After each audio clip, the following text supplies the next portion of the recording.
Já, velkomin að Rauðaborðinu á miðvikudegi að hausti til. Það mikið í þættinum í kvöld, eiginlega bara allt of mikið, verið að segja. Oddný Ævarsdóttir.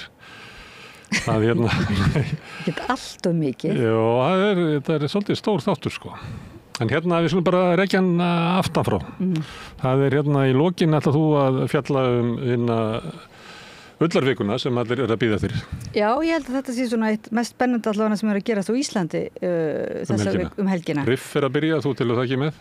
Nei, já, Riff mjög spennandi en Ullarvikan held ég algjörlega svona slær ofboðslega spennandi að því líka Hulda Brynjólfsdóttir sem að eitt skipuleggjandi Ullarvikunar og bóndi á Suðurlandi og sem á uppspuna, já. Og það svona lítil spunaverksmiðja sem að fólk getur komið og beðið að fá að spinna af sinni ull en það ekki bara eitthvað svoleiðis skraut heldur hún líka bara, hún eiginlega bara svona ullar frumkvöðull og það margt spennandi að ræða við hana bara af hverju mikilvægt að vera að huga gömlu handverki og hvernig gamla handverki og nýsköpunin helst í hendur líka við núna náttúruverndina og eða loftslags breytingarnar og viðhorfsbreytingarnar allar og það. Það sé allt undir á Ullarvikunni. Einhvern tímann lifðu við á ull á aðmálið ekki?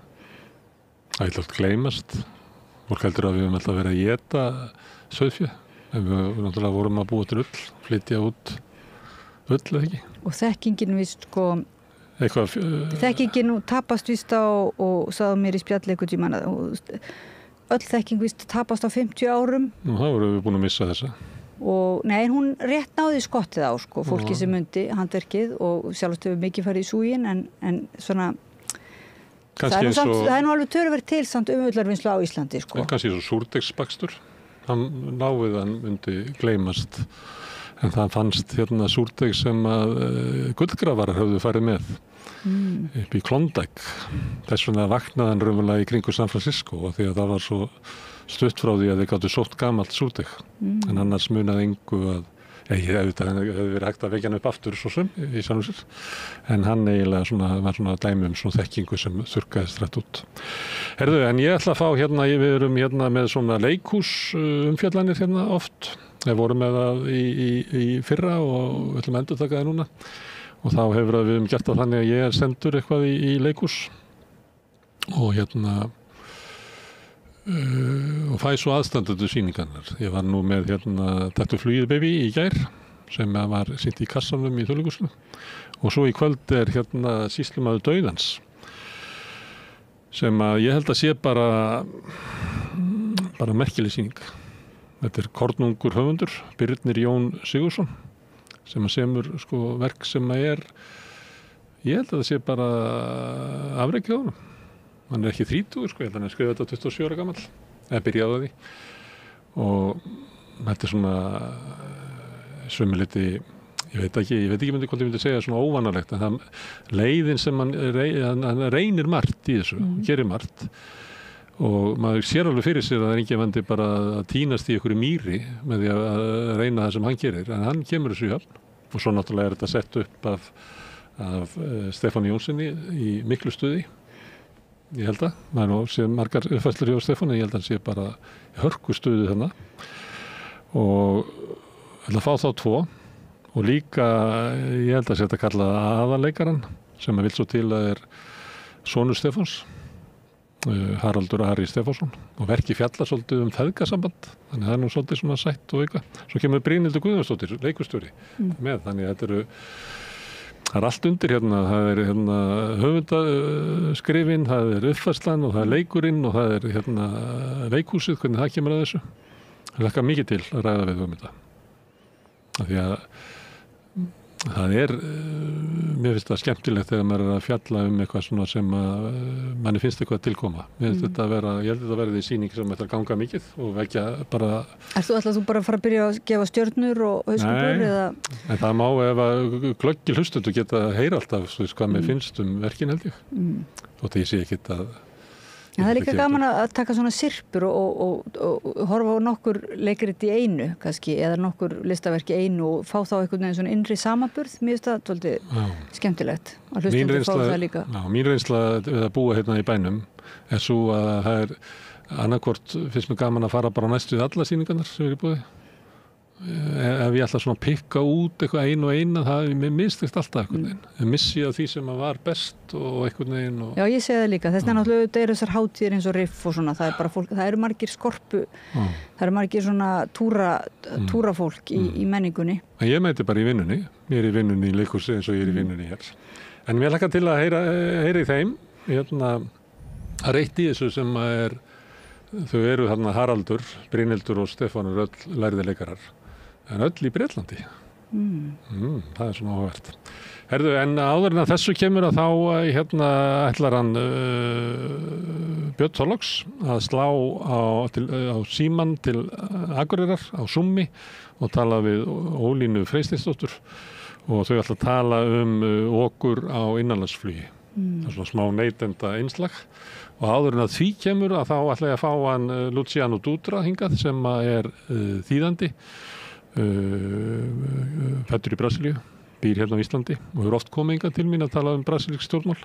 Hann fór til Brasilíu í sumar og ég ætla bara að tappa á honum svona hvernig stemmingin er í Brasilíu, bæði í pólitíkinni og svo svona hægt og bítandi að maður bara reyna að skilja betur samfélagið, spyrja aðeins stéttirnar og sko rasismi spili rullu og maður veit að sko pólitíkin er svolítið landfræðilega skipt sko, það er róttæknin er í norðaustri og fasismin er í suðri og það er bara gaman að tala við fólk sem elskar landið sitt það. En þú ætlar að Luciano kemur, þá ætlar þú að tala loftslagsmál? Já, það er svona í þessari talandi tarnir, sko, þá held ég að sé svolítið mikilvægt núna að ræðum loftslagsmál og umhverfismál, náttúruverndarmál. Ég finn einhvern veginn ekki eitt orð yfir þetta allt að því að sko það eru margir sem að gagnrýna það að því verið að skilja að náttúruverndina og loftslagsmálin sko, og orkumálin og náttúruverndina. Þetta sé raunverulega þurfa að vera svona í einum flokki til umræðu og það koma svona miklar stór kanónur í náttúruvernd og loftslagsmála umfjöllun hérna til okkar í spjall. Og í svona tilraun líka til þess að bara vita hvort við getum ekki rætt þetta svolítið á mannamáli eins og kallað er. Þannig að við svona virkilega áttum okkur á því bara hvað þetta mál snýst að því að þau eru að... Þetta er hrættum að þetta umræðinu þetta mál fara út í eitthvað svona tæknilegt lingu og þannig að ef maður stökk ekki þarna borð aldamótin þá skilur maður ekki hvað fólk er að tala í dag. Já, það kemur alltaf í ljós í þegar tala við þá sem eru að berjast í þessu málaflokki að sko þetta er svolítið svona áróðustríð. Þetta er spurning mikið orð eiginlega að fyrirtæki og stjórnvöld í íslensku samhengi sem eiginlega halda með þá stórfyrirtækjum frekar en almenningi virðist vera nota þessi orð sem eru mjög jákvæð eins og sjálfbærni og grænvæðing og svoleiðis til þess kannski að selja hugmyndina sem kallast selja hugmyndina almenningi eitthvað sem er raunverulega allt annað sko og er okkur ekki til að heilla öllum. Þannig að það er dálítið svona í húfi að segja hlutina að fara inn í þetta debatt sko og svona endurheimta orðin eða nota þá önnur orð. Oft var líka fólk sem var í náttúruvernd í gamla daga var sakað að vera ófaglegt og vera bara með einhverju tilfinningarök. Þannig að þess vegna hafa þeir sem hafa verið í þessum málaflokki svolítið lagt sig eftir því að hafa allar staðreyndir á hreinu sem er mjög, mjög gott og svona skrifa skýrslur og þetta fólk er búið verið mörg ár að safna sér þekkingu og beita sér í debatti við stjórnvöld og þau voru að koma frá því að skrifa sendin athugasemdir inn á samræðisgátt stjórnvalda sem sagt athugasemdir þessa aðgerðaráætlun stjórnvalda sem að mér virðist að sé eiginlega bara hálf ónýtt plagg. Humbúk. Þetta er alveg bara eins og eitthvað grín glærusjó einhvers staðar í fyrirtæki bara fyrir aldamótin virðist vera, ég selði það ekki svo sem dýra en ég keypti það, já. Og þeir sem að koma til þín eru hverjir? Það er Árni Finnsson, formaður Náttúruverndarsamtaka Íslands. Auður Önnu Magnúsdóttir, framkvæmdastjóri Kvenréttindafélags Íslands. Var framkvæmdastjóri Landverndar. Já, Guðmundur Steingrímsson, umhverfisinni og varaformaður, umhverfisfræðingur og varaformaður Landverndar og Þorbjörg María Þorbjarnardóttir, formaður Landverndar núverandi. Herðu, en áður en að því kemur að þá ætla ég að byrja hérna smá sirpu sem við erum með hérna við Rauðaborðið, sem við boðum raunverulega í gær að hérna Bjarni Karlsson sem er prestur og siðfræðingur, hann hérna hefur komið inn á nokkrum sinnum og hann gátt bók fyrir síðustu jól og þá var hann að fjalla svona vanvirkni, akkur við getum ekki mætt svona vanda sem við gerum og hérna hvernig þetta sagt í biblíunni, þarna allt sem við gerum, allt sem við áttum að gera gerðum við ekki og allt sem við áttum ekki að gera það gerðum við. Hvað veldur þessu? Og hann var með svona skýringar og það svona, hann frekakarlinn og sekakarlinn og spakakarlinn og hitt og þetta sem hann reyna að skilja. Og ég fekk hann til að koma hérna í 5 skipti við Rauðaborðið, alltaf á þriðjudagskvöldum. Það sem við ætlum að ræða aðeins þetta og svona út frá svona karlmennsku karlmennska í einhverju kreppu eða eitthvað, eða kannski karlmennska sem að fær svona fyrirmyndir sem að gagnast okkur ekki neitt lengur og kannski gerði aldrei, kannski fyrirmyndir sem að verður þess valdaldi að við erum búin að keyra heiminn í ölvað klandur.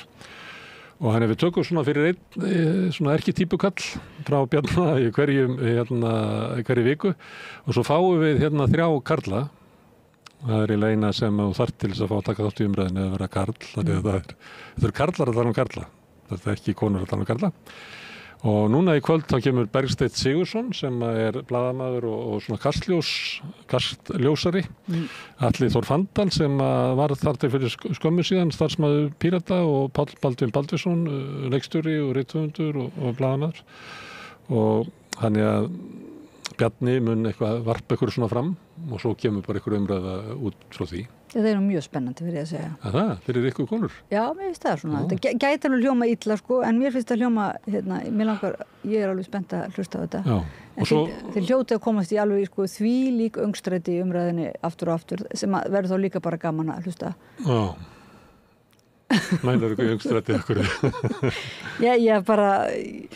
Ég get bara ímyndað mér það. Þetta er alveg svolítið erfitt að vera kallar til að tala kallmennsku og kalla og freka. Það er oft konur kallaði til að ræða konur. Jú, en þær komast alveg líka í svo sem öngstræti. Þetta er bara svona, þetta er skemmtilega áskorun, menna ég. Þetta er svona svolítið verðug en erfið áskorun. En það er þannig að við tölum svona eina erkitýp í einu og nú er það frekikallinn. Hann átti að vera 3. þáttur en hann einhvern veginn tróð sér og var fyrsti. Og ég verð að taka það fram fyrir Bergsteinn og Atla Þór og Pál Baldvin að við völdum þá ekki að þeir var eitthvað sérstaklega frekikallar. Það er bara algjör tilviljun hvaða kallar koma í að ræða inn í hvaða þátt. En þetta er svona tilviljun sem við erum með hérna á Rauðaborðinu. Þetta er tilviljun að sjónvarp og við erum að gera tilviljunir með alls konar, hvernig við tölum, hvað við tölum og við hverju við tölum og allt þar fram til götunum. Þannig þetta er hluti af því. Og ég ætla kannski að geta þess að þá að samstöðin sjálf er líka tilraunaverkefni hvort það sé hægt að byggja upp umræðu vettvang og fjölmiðil með fyrst og fremst framlögum áhorfenda og áheyrenda. Það er töluvert hópur af fólki sem hefur ákveðið að gerast áskrifendur og styrkja þar með starfsemi okkar. Ég nú bent á það margoft að það er mjög einfalt að fara inn á samstöðu.is, það er hnappur sem ástendur áskrift og skráð sig fyrir 2.500 krónur sem er grunn áskriftin. En fólk má borga meira eða vill og því sem er kjósi getur látið áskriftin að renna sem félagsgjöldin í Alþýðufélagið og það er einmitt Alþýðufélagið sem á og rekur samstöðina. Þannig virkar þetta núna. Það voru fréttir á Vísi í dag að það er einhverju ríki kallar sem að hafa stemt blaðamanni samstöðurinnar. Nú? Já, vilja fá 15 milljónir. Sem er svona bara, þetta er enn eitt dæmi það að það eru svona ríkir kallar hérna sem að vilja bara drepa alla umræðu, fara í svona einhver málaferli og markmiðið ég held að vanta enga pening sko. og ég held að þeir séu heldur ekki að reka þetta því að þeir telja sig geta fundið ykkur æru inn í eins og var sagt einhvern æruleysa mann, að hann fann æru sína inn í héraðsdómi af því að dómarinn dæmdi honum í vil í einhverju svona máli. Ég held að það sé ekki. Ég held að það sé bara fæling, að ef að vera að fæla fjölmiðla og blaðamenn að fjalla ríka fólkið. Ég held að við séum bara að fórnarlöf því. Það Samherji úti í London að djöflast á listnema í Bergen. Við erum fjallað það, sem að baðst afsökunar, var með lustgjörning og baðst afsökunar fyrir hönd Samherja. Þeir ætla eiginlega bara að rústa lífi þess manns og þessir menn eru með einhverju ráðagerður og það að rústa samstöðinni. Er það sömu mennirnir? Nei, þetta eru þeir sem, ég man ekki hvað það heitir, þeir eru með svona starfsmannaleigu og svo leigja þeir líka þeim sem þeir eru að leigja húsnæði og það var fjallað þetta í samstöðinu og sagt þetta verið nútíma þrælahald sem er náttúrulega bara eðlileg nútíma þrælahald er ekki lögfræðilega skilgreint fyrirbrigði og það hvað er í þessu. En þegar fólk er ófrjálst það hvað það vinnur, er ekki með svona eðlilegt vinnutengsl við vinnustæðan þar sem það vinnur, heldur bara leigður út og býrð hjá sama fyrirtækinu eða sömu mönnunum og er að leigja þið út. Ég meina, ég get ímyndað með miklu verið orð heldur nútíma þrælahald. Þeir ætla að djöflast og eru búin að ráða einhverja stjórnulögfræðinga til þess að djöflast á samstöðunni. Ég var rétt að segja að aðgerðaráætlun stjórnvalda væri bara eitthvað glatað glærusjó og ég vona að maður veri ekki bara kærður fyrir það. Það var daginn að því að þetta er nú ríkikallar en daginn að þá voru opinberir starfsmenn sem fóru og kærðu ég held að veri kona sem það var að vera að tala matvælastofnun eða eitthvað sem veitir út deili út af fiskeldi og hún var eitthvað að lýsa ástandinu sem var að þeir var að aka sér í stólnum svo að brakaði í peningunum sem verið þegið í mútur sem bara svona ef þú skoðar fyrir hvern Það er nú kannski smá samt að segja það. En málið er það, hún hefur náttúrulega bara fyrst og næst að lýsa fyrir hverja stjórnsýslan er að vinna. Já. Ég skrifa reglulega grein sem heitir hvar eru múturnar. Þú veist að þú skoða bara kvótakerfið og ég meina þarna eru stjórnmálamenn og stjórnsýslan eru bara að gefa peninga þarna og við sjáum þetta í úthlutun borgarinnar á byggingarétti út og suður og svona. Þannig ég skrifa reglulega svona greina það sem hefur verið að fara með almannahag og færa það einhverju sérhagsmunum og ég skrifa alltaf hvar eru múturnar. Þú veist, ef þetta væri frásögn af einhverju sem var að gerast í Namibíu, sem við tökum dæmi út að við nefndum Samherja, að þá myndum við alltaf segja, byrju, hvar eru múturnar? En í íslensku stjórnmálum aldrei spurt, hvar eru múturnar? Þú veist, hvernig stendur á þetta, stjórnsýslan okkar er ekki að gæta almannahag, sem ætti að vera að gera, heldur ítir undir sérhagsmunni, en þá er eðlilegt bara að spyrja hvar eru múturnar og mér fannst þessi kona bara raunverulega vera að gera það. En þá stíga opinberir starfsmenn upp og alltaf stefnunni til þess að hræða hana í burtu, hræða aðra fyrir að tala ástandið þess aðeins. Wow. Ég líti á þetta sé bara þannig.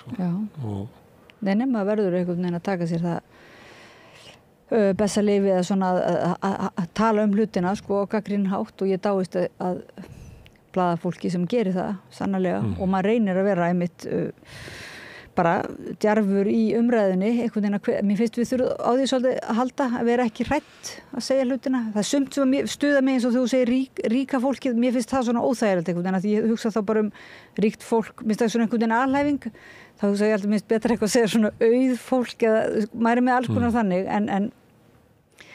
en þetta er bara, við erum að æfa okkur að tala á opinskáan og gagnrýnin hátt á þess að einmitt lenda í bara málaferlum og verðum að gera það því að í veiki fjölmiðlar veita náttúrulega aðhald og þegar fjölmiðlar eru mjög veikir þá er ekki aðhald á stjórnvöldum og þá munum við upplifa það bara aftur og aftur að stjórnvöldur ekki að gæta almannahagsmunum heldur bara þjóna einum ríku eða auðu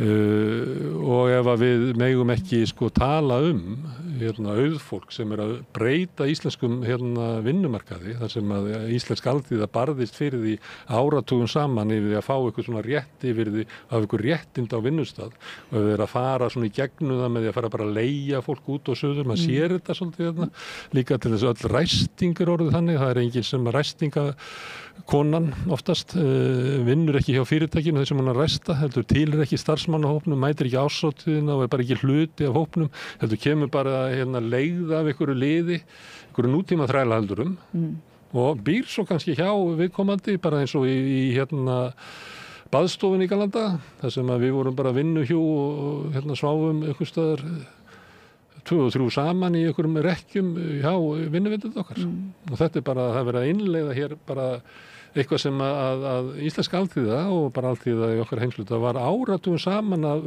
berja af sér og svo kemur og svo verið að bara fjallum þetta á eðlilegan hátt í samfélaginu að þá notar þetta ríka fólk eða auðfólk aflsitt til þess að reyna bara að þakka það niður og þá erum við komin í einhvern svona samfélag þar sem að hinn sterki bara ræður fríkikallin og eða bara, sterka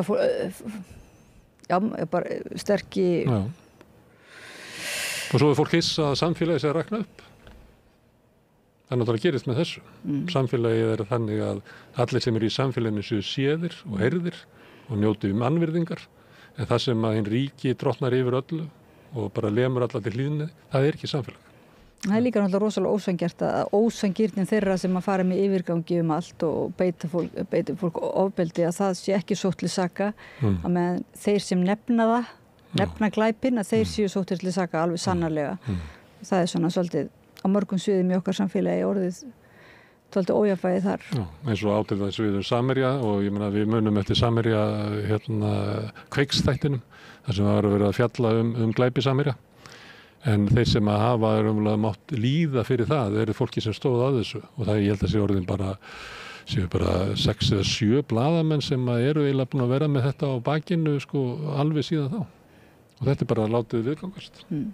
En ég er að nefna þetta af því að það skiptir náttúrulega máli að við eigum einhvern fyrirbrigði eins og Samstöðina og aðra fjölmiðla sem að reyna að tala gegn þessu auðræði sem að við búum við og þess vegna er mikilvægt að þú áhorfandi og áheyrandi góður taki þátt í að byggja upp Samstöðina því að ef við höfum hann ekki að þá náttúrulega fyrir sér hvað muni gerast. En með þessum orðum að þá ætlum við að skjóta inn á smá hlé og svo förum við og ræðum karla við karla eftir augnablik.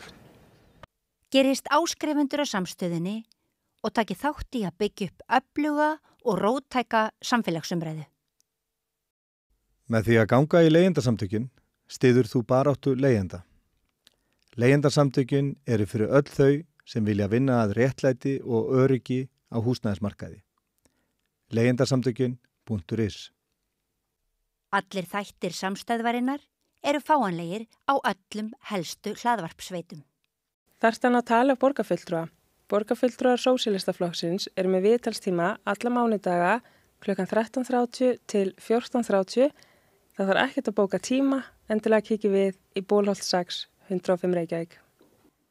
Við erum í útvarpinu á FM 89,1. Segðu það á Samstöðinni. Samstöðin er í eigu hlustenda, áhorfenda og lesenda. Sláist í hópinn og gerist áskrifendur.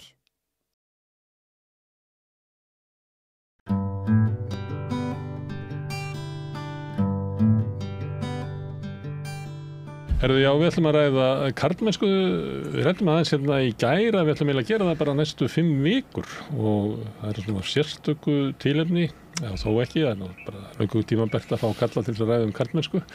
En svona kveikjan að þessu var það að Bjarni Karlsson, prestur og siðfræðingur, hann hefur komið til okkar nokkru sinnum og meðan hann svona bók sem hann gaf út fyrir síðustu jól. Það sem hann er svona að greina megin í samfélaginu og býr til svona, hvað er þetta kallað að Bjarni, stereotypur eða?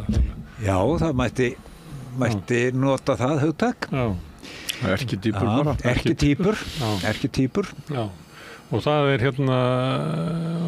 þær eru 5, þannig að við þessum ætlum að hittast í 5 vikur og það sem formið sem við ætlum að hafa á þessu er að við fáum 3 kalla með okkur í hverjum þætti og hingað eru komnir Bergsteinn Sigurðsson sem er blaðamaður og kastljósmaður, Atli Þór Fandal starfsmaður Pírata núna ekki? Já, reyndar er ég ekki lengur hjá þeim. Það er tilkomið. Og Páll Baldvin Baldursson sem er blaðamaður, leikstjóri. Þú varst blaðamaður ekki? Jú. Og rithöfundur nú. Já. Maður játar alla sína syndir, maður er komin hingað til þess. Og ég vil taka það fram að því að hugmyndin er svo að Bjarni, hann hefur smá inngang og svo reiknaði með að bara samtali fara bara guðum og vita hvert. Og við ræðum mitt kall í einu. Já. Ég held þú ætlar að byrja á frekakallinum. Jú, við fengum þá. Það er einmitt það sem ég ætla að taka fram. Það var ekki valið, það er tilvíðanakent hverju mæta, þannig að hér er ekki frekustu kallar Íslands. Og þú. En Bjarni, þú bara ferð að kveikja í umræðinni. Já. Gjörðu vel. Takk fyrir. Fyrsta lagi bara, takk fyrir að gefa mér færið og taka þetta upp og ykkur að koma og af hverju viljum við gera þetta? Við getum haft alls konar forsendur fyrir því en ég gæti trúið því að ef við værum alveg heiðarlegi með innst inni þá finnum við, heyrðu, það er rosalega breytt andrúmsloft. Það er einhvern veginn það er gríðarlega djúp þörf á því að ná einhvern veginn að tala saman heiðarlega á nýjum nótum. Við finnum það að allavega mín kynslóð held ég að skynni það mjög vel núna að það er eins og allt sé svo laust á límingun og það er eitthvað sem hefur farið fram hjá okkur. Það er eitthvað sem okkur er yfirsést. Það er eitthvað sem veldur því að það er bara eins og allt sem er viðkvæmt sé að fallna, visna og fara að halla okkar. Eða hvað? Allavega líður okkur þannig. Hernaðar ástandið, vistkerfisvandi sem við höfum ekki haft tíma til að tala um, Þegar við ætlum að fara að tala um hann þá bara byrjaði ástandið í Úkraínu og svo koll á kolli fyrir utan COVID og þannig að manngert ástand er að yfirþyrma okkur með þeim hætti að við erum orðin svolítið svona spyrjandi og það sem ég held að sé svolítið grundvöllur er það og er svona grunnur í minni hugsun og er þetta það er til 2 tegundar böli. Það er til það böl sem er bara okkar náttúrulegu aðstæður og bara öll þessi óvissa sem fylgir því að vera manneskja. Við fáum á endanum stóra sjúkdómin ef við erum heppin að lifa svo lengi. Það verða slys, það koma skriðuföll, það gerist margt, það ganga pestir, það ýmislegt sem er ekki á mannavaldi en við reynum á vanda okkur tekst yfirleitt að tækla það sæmilega en það sem truflar okkur og trillir það er manngerða bölið og akkur í fjárunum erum við svona vond hvert við annað hvað gera það verkum að við þjáum hvert annað og svo ef við horfum yfir mannkyns söguna þá sjáum við að það er bara stöðu ruðningsáhrif á homo sapiens. Hvað er þetta? Af hverju völdum við allir þessari þjáningu? Og ég í bókinu minni sem að Gunnar var að nefna þá skilgreini ég þetta böl og kalla það, segi bara, heyrðu, þetta er það til eitt hugtak yfir allt manngert böl og það er fátækt.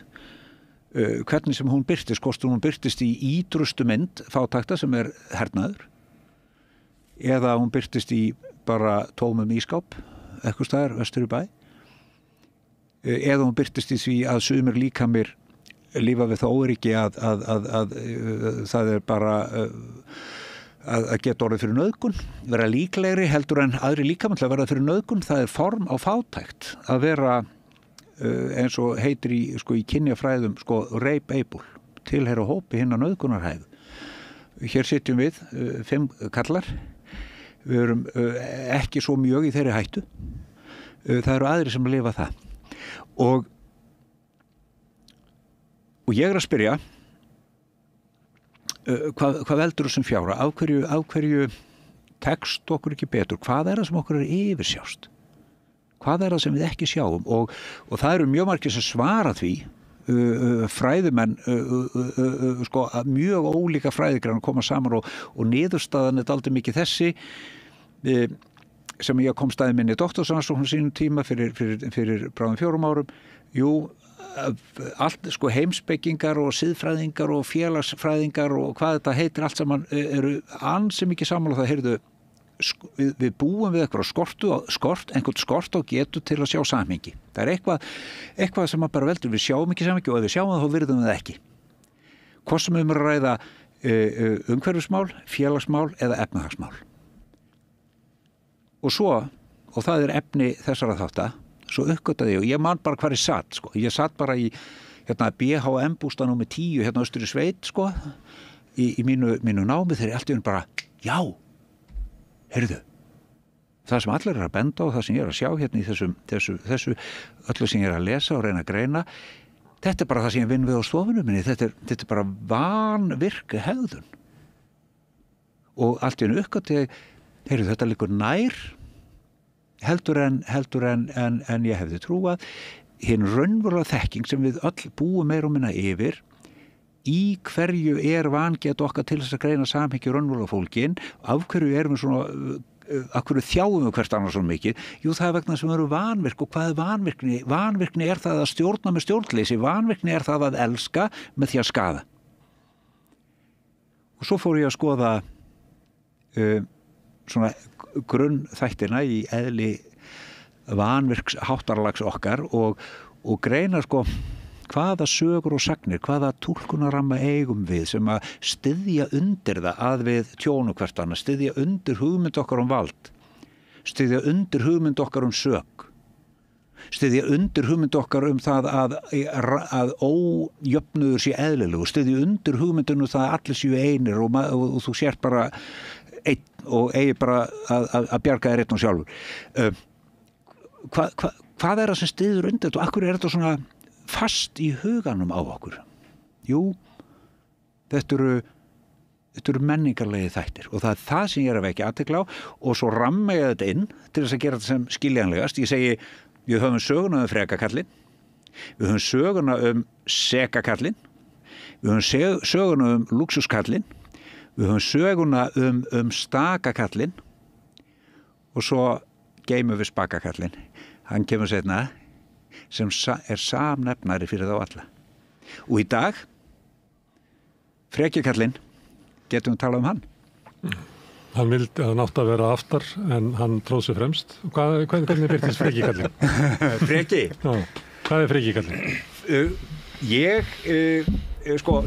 Svo nota ég myndir, ég tek af praktískum ástæðum, þá tek ég karakter sem allir þekkja. Ég tek sjálfan Schwarzenegger fram sem svona táknmynd fyrir típuna. Hvað gerir Schwarzenegger? Hann skapar örgan heim fyrir konur og börn með endurleysandi ofbeldi. Það er hans hlutverk. Hvenær byrjaði þessi saga? Hún er ævaforn. Hún er svo gömul að elsta þekkta sögnin er frá 1200 og eitthvað fyrir Krist og er á fræðimáli kalluð Enuma Elis. Við eigum hana líka í okkar goðafræði þar sem að hrímþursinn Ýmir er tekinn og honum er slátrað af Vela, Vé og Óðni sonum sínum og þeir skapa heiminn úr hræi föðusins.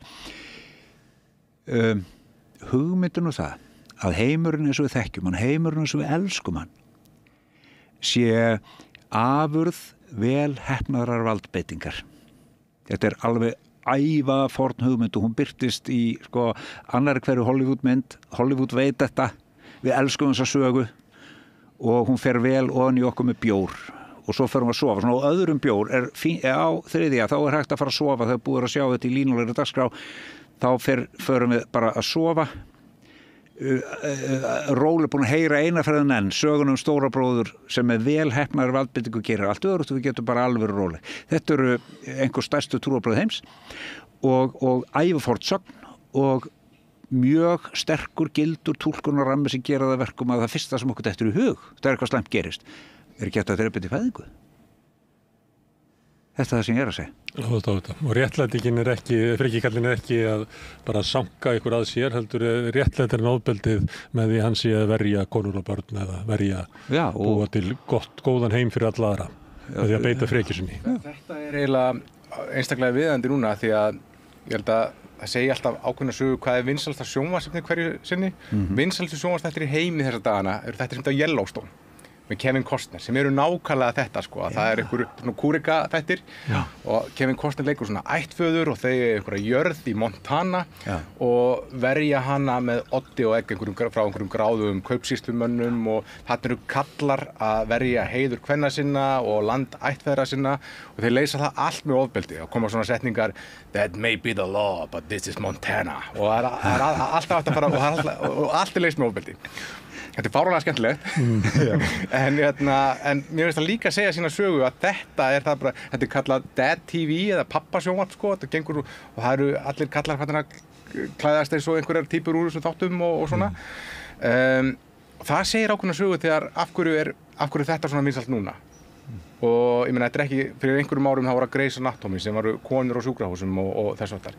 Núna ég veit ekki hvort það sé eftir Me Too að við þráðum einhvern veginn að fá þessar típur aftur í sjónvarpið og líða eins og svona að taka einhvern veginn völdin aftur í hendur og geta gert eitthvað með höndunum og látið hendur skipta en alltaf gert það í þágu einhvers göfugs málstaðar sem var sko fjölskyldan og jörðin sem þú yrtir.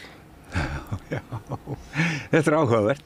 Þetta er, og við þekkjum þetta er náttúrulega, þetta er, ég hef ekki séð þess að þetta er sko, auðvitað að setja sinni þetta, því ég held nefnilega að við erum, sko, þetta sem við segjum með ótta okkar karlmanna, tilfinningu fyrir því, heyrðu, hvar er hérna, má maður ekki vera karl? Og menn eru að horfast í augu og spyrja, sko, og sko þetta sé hlutverki okkar að eyða vesenni, verja og berja. Þetta er einn sko, þetta er einn af nokkrum skýringarum sem ég hef fundið sko, þessi semst við eigum þessa fornasögn, hún er ofboðslega vinsæl, hvort má frekar bjóða þér og horfa á hersýningu eða samningafund. Sko, það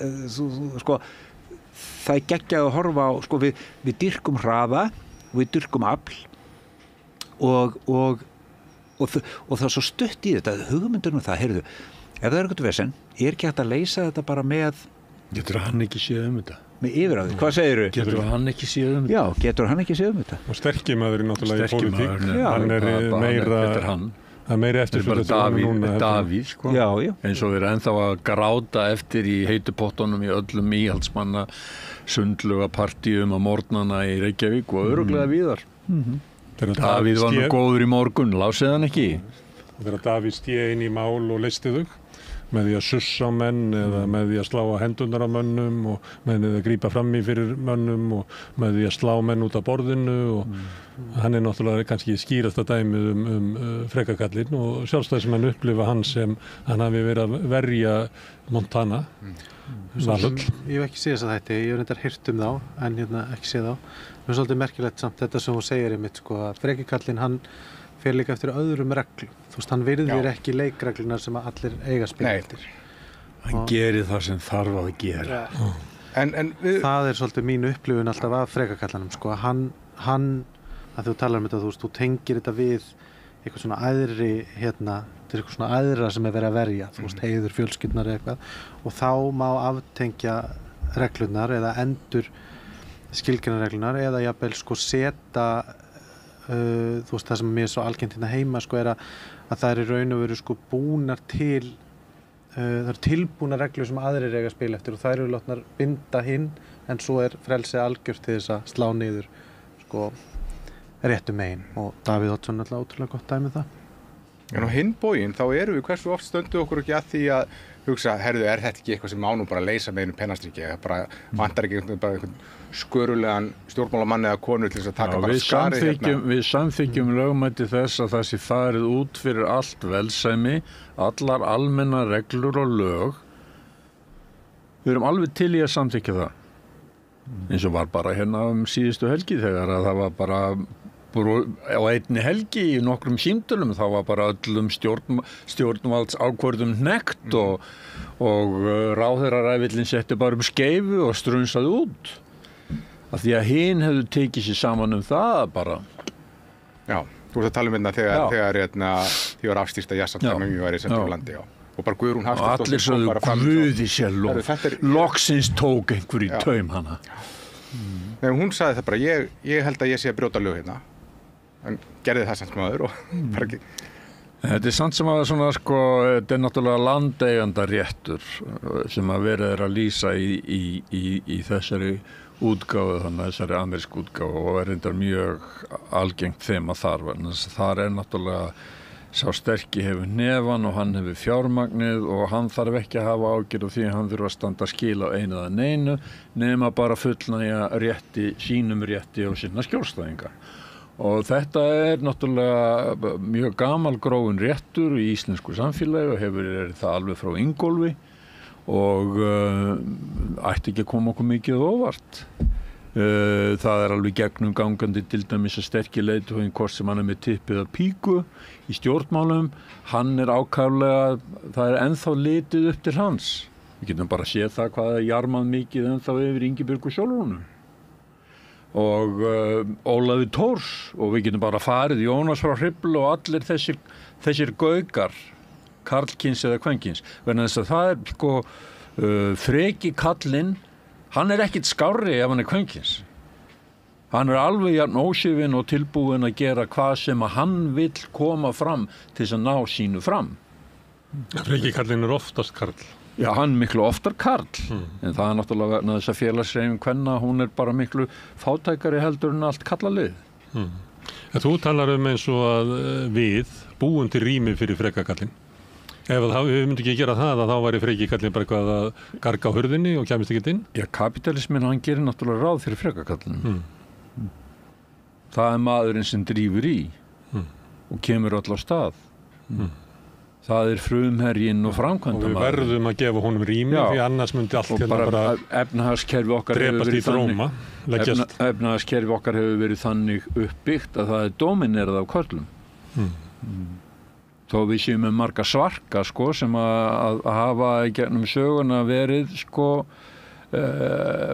ráðið sínu. Það bara ekki eins mikið skráð það vegna þess að þær eru svo fáar.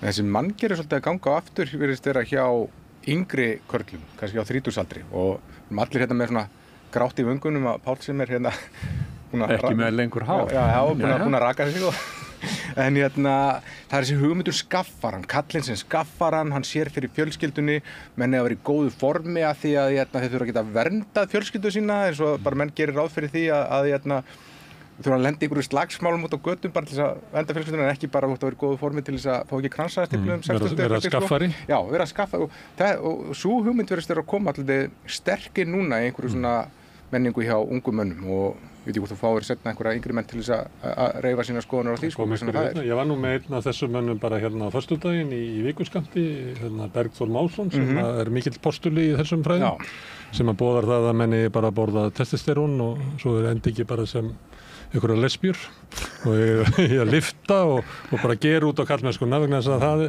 þetta bara hlutverk okkar í samfélaginu að vera þessi Yellowstone maður. Það nú líka kannski svolítið merkilegt. Búum rúmið sitt svo að maður vitni nú í Jordan Peterson. Það nú líka kannski eitthvað sem ágætt að hafa í huga. Við tölum oft þetta eins og þetta sé svona eitthvað náttúrulegt fyrir bara sem svona nánast sjálfsbrottið En ég myndi nú líka leyfa mér að hugsa það að það eru miklir hagsmunir að ýta þessum hugmyndum að okkur Ég meina við sjáum það bara meiri sig hérna á Íslandi að það að vera til eitthvað svona vistkerfi svona þessa hugmynda í einhverjum hlaðvörpum og einhvern veginn gengur þetta upp og menn þú veist að fjármagna þetta því að það er ykkur og þetta er ekki það er ekki, fjármagnið er ekki vegna þess að eftirspurnin sé svo mikil eftir þessum hugmyndum. Ríkukallarnir sem að sponsora þetta. Ríkukallarnir sponsora þetta því að það er eftirspurn eftir því að þessar hugmyndir verði ofan á.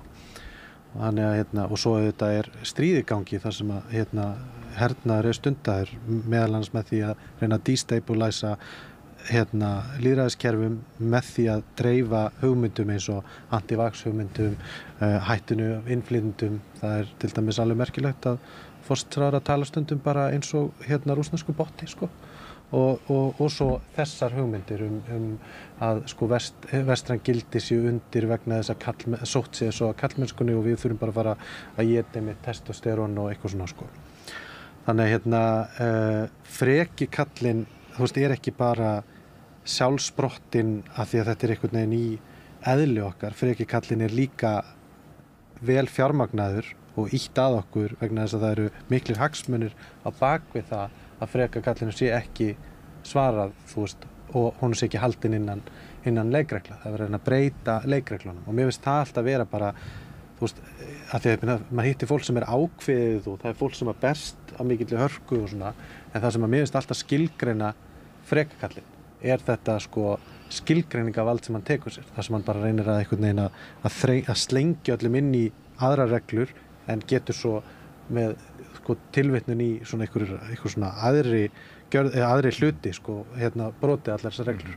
Og þið nefndu Rambo og þú nefndir Yellowstone sem ég hef reynda bara að sé ykkur klippur úr og ég held að væri eiginlega gaman þáttur þetta virkaði mjög fyndið Já, ég meina, þetta er mjög ýttast saman þetta er alveg og ég mun horfa á núna Þú ert að segja að hluti af frekakallinum er eiginlega skilgreiningin á það sé alltaf farið til fjandans og þess vegna sé þörf á hann og það var að nefna podcast og svona, þá var Sigmundur var núna daginn að tala hnignunaskeið vestræna menningar sem það er þá eiginlega það er vettvangur frekakallsins, það þarf að skilgreina fyrst að segja alltaf farið til fjandans svo að segja kallað á hann, eins og de Gaulle, að fólki komi og sækja hann, ekki? Jú. Og svo er spurning, gott að heyra, þetta er svo áhugavert að tala saman.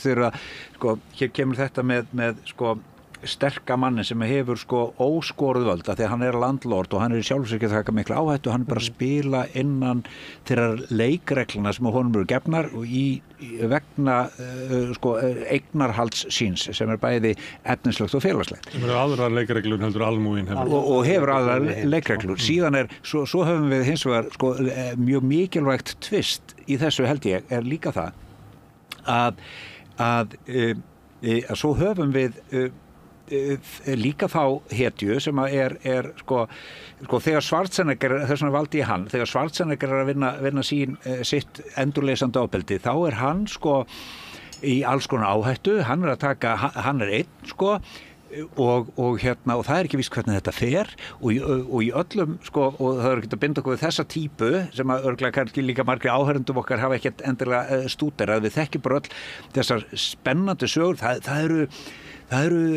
geimverur að koma og yfirtaka jörðina eða það er spilling í kerfinu eða það er búið að ræna dóttur aðal og að mannhastu þú og hvað gerir hann? Hann þarf ekki að virða lögum vopnaburð eða hraðakstur í þéttbíli að bara gera það sem það er að gera og ekki er það allt fagurt en í lokin þegar stafirnir renna niður og mín kynslóð mann maður satt bara í bíóinu svo byrjuðu stafirnir að renna og þú dustaraði poppið og svo var eitthvað svona fjölskylda að því að þokkadísin var alltaf þarna að byrtast, hann hafði bara ekki tíma fyrir hann og svo samanast þau alveg í lokin, barnið finnum bangsa sinn einhver svona fjölskylda samanast. Það er prinsessun á launum. Já, það er prinsessun á launum og stafið er hann niður og svo var gengið út í íslenska Karlsson og Rökkrið í endurnýjaðri trú á stórabróður sem muni alltaf að lokum koma og gera það sem gera þarf og það er þetta endurleysandi ofbeldi, þessi hugmyndu það að þau eru uppi staðir heimurinn eins og elskumann afurð vel hefnaðrar valdbeitingar og það er eins og sýslumaðurinn sagði við mig einu sinni þegar ég var sóknarprestur í Laugarneskirkju og þurfti að hringja út á land út af einhverju ofbeldismáli og rætti þar við sýslumann sem þekkti vel til í byggðarlagi. Svo kom þessi setning sem ég leyft mér að vitni, ég vitna ekki í það hver þetta var, né hvert byggðarlagið var. Þú veist að séra minn, að það kemur svo tími í lífi sérhvers karlmanns að hann þarf að standa á fætur á sínu heimil og berja borðið. Ok. Nei, þetta vissi ég ekki. Eða allavega var ekki reiðbúin að taka við. Og þarna, sko, og hvað getum við, sko, þetta er ein birtingamyndin af þetta og það sem ég er að vekja athygli á í bókinni, sko, hérna, ég ætla að fá að afhenda ykkur hérna, svo þið bara láta hana ganga, kæru hérna. Þetta er eins og í útsvari, maður. Kæru bræður. Kæru bekkar. Þetta er svona heima. Bjarni, þú getur sagt kæru bræður. Kæru bræður í hérna, í kallabölunu. Sko, þegar ég var að, það hringdi hérna útgefandinn og sagði, heyrðu, þú þátt að setja það vant, það gleymdist að það er hérna eitt flipi, þú þátt að setja inn á hann, eitthvað. Og ég satt á miðri nóttu og hnýtt með það sem ég hef að segja. Af því að ég er að spyrja, sko, býtu, hver er batinn frá, hvernig getum við raunverulega sótt bata frá þessum vanda, þar sem að við endum alltaf með því að allt sem að lífið trúir okkur fyrir vissnar, fölnar og teir. Af hverju látum þetta gerast? Og svo segi ég, bati er að vera farvegur, næringar og fegurðar. Viljir þú meta tilgang eiginlífs, skaltu horfa á þig í augum barnanna sem eiga öryggi sitt og heilsu undir þér komna. Það sem þau sjá er sannleikurinn þig. Við erum það sem við miðlum. Og það sem ég vil meina, sem er svona mitt gildislaðna viðhorf, bæði sem náttúrulega bara kristinn maður og prestur og siðfræðingur, ég er að halda þið fram að við þurfum að horfa í augun á börnunum sem að eru dæmd til að treysta okkur, fæðast bara inn í þjóðfélagið okkar, dæmd til að treysta okkur, sitja uppi með okkur. Og hvað sjá þau í okkur? Ég held að það sé mjög praktísk leið ef maður vill meta, hvernig er ég sem persóna, hvort sem ég er karl eða kona eða hvaða kyni sem ég er, hvernig erum við sem samfélag ef við horfum á okkur sjálf í gegnum augu barnanna sem að verða að treysta okkur. Það held ég sé svolítið edrú nálgun. Og það er það sem ég er að leggja fram í þessari bók, það er það sem ég er að horfa á og þess vegna er ég að draga fram þessa típu og nú mun ég sem sagt, að því að ég er hér til að plugga, ég er að á þriðjudaginn kemur, sem er svo mikið sem 1. október, klukkan 16:30, þá verð ég með erindi, sem er ekki á hvaða stað sem er, það fer fram í Kjötheimum sem sagt, í Hugaraflshúsinu við Síðmúla 6. Og af hverju eru þar? Vegna þess að ég vil halda þetta erindi, ég elska þetta hús, starf sem í Hugarafls mögnuð, ég fylgst með því vel í 20 ár, vegna þess að þegar þú gengur inn og dyrnar í Hugarafli þá tekur þú sénsinn á því einhver geti haldið það að þú eigir við geðranar áskorunar að stríða. Þar ætla ég að halda þetta erindi og fjalla nákvæmlega frekakallinn, þriðjudaginn 1. október og svo kollakolli og síðan er Gunnar Smári að gera okkur það gagn að við komum hér og tölum, næst verður talað um segakallinn, slaufunarmenningun og allt þetta. En við skulum halda áfram að tala hérna því að þú ert að tala um að berja í borðið á heimilinu og við skulum reyna að fara með frekakallinn sem sagt nær okkur, því hann er fyrirmynd okkar. Hann er ekki bara í Montana og hann er ekki bara hjá Schwarzenegger, hann er líka bara við eldhúsborðið. Sko þetta minnir mig á atvik sem og bara afsakið ég segi frá þessu eins og einhverju skemmtistu að þetta er ekkit aðhlátursefni en ég þekki konu sem var fyrir því að maðurinn hennar þáverandi barði hann svo fast í borðið og hún var í smá bæ út á landi og hringir á lögreglu og vill að hann sé fjarlægður og það þekki allir alla og það er bara dæst hinum inn á línunni og sagt getur mamma hans ekki sótt hann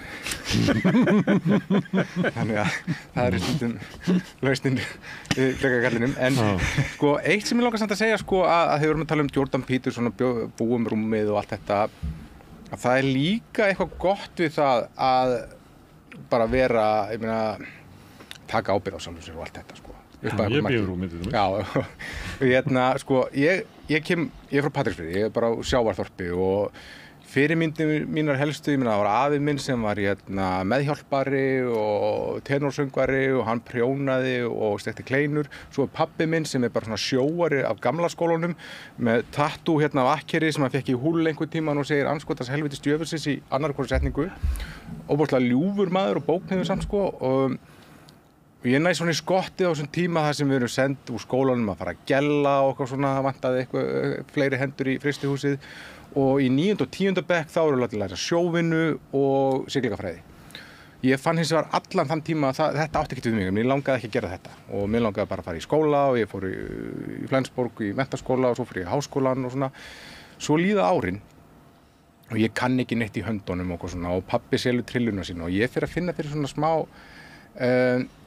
eftirsjá eftir því að hafa ekki farið fleiri túra með honum og tekið við trillunu og verða trillukallinn og svo fer ég í smíðanám á gamalsaldri og fer alltaf að finna til mín að ég kann eitthvað og er svona bara og þannig að ég er á einhverju valdi þessar kallmennsku hugmyndar líka sko. Þetta Michael í Guðföðunum. Já, eitthvað þannig eða hvað sem mér langar að vera svo persóna í skáldsögu eftir Bergson Birgisson held ég sko.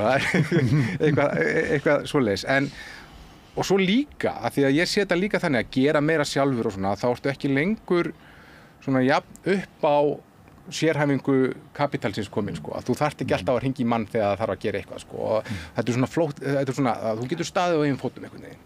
Þannig að ég er líka svolítið snokinn fyrir þeirri hugmynd sko, þannig að það er svona þversögnin í þessu eða ég veit ekki hvort það farið saman eða þetta. Þarf það að vera þversögn? Það er engin þversögn í því. Ég held nefnilega að það að því ég sko fyrst og síðast vinnum við ráðgjöf þegar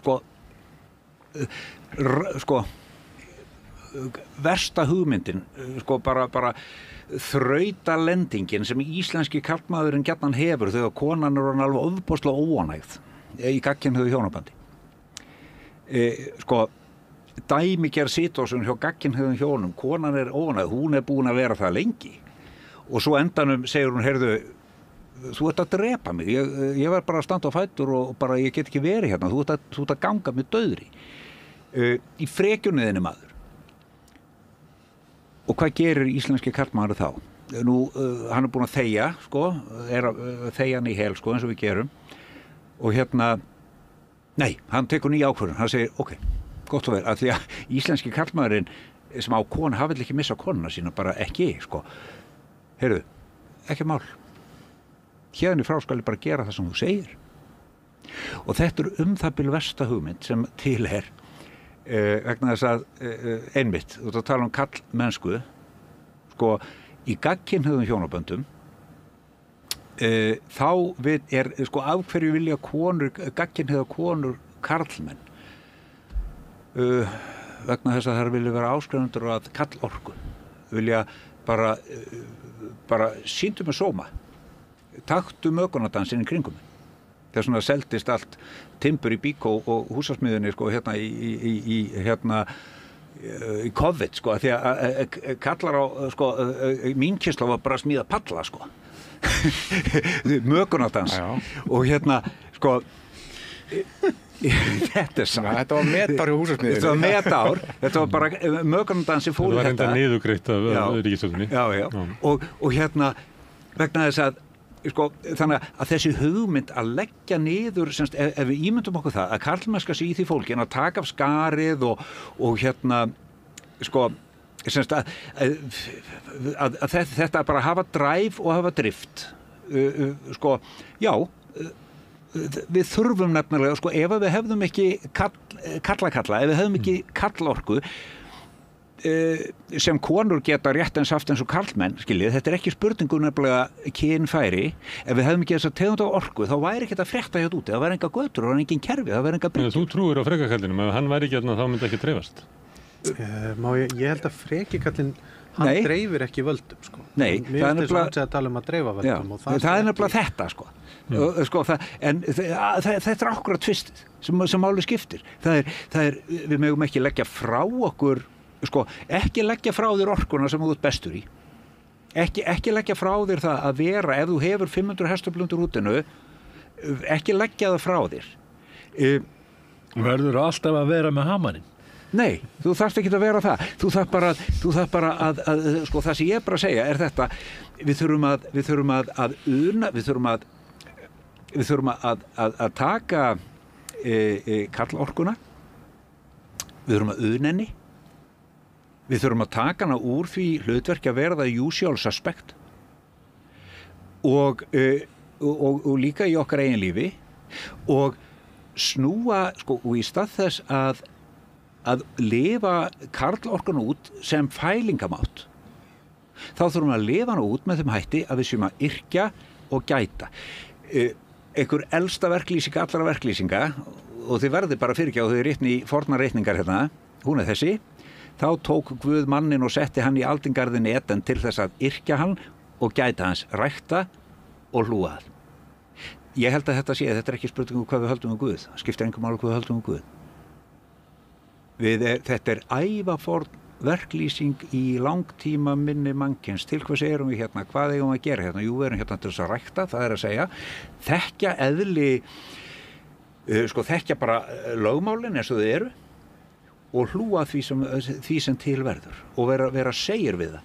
Þannig en svo erum við að lifa tíma, þess að karlaorkan er einmitt lifið út með frekju, með yfirgangi, með þjöstnaskap og hápunktur þess. Skelfilegustu dæmin eru náttúrulega hernaðurinn sem við verðum vitna núna. Einhver getur sagt að þetta er svo erfið leiðsögn, sko, að því að hvenær verður hérna nóg of mikið? Af því að þú vilt eiginlega nota þessu orku, en frekikallin er það sem hún er ofnotuð. Það getur einhver sagt hérna úti, sko, ég meina, öll leiðbeiningi sem við höfum í samfélaginu er eiginlega of mikið, að nota of mikið. Ég myndi segja, hinn vanvirkið þáttur, það sem gerir sterkar mann að frekonkalli, er það að hann keyrir mannkosti sínur úr hófi fram. Ég hef kynst mörgum frekonkallum. Er ekki einn besta lýsing sem hefur verið gerð á frekakallinum There Will Be Blood eftir Paul Thomas Anderson með Daniel Day-Lewis í aðalhlutverki sem ég með alltaf fundist vera Bjartur í Sumarhúsum. Kannski er það bara Bjartur sem drepur allt með frekunni. En það er setning í henni þar sem að segir, sko, í mér býr samkeppni og ég vil ekki að neinum öðrum gangi vel. og bara allt hans lífi eiginlega gengur út á það, sko, ekki að það er ekki nóg að efna sjálfur. Hann drepur allt. Já, hann þarf að engum öðrum á farnast vel. Mér nefnilega, ég upplifi þetta sem svona kannski lykilatriði með frekakallinn, sko, að hann drepur allt í kringum sig. Hann byggir ekki upp, hann dreifir ekki völdum, hann styrkir ekki aðra. Þú veist, og ég held að þetta er mitt. Á Bjartur í Sumarhúsum, það sést náttúrulega bara, sko, í fyrirtækjasögu á Íslandi þegar að einhverjir kallar í skjóli vensla og peninga búa eitthvað fyrirtæki til og stjórna því þannig að það getur enginn andað eða gert neitt nema þeir hafi ákveðið á og lagt blessun síðan og svo hrökkvaður upp og þá er bara fyrirtæki nónýtt. Við nefndum Davíð Oddsson, það er Sjálfstæðisflokkurinn í Reykjavíkurborg ennþá í rústum eftir hann. 33 árum eftir hann fór. Ég er að segja það, skilur. Það er það sem að, ég held að það er mótvæði við hann, sko, að þú getur alveg staðið með einhverjum sem gengið á og þú getur alveg varið heiður fjölskyldnar og landið, en þú mátt ekki, sko, rústa öllu og kæfa allt í kringu því. Og ég meina, Sjálfstæðisflokkun er auðvitað ótrúlega gott dæmi um þetta. Ég meina, þau eru í sínu vanda því að það er fyrir að fyrsta ógeðslega leiðilegt allt sem við kemur því að starfa hjá Sjálfstæðisflokknum og við fáum fréttir af því í hvers skipti sem menn tala og það hefur ekki orðið til neitt leiðtogi sem getur, sko, undirbyggt eða styrkt aðra. Ég meina, þarna ertu komið með eitthvað sem er fórnarlamb frekakallsins, en vandinn er ekki að þú veist, það er ekki sjálfkrafa þannig þó að einhver hefði verið þarna öflugur sem geti staðið með öðrum að hans sé frekakall.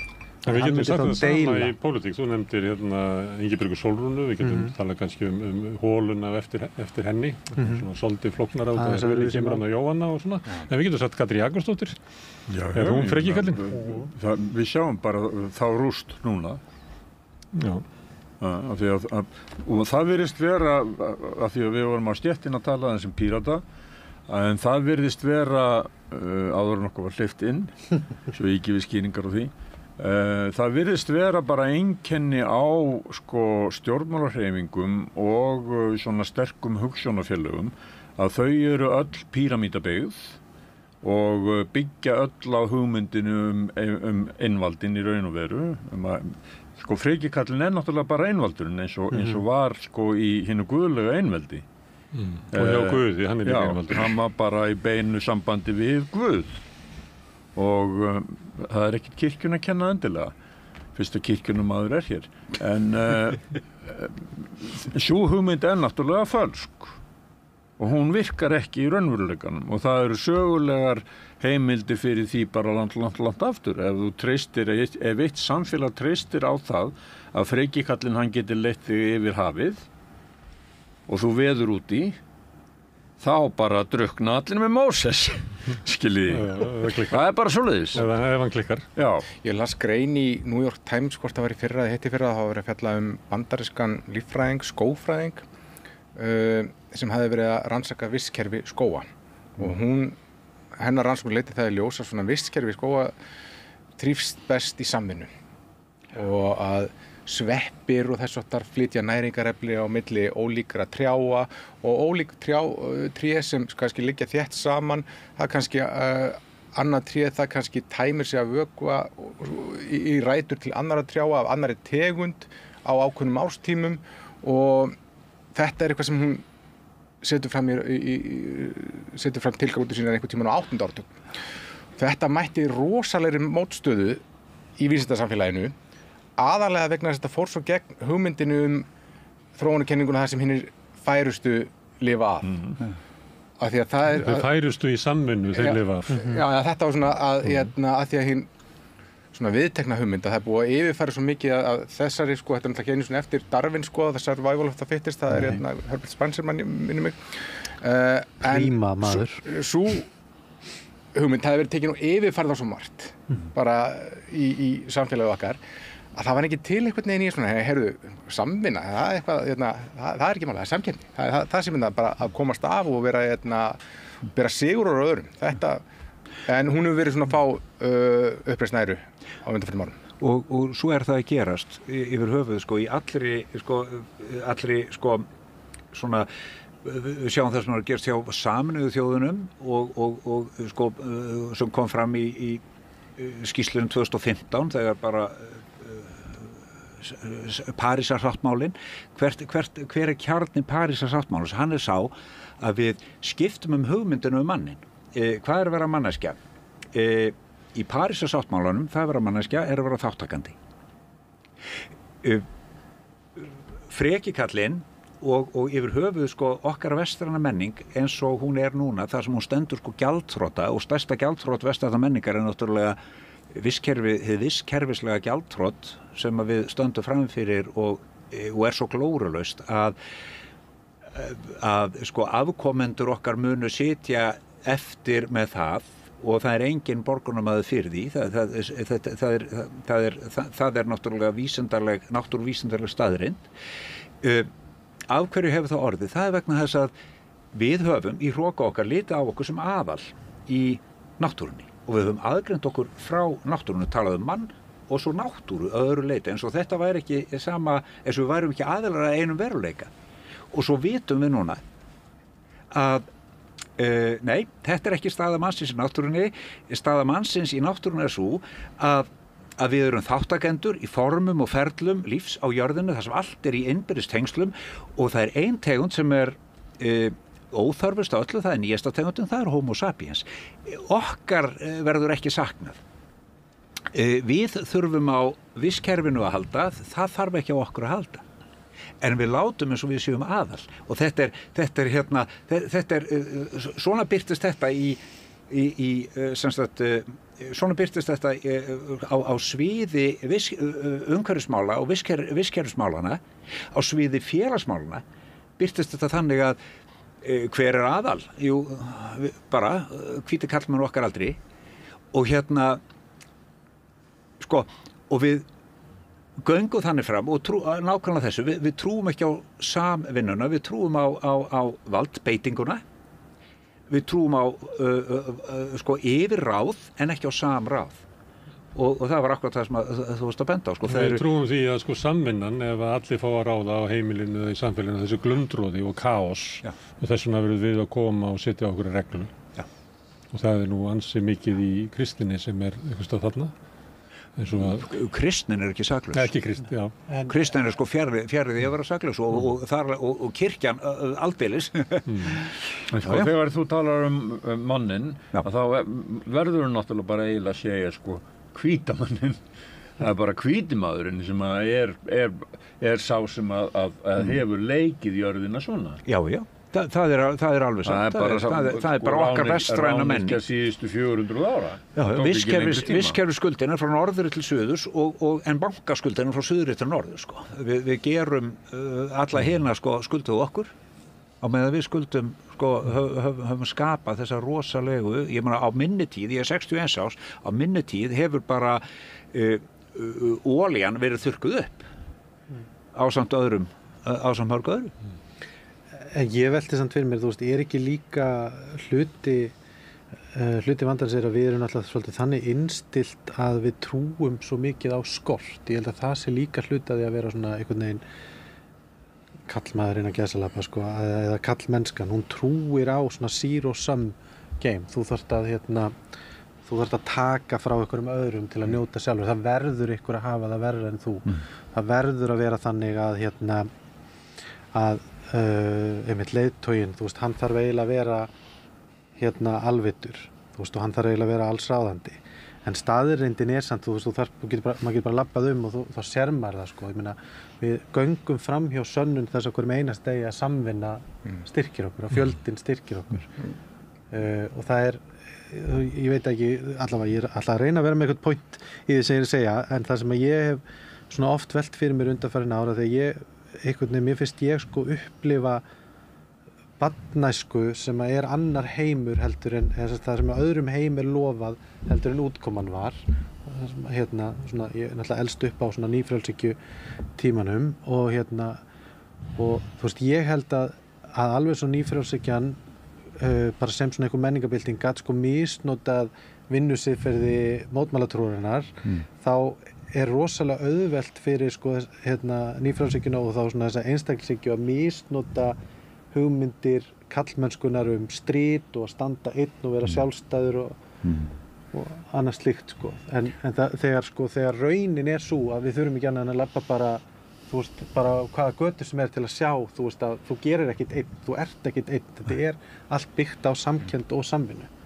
En maður heyrir, sko, að því hún nefndi Bergþór Másson áðan, hann var í viðtali í lestinni í kringum páska og þar var hann að tala þess að karlmennsku hugmyndir og svona Lóa Björnsdóttir var að fjalla það sem hún kallaði. Þannig hættur að borða nokkuð annað en kjöt. Já, hún var að fjalla meninista sem hún kallaði sem svona mótsvar við feminista. Og hann kom í viðtal og lýsti bara sinni lífskoðun af einlægni og hann talaði þetta, hann hafnar hugmyndum skort. Það ekki til neitt sem heitir skortur. Það að ef við tökum, ég held að ég sé að fara rétt með að orða það þannig, ef við tækjum allar auðlindir jarðar, þá maðurinn frá upphafi vega og þangað til núna búin að taka því sem samsvara eitt vasklas og sundlaug og allt hitt eftir og ég bara mættur með mína, ég ætla ekki að mæta með eina hálfsíðra kókflösku til þess að taka, ég ætla að taka bara mikið fyrir mig og ég vil allt. Já, og ef aðrir sætta sig við minna, þá það bara þeirra hugafar og þetta snýst alltaf að manifesta eða síkreta og svolítið, þannig að það allavega ég veit ekki hvort við kalla það karlmennsku hugmyndi eða hvað nema við setjum það í þetta samhengi en það bara skortur ekki til, hann bara hugar ástand.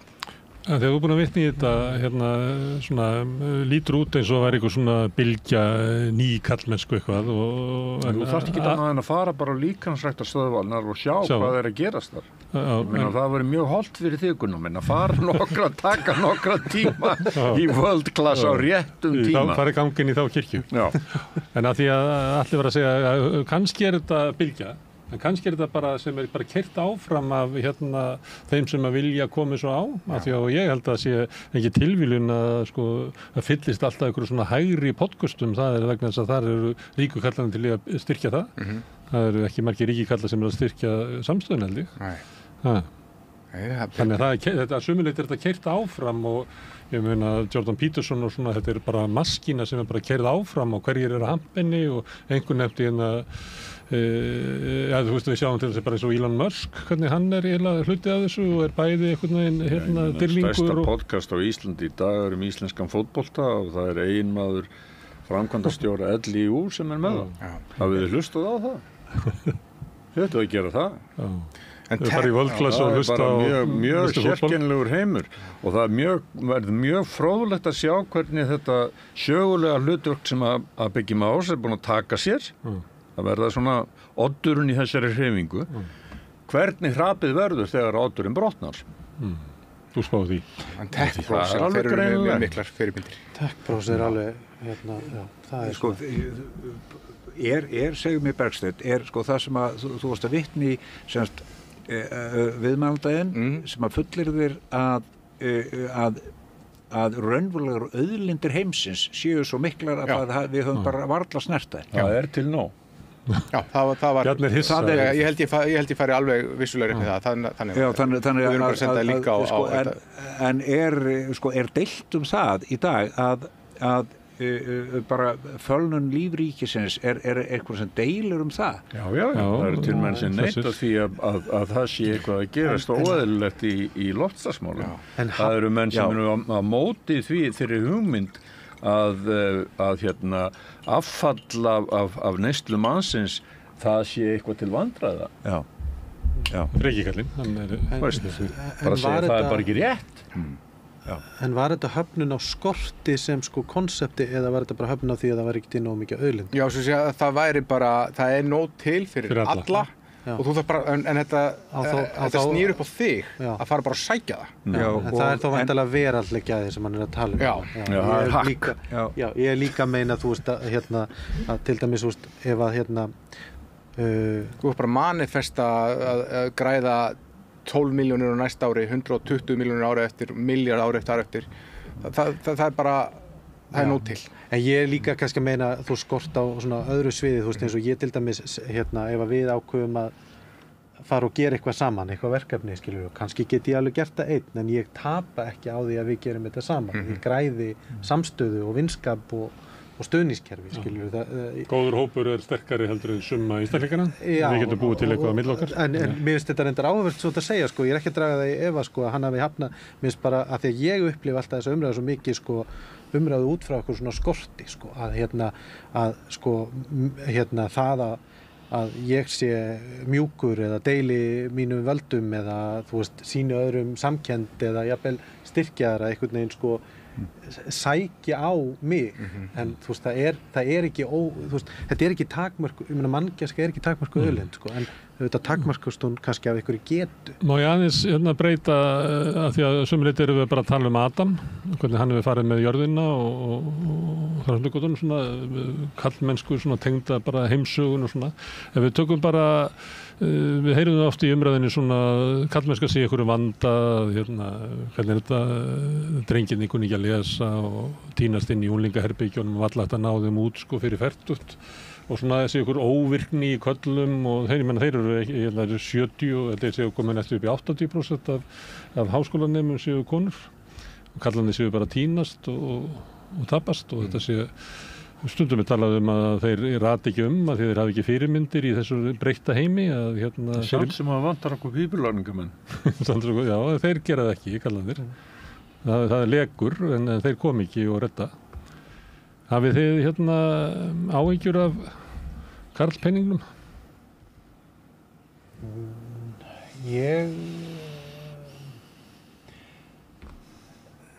Ég hef ekki áhyggjur af karlmennskunni sem slíku og ég svona það er nú löng saga svona síðafárs í kringum það að karlmennskan sé að deyja út sko, það er eiginlega bara að byrja með því að konur fá að fara í grunnskóla þannig að ég svona kannski sjálfur sér hef ekki áhyggjur af því en hins vegar finnst mér alveg það er alveg þess virði að velta fyrir sér þú veist hvers vegna við búum við meiri húsnæðiskrísu núna en nokkuð tímann áður, hvers vegna fátækt milli kynslóða er meiri en áður, hvers vegna einmitt við erum að fá þessar hræðilegu mælingar úr menntakerfinu og þetta aukið ofbeldi ungmenna.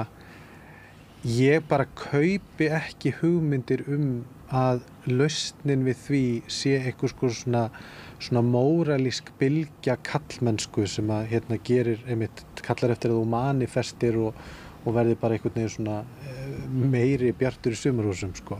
Þurfum við nokkur að hafa ágjörð því? Málið sett í nefnd. Já, og við vitum alveg hvað kemur út úr því, ekki neitt. Það eitt af þessum. En eins og náttúrulega, það örvænting í samfélaginu, en það út af mörgum öðrum ástæðum. Það meðal annars út af valdtöku kvenna. Allt í nú bara karlmenn átt að segja á því að það bara fullt af konum sem eru konum með fullt af völdum í kringum hann og það bara algjörlega þvert á hugmynd þeirra að þeir eigi að vera þessi sterki aðili. Sá sem skaffar og ræður. Það ógnar þeim. Síðan erum við farin að fá pestir. Það nú bara nokkuð nýtt. Við höfum ekki fengið almennilega pestir í nokkur áratugi. Og það skekur allt samfélagið. Og svo erum við bara farin að sjá stríð sem nálgast okkur, þó það sé búin að vera 100 stríð í gangi í heiminum frá því að stóra styrjöldin síðasta hætti. Og allt í einu þegar hún kemur nær okkur bara komin inn á Evrópukortið þá verða bara allir skelfingu losnir. Af því að það hækkar verð á timbur og stáli, en það hefur gerst áður. Þannig að það margt sem að skekur þennan formal heim karlmennsku hugsjóna og hugsjónar í samfélaginu. Ég hef stundum nefnt að þegar þú varst að tala svona upplýsu kvenna að þegar pabbi fór út á vinnumarkaðinn þá var hann kannski að keppa við 10% af konum. Þegar ég fór út á vinnumarkaðinn þá var ég kannski að keppa við 50% af konum. Þegar sonur minn fór út á vinnumarkaðinn þá voru bara 100% af konum komin á vinnumarkaðinn. Og þetta náttúrulega allt annur veröld að ef það vantaði verkstjóra í frystihús norður í landi þá var hringt í eitthvað dreng og hann var sóttur inn í unglingaherbergið og passaði upp og sendur þangað norður. Það ekkert gert lengur, það ekkert verið að hringja inn kallana. Þannig að kallakúltúrin er kannski bara alveg eins að það bara ekkert verið að kalla á eftir okkur.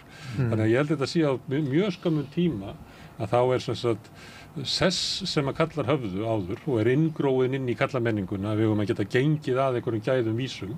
Að þau gæðu eru ekki að samaskapi þótt að kallar hafi kannski forskot á við konur á mörgum sviðum. Það var ekkert í líkingu við breytingunni sem eru orðið á milli veruleika föður míns og sonar míns. En það ekki líka ástæðan kannski fyrir því að kallar eru ekki að fara jafn mikið í háskólanám eða hlutvallar hefur byrjast þegar þeir bara ná sér í sömu laun eða herri án þess að vera með prófgráði? Ég meina, það hlýtur að hafa áhrif. Ég meina, konur þurfa bara að mennta sig margfalt á við okkur til þess að ná. Það fengi ekki til, það voru gabbaðir í mennta. Það var sagt að þið þurfa bara að mennta ykkur, svo fóru þeir að mennta sig og það hekkuði ekki laun. Ég að segja það, skilur. Þá þurfa að bæta 2 árum bara við og þá fyrir kennsluréttindin og ná þetta og þá ertu komið. Það gerði því. En ég bara segja ég kaupi það ekki að lausnin sé eitthvað svona móralísk hræðsla við það að karlmennska segja deyja. Ég held að ég er ekki að tala um að karlmennska deyja, ég er bara að segja fyrirmyndir karlmanna að lifa sem karlmaður í þessu samfélagi að það er fyrirmyndir sem við höfum eins og við erum búin að ræða hér. Það gagnast okkur ekki og ég býst við að það sem að þú ert að segja að meiri hlutin af þessum fyrirmyndir sem við höfum það bara gagnast okkur ekki. En hvað er þá endurnýjunin á En ég meina það eru samt þú ert með fyrirmyndinar bara krakkarnir eru þóttir fyrirmyndinar eru samt á heimilunum á þessu ég meina það kannski ég meina á einhverjum tímapunkti þá gerist það að þú hefur miklu minni áhrif á hegðun barnanna heldur en bara vinur og jafningjar og einhverjar hugmyndir utanfrá en svo skilar þetta sér alltaf að einhverju leyti líka og þú kannski fattar það ekki fyrir mörgum árum síðar að það er eitthvað sem þú gerir þetta svona að því að þú hafðir þessa fyrirmynd þarna og ef ég hugsa þetta út frá því þá hef ég engar áhyggjur af karlmennsku og karlmennum. Bjarni? Það er tvennt sem að annars vegar þetta sem að segja skort vegna þess að hugmyndin skortin og hugmyndin þess vegna mér svolítið ég vil bara andæfa því að það er náttúrulega algjörlega ljóst af bara vísindalegum náttúruvísindalegum upplýsingum að við lifum í heimi þar sem að náttúrulegur fjölbreytileiki visskerfislegur fjölbreytileiki hefur falnað það er ég held ekki að það sé deilt og ég held ekki að það sé deilt að neinu fólki sem að raunverulega er að leita lausna. Það voru ekki bara að deila það að við sitjum upp með loftslagsbreytingar og vistkerfisvanda mannavöldum. Ég held að við ættum ekki, ég vil bara ekki ganga frá þessu rauðaborði. Það eru svona fullir það. Já, það er til þær raddir. Það eru mennsand sem að halda því fram að þetta sé bara bull og vitleysa og þeir hafa hátt. Já. Og þeir hafa greiðan aðgang að opinberu umræðu. Nákvæmlega. Og segja líka, ef þetta er vandamál, að þá munum við redda þessu. Já, og það er nefnilega það, og það er þessi að við skulum í alvöru lifa tíma, þar sem fólk komist upp með það að staðhæfa að svart sé hvítt. Það eru borðleggjandi staðreyndir og ég bara neita að standa frá rauðu borði hér, öðru svona að segja, það eru borðleggjandi staðreyndir að við höfum umgengist náttúrulegt umhverfi okkar með þeim hætti að menning okkar situr uppi í vistkerfis gjaldþroti. Það er staðreynd og við erum ekki borðamenn fyrir því sem við höfum gert og þó til sig fólk sem haldi fram að jörðin sé flöt, þá er hún hnött og en það að segja hins vegar í öðrum anda og með annari menningu, við erum stödd í veislu. Já, við skulum virkilega koma auga á það. Það er nefnilega nóg til. Það sem er vandinn er það og það er það sem að trillir okkur gera verkum að við þolum svo illa við. Það er bara til eitthvað sem heitir réttlæti. Og hinn stóri vandi menningarinnar okkar er sá, held ég, að við höfum komist einhvern veginn samið okkur bara niður á það. Heyrðu, þetta er svo flókið með réttlæti, við skulum ekki vera að tala um það, við skulum bara tala um hagsmuni. Og leið búið að segja það, þá bara réttir einmitt Frikki kallan pönd og segja já, ég veit nú margt um hagsmuni og hann sá að ég ætla að ganga eftir mínu en svo er bara eitthvað varðandi manneðlið. Það eru takmörk fyrir ójöfnuðunum sem við getum borið og fyrir því eru líka félagslegar og mjög vandaðar rannsóknir sem að hafa til dæmis sem að skoða bókina The Spirit Level sem er bara margþekkt og mjög mögnuð, þar sem eru færðar mjög miklar líkur að því að samfélag sem búa við visst magn af ójöfnuði eru bara líklegir til þess að sitja uppi með alveg fjölþættan vanda þar sem er bara skortur á félagsauði,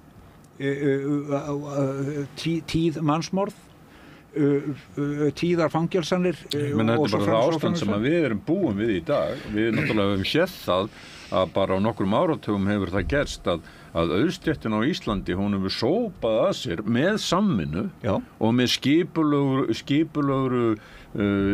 skipulagri neðanjarðarstarfsemi og ofanjarðarstarfsemi og með tiltrú almenning sem hefur kosið þessi upplifið sig, að þá erum við bara farnir að sjá það að það er bara ekki nema lítill hluti þjóðarinnar sem á meiri hlutan af öllum eignum í landinu. Og hvað veldur því að við tortryggjum almannahag en viljum raunverulega og styðjum hagsmuni hérna fá á kostnað fjöldans? Hvað er það?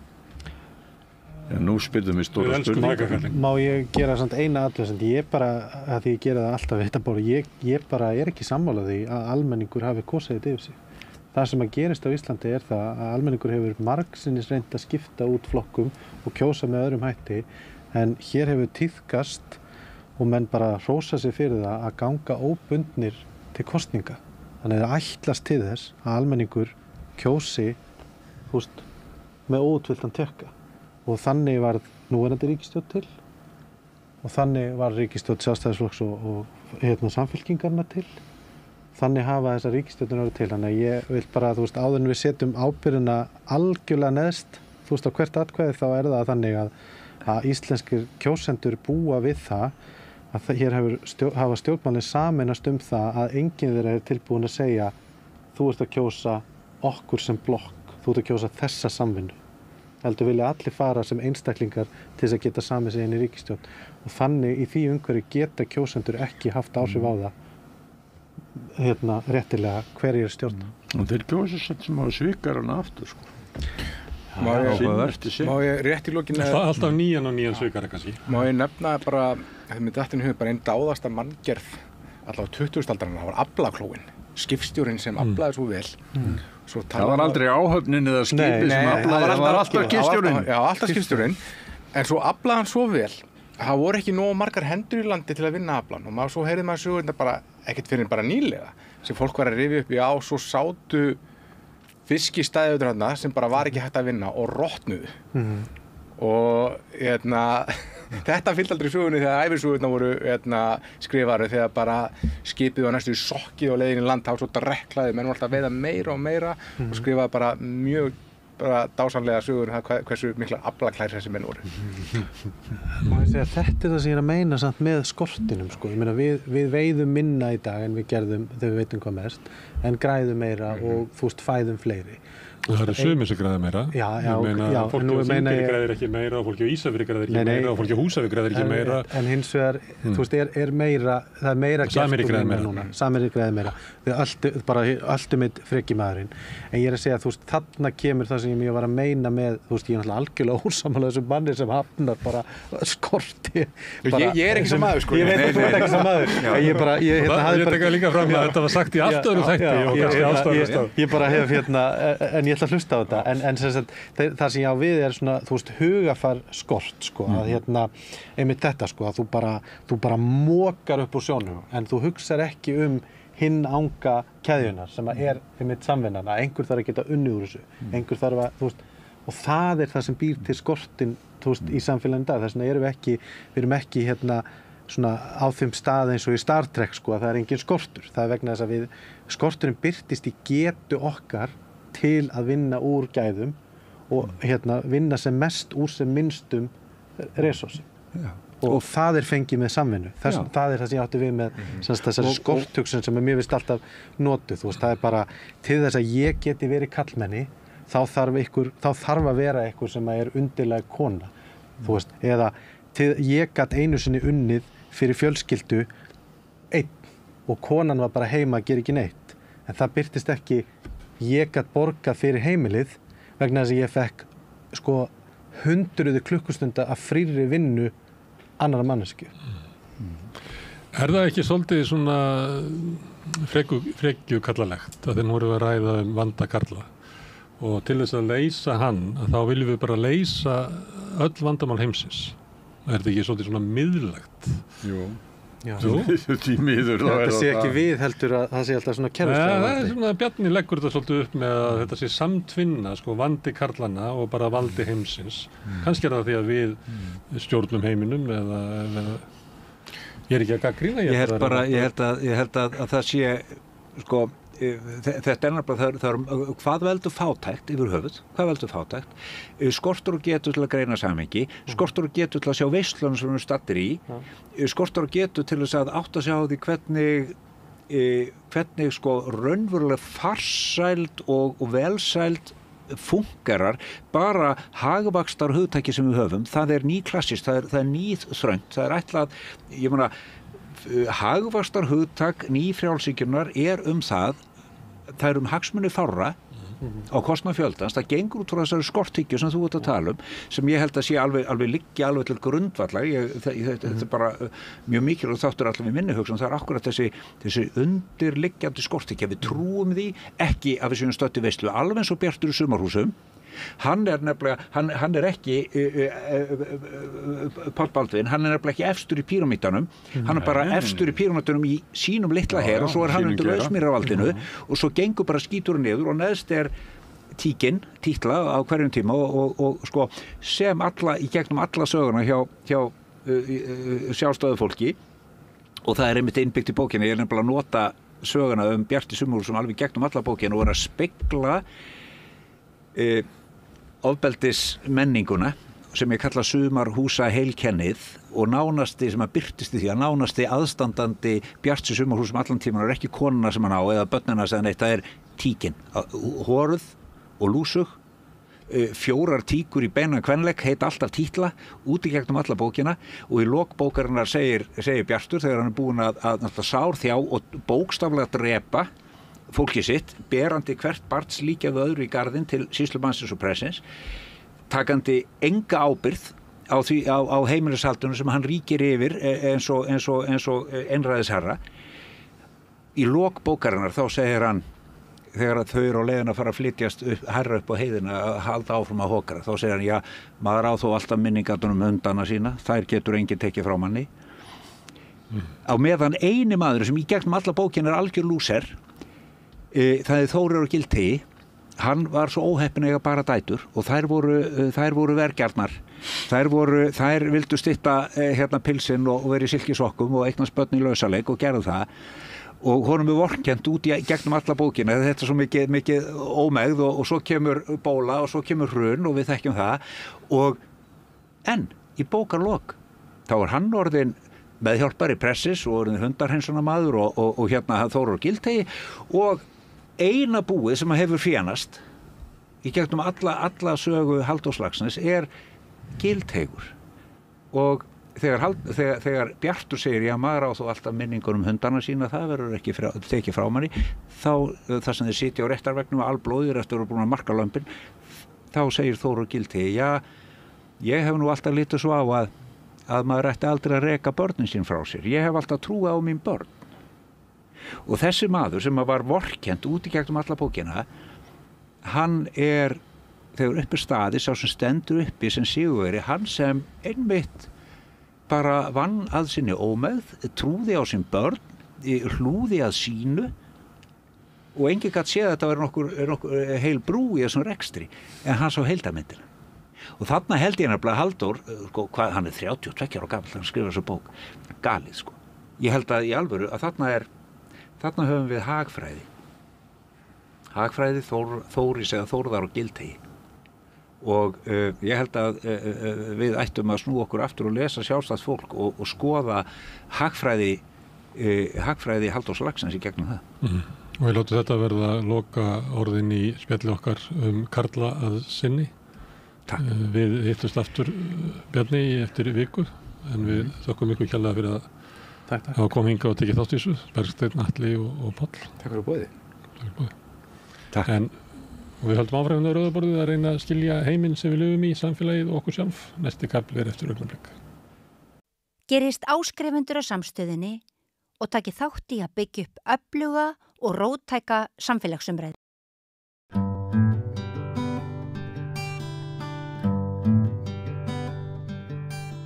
Komið sæl og verið velkomin að rauðaborðinu. Hjá mér komin alveg bara stórskotalið náttúruverndarsinna, umhverfisverndarsinna og við ætlum að ræða stöðu hver staðan í dag. Það var verið að loka fyrir samráðsgátt þar sem að fagfólk og áhuga fólk gat sent inn athugasemdir við aðgerðaráætlun stjórnvalda í hvað kallast það? Loftslagsmálum, umhverfismálum, orkumálum. Loftslagsmálum. Hér komin Þorgerður María Þorbjarnardóttir, formaður Landverndar. Hei, hei. Árni Finnsson, formaður Náttúruverndarsamtaka Íslands. Auður Önnu Magnúsdóttir, framkvæmdastjóri Kvenréttindafélags Íslands. Og Guðmundur Steingrímsson, umhverfisfræðingur og varaformaður Landverndar. Verið velkomin og takk fyrir að mæta hérna og svona eiginlega þið eruð svolítið, já, setja okkur inn í stöðuna, þið eruð svolítið fersk, það ekki, eftir að hafa, það ekki það, þið eru náttúrulega alltaf fersk, en þið eru nýbúin að svona virkilega reyna, það ekki, setja fingurinn á vandan, svona hvað að helst hjá, í þessari aðgerðaráætlun stjórnvalda. Getið nokkuð áður þið farið að kannski segja nákvæmlega frá hvað ykkar sérstaklega fjall, því það er svo frábært að vera með mismunandi hópa, þannig að það koma athugasemdir frá mörgum áttum. Áðurnum förum inn í svona hvar ykkar sérstaklega sjónarhorn kemur að, getið þá bara svona almennt aðeins greint stöðuna fyrir okkur, hver er staðan í þessu máli núna, af hverju þarf að gera alvarlegar athugasemdir? Já, ég er ekki viss að fersk sé rétt orðið til að lýsa því hvernig manni líður þegar maður einhvern veginn kemur upp úr kafinu eftir að vera ofan í þessum blaðsíðufjölda og aðgerðafjölda sem er eiginlega meira og minna allir á hugmyndstigi. Hjá ófjármagnar, já, sem sagt það er bara ekki búið að fjármagna aðgerðirnar, það er ekki búið að útfæra þær, þetta er bara svona svolítið óskalisti án fjármagns, þannig ég er ekki mjög fersk komandi upp úr því, en auðvitað hefði maður viljað koma bara inn í miklu fyrr. Þetta var þannig að einhvern veginn atvinnulífið var með frá degi 1 og svona almenningi var haldið frá. Sem sagt náttúruverndarsamtökum, stéttarfélögum, neytendasamtökum, öllum svona almenningssamtökum og svo almenningi bara sjálfum sem að geta svona tekið þátt að mínum mati, senda inn athugasemdir og svona meðan þetta í mótunum. Við komum öll bara að einhvers konar hugmyndahlaðborði og eigum að skrifa umsögn og þannig eru örfáar aðgerðir sem draga saman og örfáar aðgerðir sem eru fjármagnaðar og eiginlega ennþá færri aðgerðir sem eru fjármagnaðar ef að svona frá litið því hvaða aðgerðir fjármagnaðar með styrkjum úr orkusjóði sem ég veit ekki hvort það er megnir að styrkja öll þau verkefni sem að lofað að verði og muni skil samdrætti í þessari aðgerðaáætlun. En þegar þú leist yfir þetta fyrst og sást þetta var svona einmitt bara eins og kynningar glæri sjó til þess að kynna eitthvað sem nú þegar búið að ákveða verði þó á frumstigi, þetta svona furðulegt plagg virðist vera. Þér hafa ekkert fallist hendur, þú eru ákveðið samt að láta vaða og leggja mikla vinnu í að gera athugasemdir. Þú lítur þá að hafa trú á því að einhver taki mark á því eða? Já, ég var ekki hér og var ekki formað landverndar ef ég var ekki með svona ákveðið drifkraft í því að reyna að koma hlutum á framfæri og bregðast við hlutum. Ef ég væri búin að gefast upp þá væri ég ekki hér. En Árni, þú hefur ekki gefist upp, þú ert búin að vera manna lengst í þessum bransa og hefur trú á því að stjórnvöld muni, þóttu hafi haldið ykkur frá sem sagt, hingað til og bjóði síðan upp á þessar formlegu leið að senda inn einhverja svona athugasemdir. Hefur trú á því að það verið tekið mark á ykkar vinnu? Ég veit það bara ekki, ég held að stærstu mistökin sem að umhverfisráðherra gerði og ríkisstjórnin, það var að halda úti öllum frjálsum félagasamtökum, hinu borgarlega samfélagi. Það sem sagt stofnaði einhver grúpa með 2 milljóna króna framlagi frá ríkinu, heiti Grænvangur og þessir aðilar, þetta fyrirtækin, atvinnulífið, þeir fá sérstakan aðgang. Svo þegar aðgerðaráætlunin er tilbúin þá segja samtök atvinnulífsins, nei, við getum ekki verið með í þessu. Og ráðherra var bara hnífinn í bakið. Ef hann hefði skírskotað til almennings og fólk fengi að vera með í þessu samráði frá upphafi en ekki bara þegar að búa að skrifa einhverja langa skýrslu, þá þetta mínu viti heppnast miklu betur. En svona hvað var þar skýrsluna sjálfa, þá var stærsti ágallinn sá að skorti markmið. Það var draga úr losunum einhver 35–45% fyrir 2030. 45 vel gengur en 35 ekki gengur. Þetta það vel sömu tölur voru kynntar fyrir 4 árum. Þannig að þetta ekki mikið. Fyrir utan það náttúrulega síðan þá hefur ekkert dregist saman eins og lofað var þá þegar sú aðgerðaáætlun var sett fram að myndi gerast. Þannig að af hverju gerist það ekki og hverju þarf að breyta, það fylgir ekki þessari aðgerðaáætlun. En má ég aðeins spyrja þetta sem voru að segja, samtök atvinnulífsins stinga ráðherra í bakið.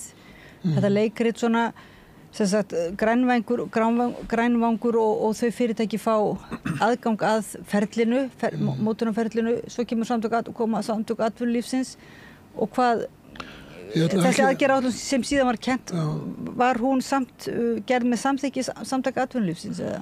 Það var að gera greinarmun á grænvangi annars vegar sem þá þessi vettvangur fyrirtækja atvinnulífsins sem að ríkisstjórnin kostar einhverju leyti og á að vera í þessu samráði atvinnulífs og ríkisstjórnar og hins vegar samtökum atvinnulífsins sem hafa og SFS bara sagt við ætlum ekki að draga úr losun. Það ósanngjarnt, þetta óraunhæft. Við erum svo góð að því við erum með svo mikla endurnýjanlega orku hér á Íslandi. En ef allur heimurinn losaði jafn mikið og Íslandingar á hvern íbúa, þá erum við löngu steikt. Við losum mjög mikið Íslandingar. Þótt við séum með hátt hlutfall endurnýjanlega orku, þá orka notuð til að menga til dæmis og ég held að atvinnulífið samtök atvinnulífsins þyrftu að vera ögn svona óvarari, lítillátari en það í þessum umsögnum sínum. En Auður Önnu Magnúsdóttir, þú starfaði nú lengi á þessu vettvangi, ert núna komin yfir á svolítið annan vettvang sem samt sama, það réttlætisbarátta sem að náttúrulega grænum málum fjalla um hagfræðin, fjalla líka um réttlæti og þú skrifaðir samt, tókst þátt í að senda inn, þú slítur þig ekkert frá þessu málaflokki? Nei, alls ekki og sko aðgerðir gegn loftslagsbreytingum, aðgerðir svona aðgerðar áætlun varðar náttúrulega allt samfélagið og eins og Þorgerður og Árni sögðu þá náttúrulega algjörlega út í hött að útiloka frjálsfélagasamtök frá því að móta svona áætlun og þar að auki algjörlega óljóst hvað verður þessar athugasemdir sem við erum að senda inn. Við sáum það síðast þegar aðgerðaráætlun var sett fram og við sendum inn athugasemdir. Það var ekkert að sjá hvað varðum athugasemdirnar. En bara svo ég nefni dæmi út frá jafnrétti og kynjasjónarmiðum, hvers vegna það gríðarlega mikilvægt að bjóða félagasamtökum að borðinu til þess að móta eitthvað sem að skipti samfélagið allt máli, að þá var kvennanefnd Sameinuðu þjóðanna sendi athugasemdir til Íslands það að kynjasjónarmið skorti við mótun og framkvæmd á stefnum og áætlunum loftslagsbreytingar og þetta var 2022 held ég. Umhverfisráðuneytið ákveður að taka ekki mark á þessu, okkur ekki búið til neins samráð. Svo sjáum við að það sett í innganginn að aðgerðaáætluninni að aðgerðirnar hafi verið rýndar út frá jafnréttismálum og einhverju fleiru. Svo les maður í gegnum matið á hverju áætlunum og áhrifum sem að það að hafa á jafnréttismál. Ekki einu sinni nefnt jafnréttismál. Þetta sýnir bara gríðarlega stóran galla á þessu. En það sem náttúrulega þetta aðgerðaráætlun sem að hefði verið kannski trúlega að setja fram árið 2000, 2003 kannski.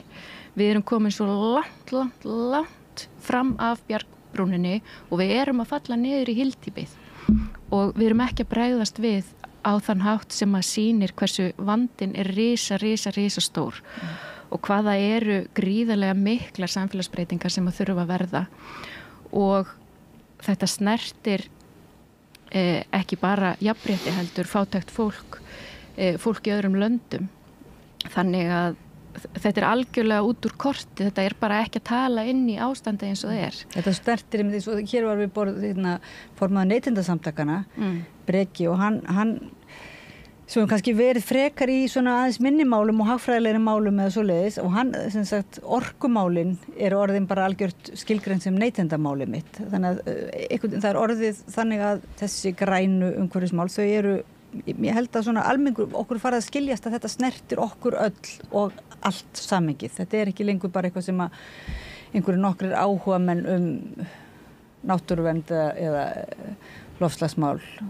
En þú segir að vanti aðgerðaráætlun en samt sem áður dálítið svona ég teki, það nú dálítið það ekki bara einhver varnarstaða því að það mjög mikið stjórnvöld fara fram með mjög ákveðna hugmyndir sem sagt orkuskiptin og það eru nokkur mál sem að gefa til kynna að það sé virkilega verið að í íslenskum dugnaði að bregðast við og bara ganga frá þessum málum en samkvæmt því sem ég skildist þá eins og þið og fleiri sérfræðingar eru gersamlega ósammála þessari aðgerðaráætlun og þessu ægilegu sóknarfæri stjórnvalda og umhverfisráður og þú hefur nú svolítið talað einmitt á móti þessum orkuskiptapælingum ekki komið? Nei, ég ekki móti orkuskiptum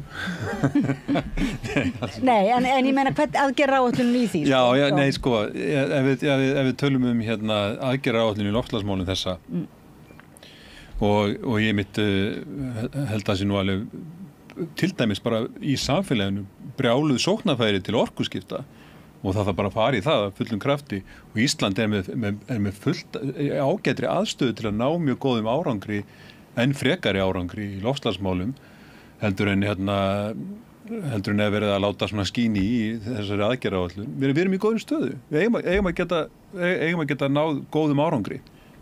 Eigum að geta gert það. Svo kemur svona aðgerðaáætlun og bara í titlinum byrjar maður að vera ósammála eftir að hafa lesið yfir þetta. Þetta er ekki aðgerðaáætlun. Þetta er bara ekkert það. Hvað á þetta að vera?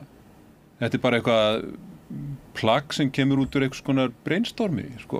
Þetta er bara alls konar pælingar og ekkert fjármagnað og maður hugsa bara sem er sorglegt að við semst búum við það í þessu samfélagi að það er bara stjórnvöld sem ráða för sem hafa í raun og veru ekki metnað í þessum málum eða trú á því að það sé hægt að ná metnaðarfullum markmiðum sem hafa þó verið sett.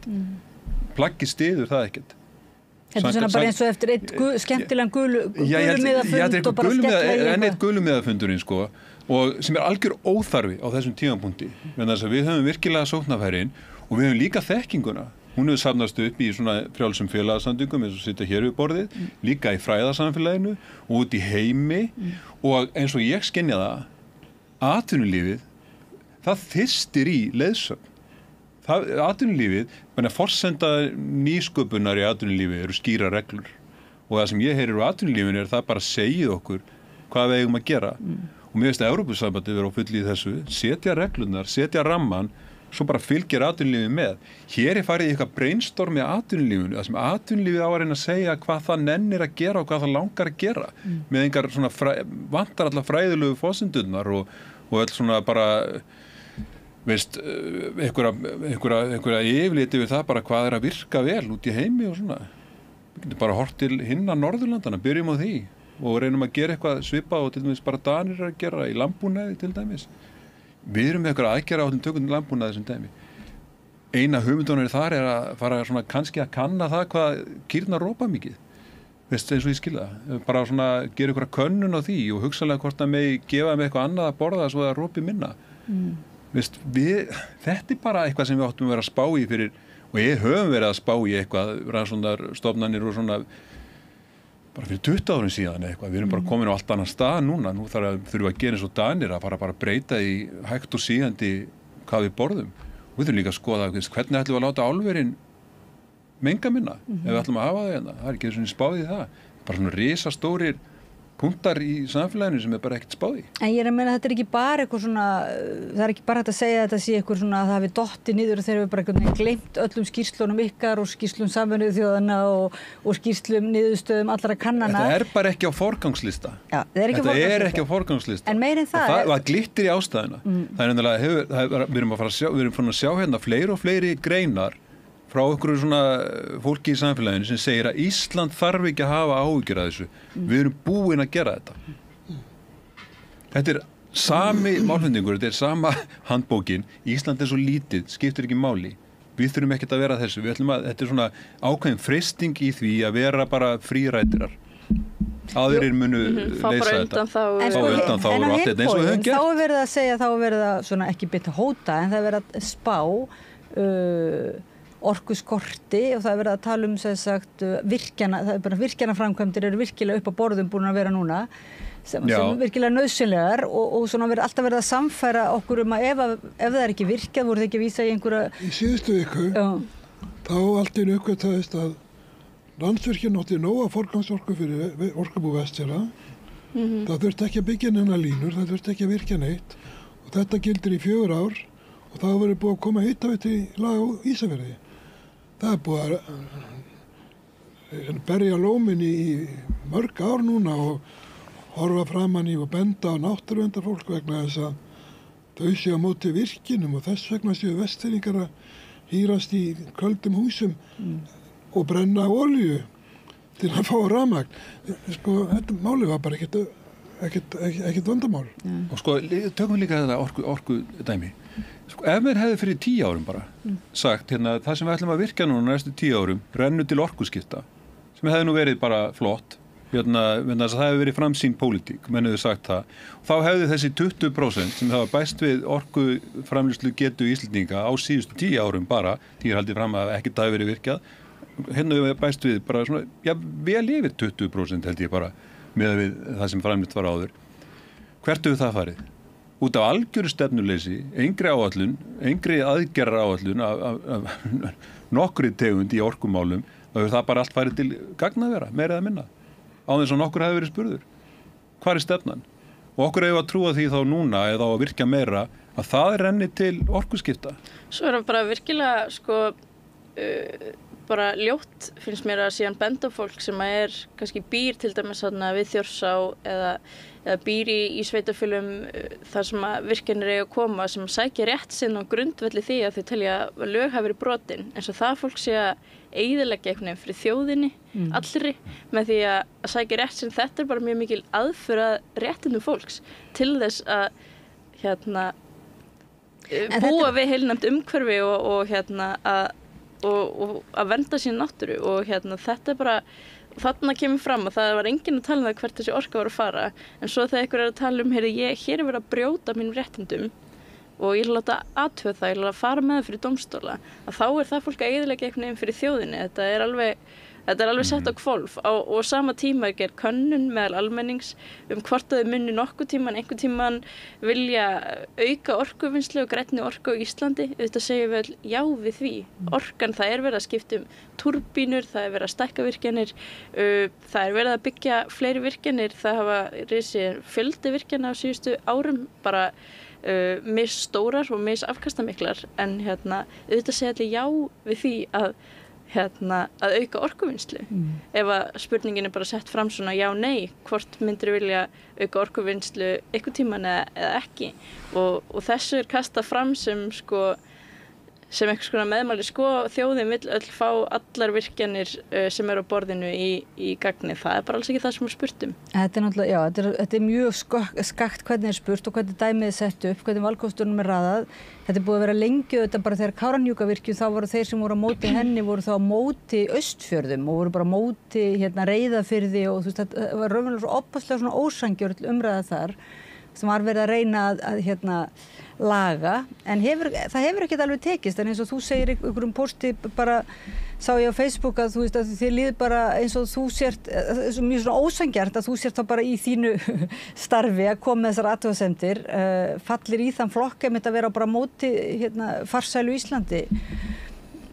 Já og það er enda mála upp þannig og það er auðvitað eitthvað sem að er bara ljótt að gera og það er ekki borin virðing fyrir bara þeim sjónarmiðum sem eiga fullan rétt á sér.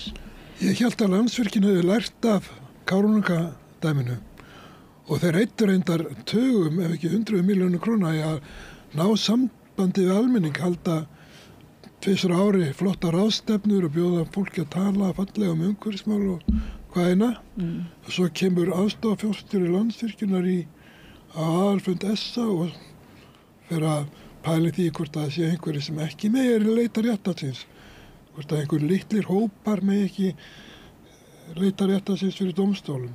Þetta er ótrúlegt.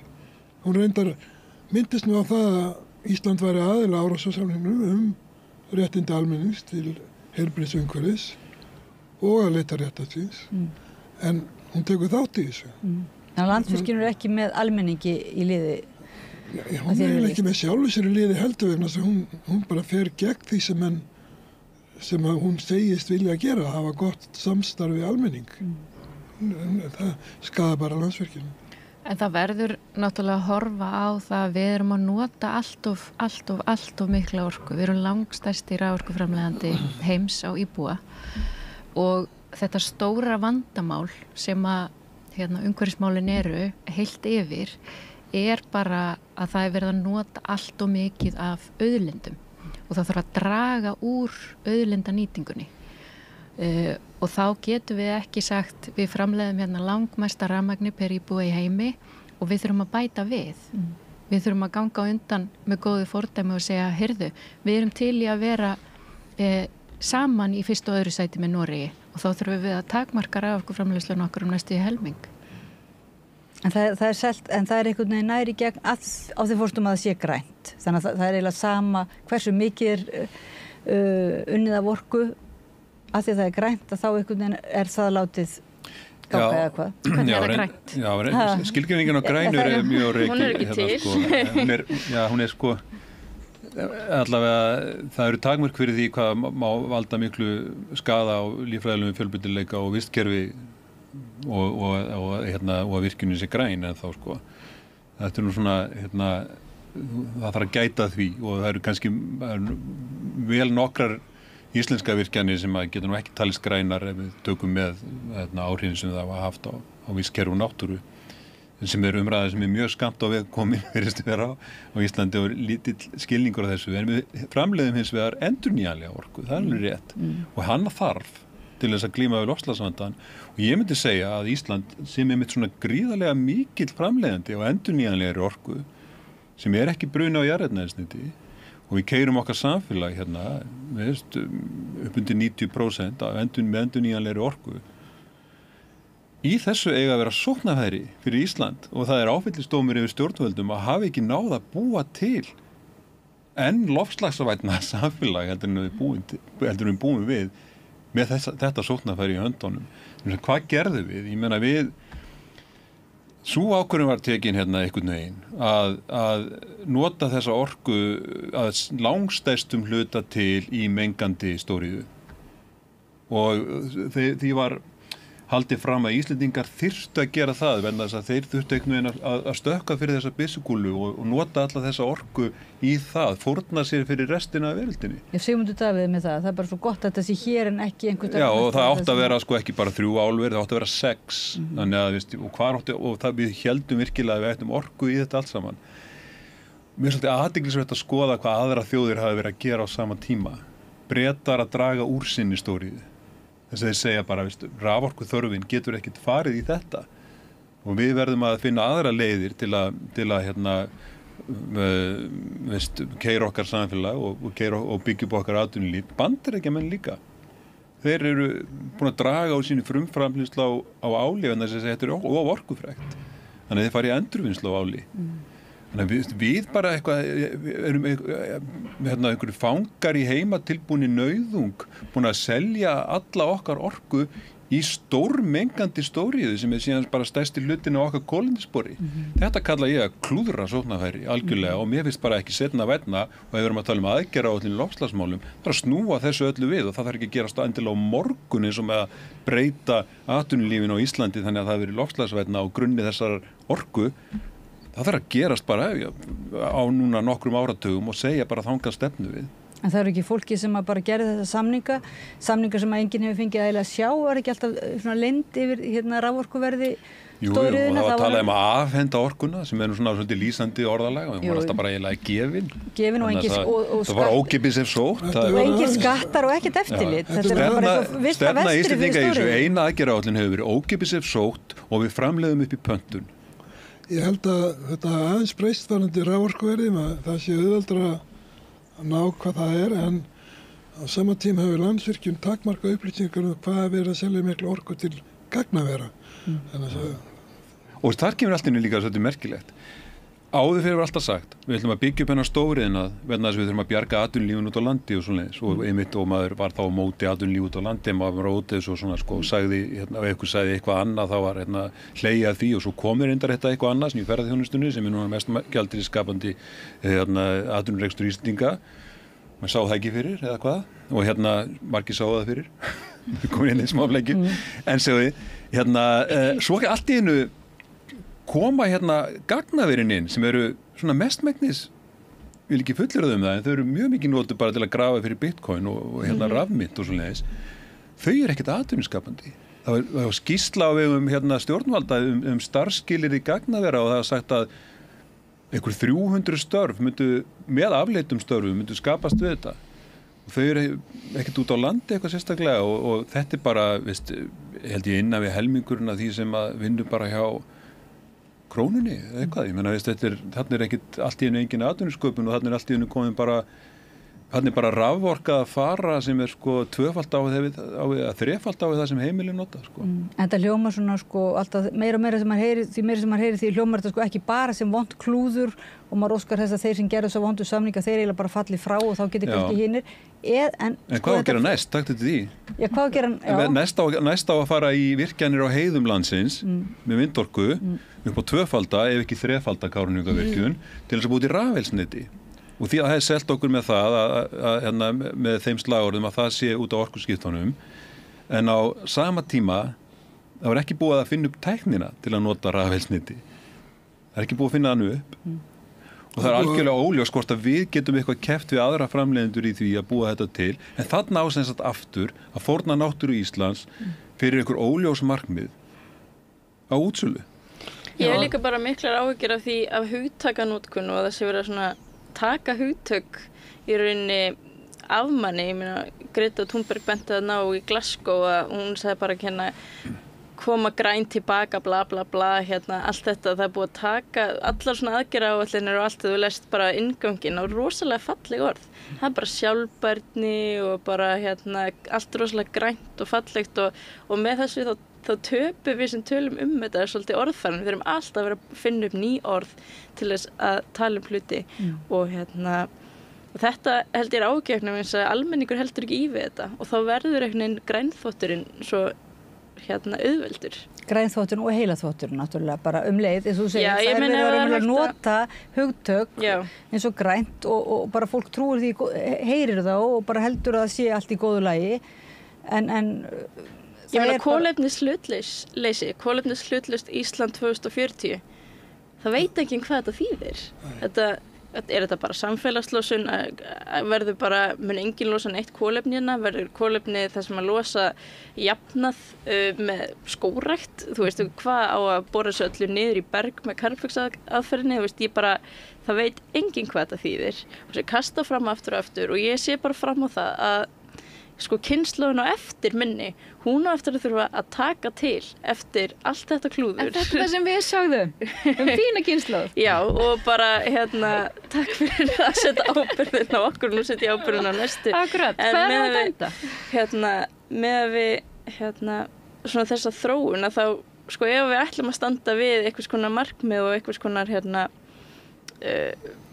eitthvað svona viðbrögð við loftslagsbreytingum, við ætlum ekki bara að hleypa þessu áfram, þá er það það þarf að bregðast við núna en eftir því sem það líður lengra þá verða mótvægis eða sko aðlögunaraðgerðir miklu dýrari, þá þarf að fara í miklu fleiri aðlögunaraðgerðir og með því að humma þetta svona af sér þá erum við alltaf bara að kasta boltanum áfram á næstu kynslóð og það er bara, þar komum við inn á þetta kynslóða ójafnrétti. En þá einmitt Auður Önnu, ég man eftir viðtali við þig, ég man ekki hvort það var fyrir 2 árum, 3 árum, 4 árum þar sem þú varst bara mjög skýr og varst að eiginlega bara útskýra algjörlega og mannamáli hvað þetta fjallaði og orkuskiptin og einmitt þessi orkuþörf og settir þetta, hvað þetta væri raunverulega verið að búa til svona einhvern veginn falskan valkost og raunverulega nota svona óttastjórnun svolítið, þú veist, ef við tækjum ekki þann valkost sem að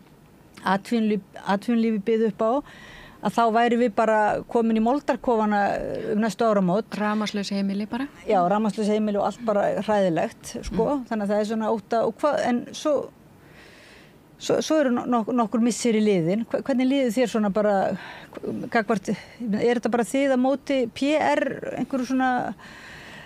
einhverjir PR skrifstofum eða? Já, eins og Þorgerður var að tala þá er þetta risastórt áróðustríð sem er í gangi. Og við erum bara, ég vil ekki kalla okkur lúða, en þú veist, við höfum ekki rosalegt fjármagn á baku okkur og ekki stórar PR-skrifstofur eða neitt. Og þetta snýst náttúrulega það að það eru mjög fjársterkir aðilar og valdamiklir sem að vilja græða pening núna eða eftir 5 ár og láta kynslóðina á eftir borga síðan fyrir það. Og þetta er það sem var líka í gangi þegar ég var 15 ára og var að byrja að kynna mér þessi mál. Að þá voru líka kallar sem að vildu, og konur, sem að vildu vera rík eftir 5 ár og láta mig og mína kynslóð borga fyrir það í dag. Þetta er bara sagan endalaus og við höfum ekkert fæst áfram. Ég held að eina ástæðan fyrir þessu er að almenningur er óttasleginn. Fólk styður aðgerðir. Almenningur vill að hlutin breytist til þess betra og svo koma fyrirtækjum og segja við ætlum að virkja græn orku, það hljóma bara vel hjá Pétur Páli og þess vegna er svo auðvelt að koma inn með einhver falleg loforð þannig að almenningur vill heyra slíkt og það kostar ekkert En það líka þetta, þú veist, það eina sem við ætlum að breyta að við ætlum að taka út í jarðefnaeldsneyti, vera áfram með þetta klikkaða samfélag sem að notar auðlindir jarðar umfram það sem hún getur endurnýjað og við ætlum bara að taka jarðefnaeldsneyti og setja rafeldsneyti í staðinn, case closed, bara búið og það við þurfum ekki að hugsa meira málið. Það var bara verið ekkert mál.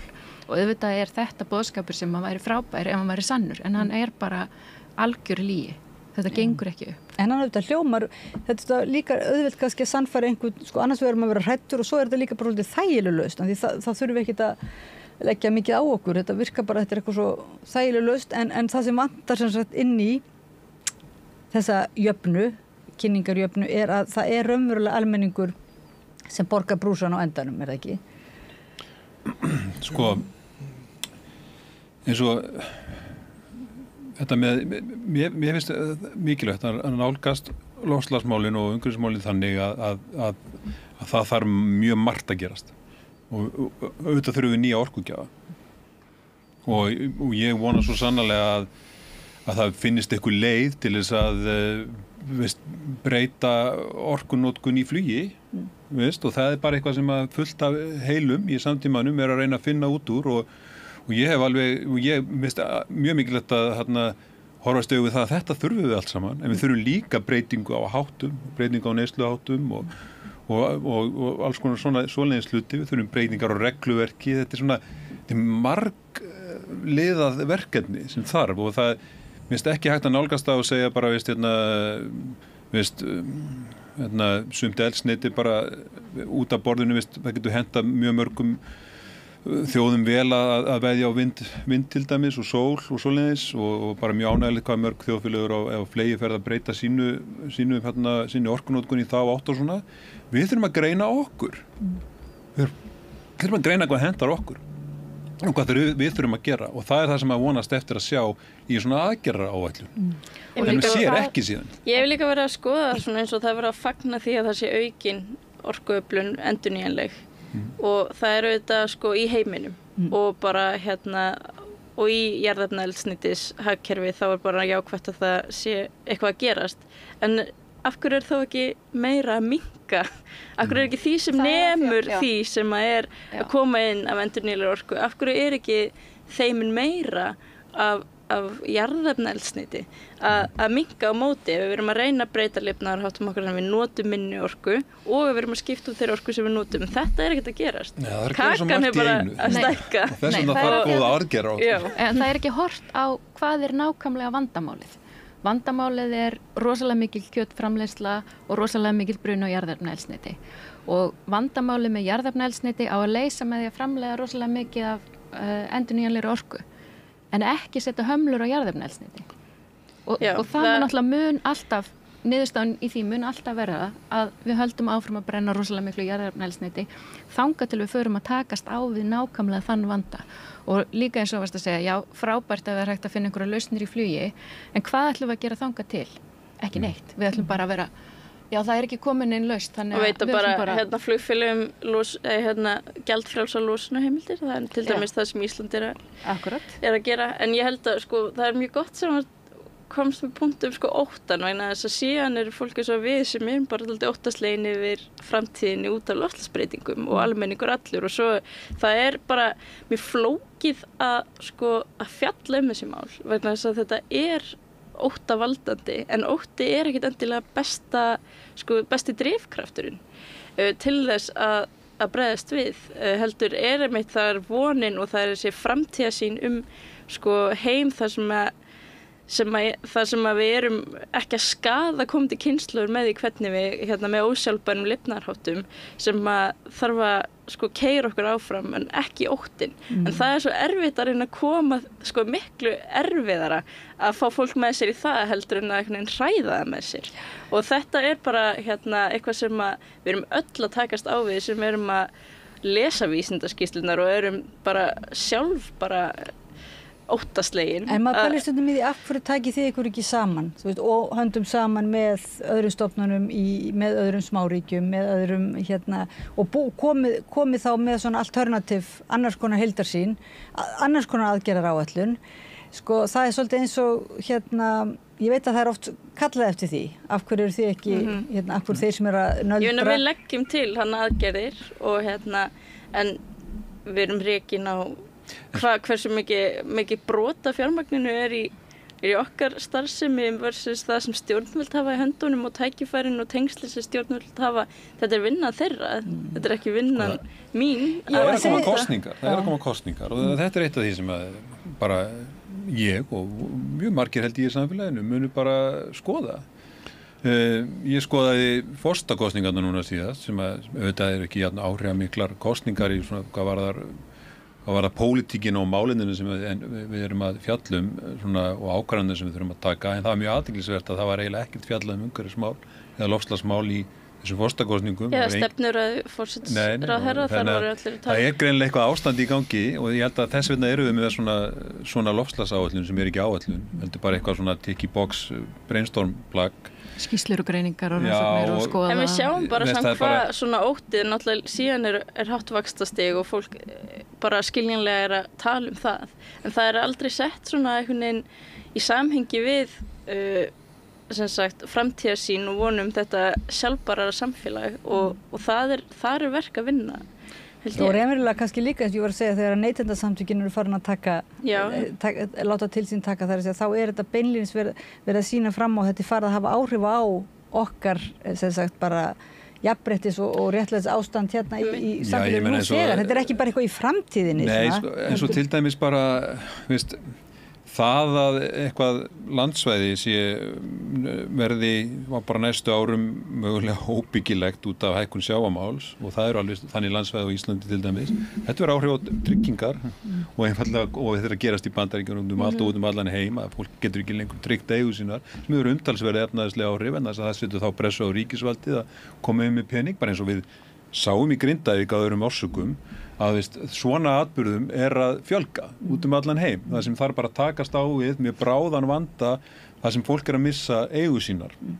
Þannig að þetta er bara eitthvað sem hefur augljós áhrif og svo hefur þetta áhrif á aðfangakeðjuna þannig að fólk fær ekki lengur, fyrirtæki sem er að flytja inn, þau fá ekki hráefnið til þess að flytja inn og það veldur ákveðnum svona skorti út af loftslagsbreytingum sem veldur síðan verðbólgu þannig að það hefur komið svona loftslagstengd verðbólga og það sem ég hef áhyggjur af er að við munum svona í náinni framtíð að núna þegar þetta er alltaf gerast þá verði ákveðin þreyta í umræðinu og fólk vilji ekki tengja þetta við loftslagsmál og fólk vil bara tala verðbólguna fólk vil bara tala fólksflutningana. Það er ekki þannig í framtíðin, þannig er það nú þegar. Þannig er það núna að fólksflutningarnir sem verða óhjákvæmilega frá löndum sem verða nánast óbyggilega út af hita og þurrki það er bara að kalla fólksflutningar og engin skilningur á því að henni nenna til að tala það að þetta er út af loftslagsbreytingum. Þannig ég spái því að ef þetta er alltaf farið til helvítis þá fer það fyrst til helvítis út af bara einhverjum hlutum sem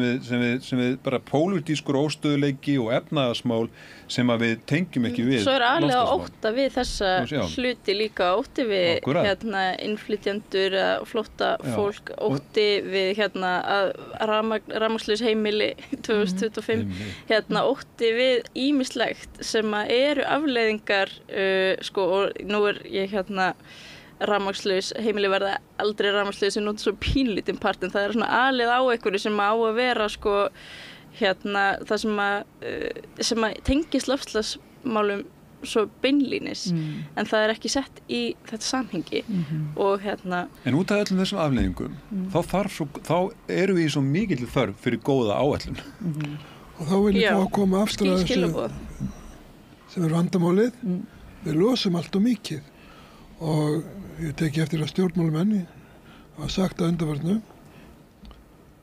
við losum svo lítið per framleiðslueiningu. Framleiðslueiningu? Já, það er nýtt. Er það nýtt? Já, það er nýjum málið. Ég elska þetta. En og þeir segja jafnframt að það sé miklu meiri mengun í Evrópu sem er rangt. Þannig að þess að notkun eða nýting endurnýjanlegra orkugjafa í Evrópu eykst stöðugt og svo þjóð sem losar mest í heiminum er Kína en það er líka sama þjóð fjárfestir langmest í endurnýjanlegum orkugjafum, sól og vindi og við þurfum aftur að komast að því hvað ætlar ráðherrann að gera til að Ísland geti staðið við sína skuldbindingar að draga úr losun. Hann veit það ekki. Það er ekki í þessari aðgerðaáætlun. Og að vera að setja sig á háan hest með því að segja við erum svo frábæri, við erum svo mikið að hlutfalla af endurlegur orku og ekki nefna það að við losum líka mjög mikið. Það er bara ekki heiðarlegt. Það sem maður heyrir svolítið svona, einmitt það sem ég er að tala af hverju komum þið og við okkur ekki saman einhver aðra vinnuna fyrir stjórnvöld, sem sagt, þess að þú segir, bara kauplaust, sjálfsögðu, bara fyrir komandi kynslóðir. En þá kemur alltaf þetta að það eru margir sem að hlusta á vísindafólk og hlusta á fólk á vettvangi, fólk sem að býr í aðstæðunum og svoleiðis. Það tekur svolítið tíma að fá fram niðurstöður og svona búa til þekkinguna eða kalla fram þekkinguna þetta sem að þessi aðgerðaáætlun stjórnvalda algjörlega skautar fram hjá, ekki bara sem sagt reynslu almennings og framtíðarsýn. Þannig að maður hugsa stundum með sér þetta er svo flókið og svo eru alls konar neyðar aðstæður eins og bara í Grindavík, þú veist, hjá okkur og það er mengun yfir Reykjavík og það er alls konar svona sem hefur áhrif á. Hver ætti þá að ef það er ekki stjórnvöld, ef stjórnvöld klikka eins og þau eru bara að gera, þetta er bara ónýt aðgerðaáætlun sem heyrist og sýnist, hver ætti þá að grípa inn, af því það er neyðarástand framöndan, hver ætti að grípa inn? Það þarf að styrkja stofnanir samfélagsins, til dæmis Orkustofnun. Hún þarf að skaffa okkur upplýsingar, við erum borgarar í landinu, við eigum þessa Orkustofnun og hún þarf að skaffa upplýsingar það hversu mikla orku þurfum við og hversu mikla orku vantar okkur. En í staðin fyrir að Orkustofnun ráði við þetta verkefni þá er Landsnet, Landsvirkjun, Samorka og ég veit ekki hverjir að skrifa eiginskýrslur sem að stjórnmálumenn eiga að taka meira mark á. Við verðum sem bara lýðræðisríki að geta haft stofnun sem veitur okkur upplýsingar sem allir geta treyst. Já, en forstjóri núna Orkustofnunar, hann kemur á stóriðinni. Eða hvað þetta heitir núna, ekki Orkustofnun. Það er líka... Menna bara gagsæ og fagleiki, þá náttúrulega er alltaf sviðsmyndir og Orkustofnun gefur út sem sagt orkuspá og þú skrifar það Guðmundur í FF7 og ég gerði myndasögu þarna upp úr því til þess að reyna að lýsa hvaða sviðsmyndir eru í boði og hvað Orkustofnun segir og orkuþörfin sé fyrir það og síðan ef við skoðum hvað þarf mikla auka orku hverju getum við líka hægt, við þurfum að skoða það líka, við þurfum að endur forgangsraða og hvernig ætlum við að hvetja til þess að orkan sem losnar úr samningum fari í orkuskiptaverkefni, það er enginn sem er tilbúin að svara því, mér er að segja Rangárþing er búið að senda fyrirspurn til umhverfisráðuneytisins Búrfells vindorkuverið til þess að meta þar samfélagsáhrif í hvað er komið einhver stefnu það hvert þessu orka á að fara og hefur þetta einhver tengsl við aukna stóriðju og orkufrekan iðnað sem er áætlaður í Þorlákshöfn. Þessu hefur ekki verið hægt að svara. Það hefur ekki komið svar við þessu. Þetta eru bara svona grundvallar spurningar sem að og þarna skiptir gagnsæi svo miklu máli og bara að allt sé upp á borði. Maður hefur á tilfinningunni að sé alls konar svona alls konar fólk og fyrirtæki og sem ætla að stökkva á vagnin og við ætlum að auka orkuöflun núna en síðan erum við ekki með innviðina til þess að fara í orkuskipti og þá kemur bara eitthvað fiskeldi eða tómatastóriðja eða hvað það er, sement eitthvað sem kaupir orkuna. Það er engar tölur þetta í aðgerðaáætlun. Nei. Ég er svo hissa á þessari aðgerðaáætlun út af því að það eru svo, eins og ég talaði hérna í upphafi, ég held að sóknarfærin séu mjög mikil og ég held að við kannanir að sýna það að almenningur er mjög til í að taka loftslagsmál með í reikningin og er umhugað loftslagsmál, hefur áhyggjur af loftslagsmálum, þetta sína kannanir síðan endurtekið á Íslandi og almenningur ágætlega upplýstur. Almenningur á fullu að skipta út bílaflotanum sínum og það bara að koma í veg fyrir allir að vera einn bíl á mann, alltaf svona ákveðið ákveðið svona bakslag í svona byltingum og við erum ríkt samfélag með mikla kaupgetu og við erum aðeins svona líka, en ég held að það sé bara mikill vilji til þess. Mínar rannsóknir undanfari hafa sýnt að það virðist vera eitthvað svona samdráttur í neyslu til dæmis á fötum og raftækjum, svona einhverja vísbendingar það, samfara aukin umræðu hringrásarhagkerfi og meiri nýtni. Neyslukannanir sýna að Íslendingar hafa dregið stórkostlega, finnst mér, 10% á áratug úr neyslu á rauðu kjöti og mjólkurafurðum. Þannig að það bara ýmislegt sem að almenningur tilbúin að gera og eins og ég sagði líka, ég held að atvinnulífið tilbúið að gera, atvinnulífið á fullu að reyna að uppfylla kröfur Evrópusambandsins sjálfbærniskýrslur og hitt og þetta. Hvar eru stjórnvöld? Og eitt sem að til dæmis mjög athyglisvert, það eitthvað bábilja núna að það eigi að gera allt án boða og banna. Þetta er fyrsta setningin hjá Bjarna Benediktssyni þegar hann kynnti sem forsætisráðherra að loftslagsáætlunina. Við ætlum að forðast boð og bönn. Of hverju? Vegna þess að boð og bönn, auðvitað er það ekki eina verkfæri sem það er að beita, það er líka að beita hvatningum og alls konar hlutum sem það er að beita, en einn árangusríkasta aðgerðin á undanförnum misserum er bann við urðun á lífrænum úrgangi. Það er bara bannað og hvað gerist? 90% strax heimilin á höfuðborgarsvæðinu flokka lífrænan úrgang, sérstaklega í sér tunnu og enginn að væli við því. En meiri sér samtök iðnaðarins, Sigurður Hannesson kom inn í spjallum mig og ég meina hann bara kallar eftir, sem sagt, þau eru með innri hvata, þú veist, en það vantar sem sagt þetta raunverulega ytri hvata frá stjórnvöldum. Já, maður hætti bara að segja hvað er sem að gera. Þess vegna er líka bara mjög góð aðgerð að segja nýjir jarðefnaeldsneytisbílar verða bannaðir hérna 2028, bara eins og Norðmenn að gera og svona.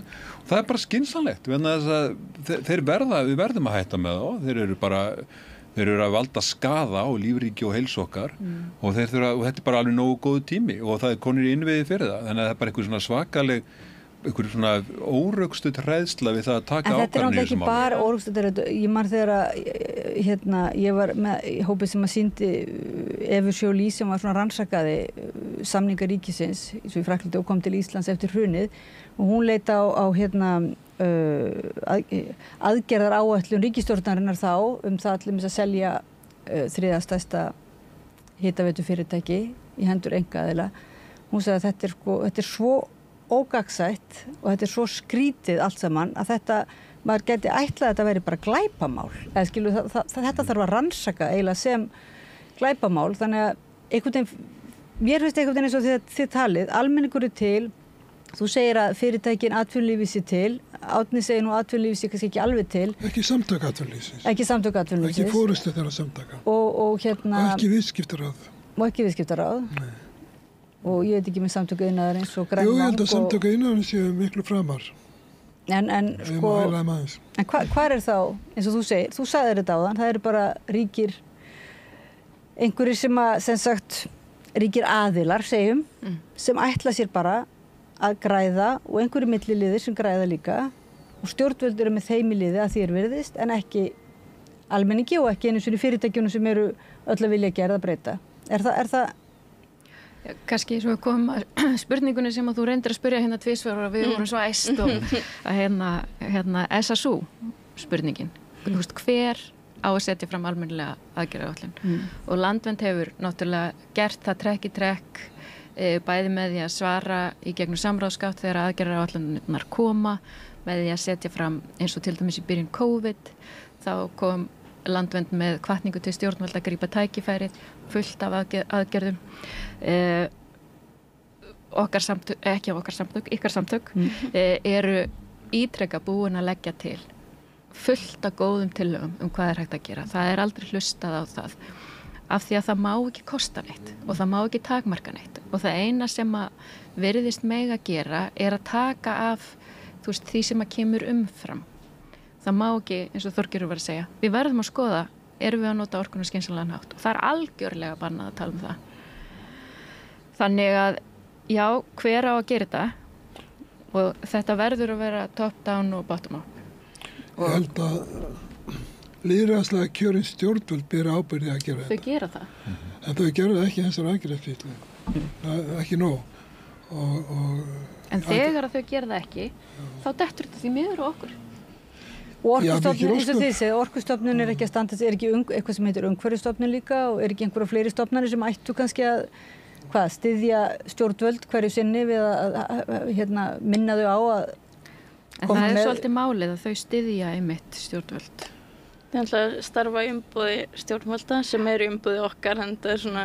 Já, styðja stjórnvöld í sinni aðgerðaáætlun. Já, ég meinti veita í aðhald. En þau veita aðhalda að eiga að gera það, en það gerist kannski meira inn á við. En síðan þegar allt kemur til alls, þá er það alltaf, pólitíkin sem eða ráðuneytið og ráðuneytin og alþingi sem að svona ræður.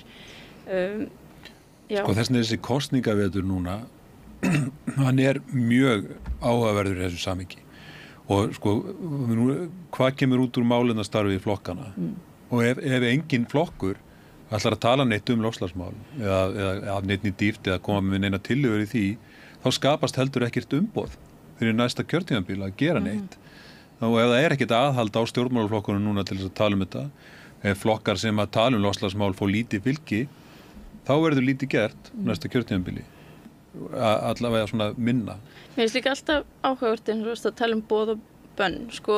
Mér finnst gott sem Andri Snær sagði í viðtali í Sprengisandi að svona nýfrjálshyggju stefnani svona 90s er þannig að þú mátt eiginlega gera hvað sem er og meðan það skaðar ekki aðra. En núna erum við bara komast að því að rosalega margt sem við gerum bara er að skaða aðra. Þá hlýtur að þurfa að banna það. Að skaða aðra, eða þú veist, og það er auðvitað bara rosalega stort verkefni sem við erum án svo háði að gera þetta, við þurfum að fasa þetta út, en það er fullt af hluti sem við megum ekki gera. Já, ég má ekki bara kýla Árna í andlitið og þú veist, hann á rétt á því að ég ger það ekki. Það er alls konar sem við bara megum ekki gera, við megum ekki bara hella úr einhverjum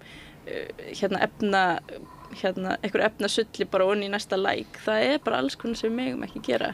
Það eru bara ástæður fyrir því og það má ekki gleymast að hlutir og boð og bönn eru af ástæðum og eru með ávinning sem og vissulega þarf að mæla það og stjórnvöld þurfa að setja reglur og svo þurfa þau að árangursmeta reglurnar sem þau setja og þau eru alls ekki nú dugleg að því. Já, annar hlut hefst að frjálshyggju, ég veit ekki hvort að Andri Snær myndist að það er einmitt að allir með að gera allt sem þau vilja og svo höfum bara eftirlit með því að þau brjóta ekki lög. En eftirlitsstofnanirnar eru oft mjög veikar og það getur kannski tekið einhver áraður en að ný Orkustofnun og Loftslagsstofnun líka hefur fengið tennur, fullorðistennur, getur bitið. Munum hvernig var með eftirlit, fjármálaeftirlitið sínum tíma, ekki var það nú öflugt. Þannig að við verðum Svo er loftslagsráð sem alltaf á að bregðast við líka. Loftslagsráð, skipunartími loftslagsráðs rann út í lok ágúst í fyrra. Nýtt ráð var skipað 28. maí í ár. Þetta er að ráði sem átt að veita aðhald. Ég held að...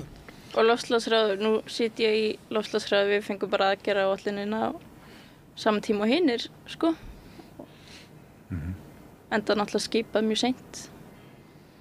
Þannig að það er eitthvað sem má gera betur, en það eru auðvitað eftirlitsstofnanir og loftslagsráð og samtök eins og okkur sem eiga veita aðhald og það má ekki óttast aðhaldið heldur. Nei, því að svo er náttúrulega tala þeir það sem eru kannski minni fyrirtæki og einstaklingar sem reyna að gera eitthvað, að þeir svo sem reka sér nú á ýmis boð og bönn líka. Þannig að þetta er líka ákveðin svona tvískýringsháttur að tala að vera móti boðum og bönnum meðan að það er mjög margt sem er boðið og bannað. Ég meina það þarf að árangursmeta, það þarf að skoða af hverju þetta bannað og já, það er bannað því það er bara slæmt fyrir þetta og hitt og með þessum lögum erum við að ná árangri er sleppa ennþá fiskar úr fullt af fiskeldum ef við setjum þessi lög að það þarf alltaf að skoða þessa hluti vegna þess að ég er alveg sammála viðskiptaráði og mörgum í því að það eru örugglega fullt af lögum einhvers staðar inni sem eru ekki ná árangri sínum en eru bara auki flækjustig að þú ert að sækja hjá þessum og hinum og öllum og það sé einhvern veginn ekki ná mikið samþætting en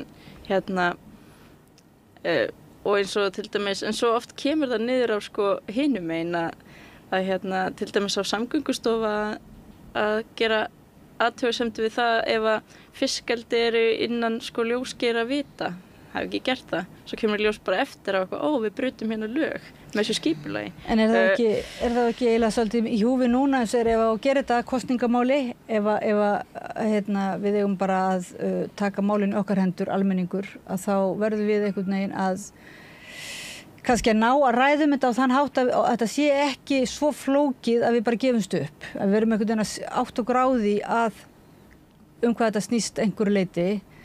Allavega það mikið að við getum svona ákveðið að kjósa þann sem að ætlar sér að gera eitthvað, er það ekki? Verðum við ekki svolítið að Í kosningu til Evrópuþingsins í vor hafði sænskur almenningur kjósendur mestar áhyggjur af loftslagsmálum. Og niðurstaðan var meðal annars svo að Svíþjóðdemókratar sem hata loftslagsaðgerðir, þeir komast ekki áfram. Þeir töpuðu ekki miklu en þeir voru ekki ná árangri. Það gerði eins og er umhverfisflokkurinn í Svíþjóð. Þannig að ég held að almenningur hafi bara mjög mikið áhuga á þessu og það er auðvelt, en það er auðvelt fyrir flokka að svona lofa öllu fögru, gera ekki neitt. En hlutverk okkar er kannski vita aðhald. Og benda kannski á einmitt að þið talið nú að þetta er áróðustríð. Já, bara sína líka minna á það, ekki að taka, við skulum ekki trúa einhverjum áróðri. Og sína líka bara svona efla með okkur sko samkennd og kærleika, fyrir þess að þetta snýst allt að reyna að gera vel fyrir okkur sjálf, fyrir komandi kynslóðir. Það er það sem það snýst ekki einhvern veginn að fara þetta á hnefanum að því að þetta er bara eitthvað sem ég vil eða Guðmundur vill eða eitthvað. Það snýst náttúrulega vísindin sem er að spá fyrir það sem við erum að gera núna hefur skaðlega áhrif á fólk sem að jáfnvel við þekkjum ekki, fólk í öðrum löndum og á okkur komandi kynslóður og síðan okkur sjálf bara á okkar líftíma eins og þetta er að gerast hraðar en við heldum og þetta snýst svona samkennd og samtakamátt en ég sé bara, ég held að það sé svona uppgangur alls konar populism að sé að því að og í kjölfar einhvern veginn COVID fólk eru það treystir ekki hvert öðru, það treystir ekki vísindunum, það svona er ákveðin bylgja í gangi og það er eiginlega eina leið til að svara því held ég að hlusta og reyna að svona koma inn þessari samkennd og þessum kærleika eins og bara Halla Tómasdóttir núna með átaki í gangi, bara riddari kærleikans, ég held að þetta tengist 100% inn í sko bara öll þessi mál þegar við viljum gera vel að það þarf að mæta því með þessu viðmóti.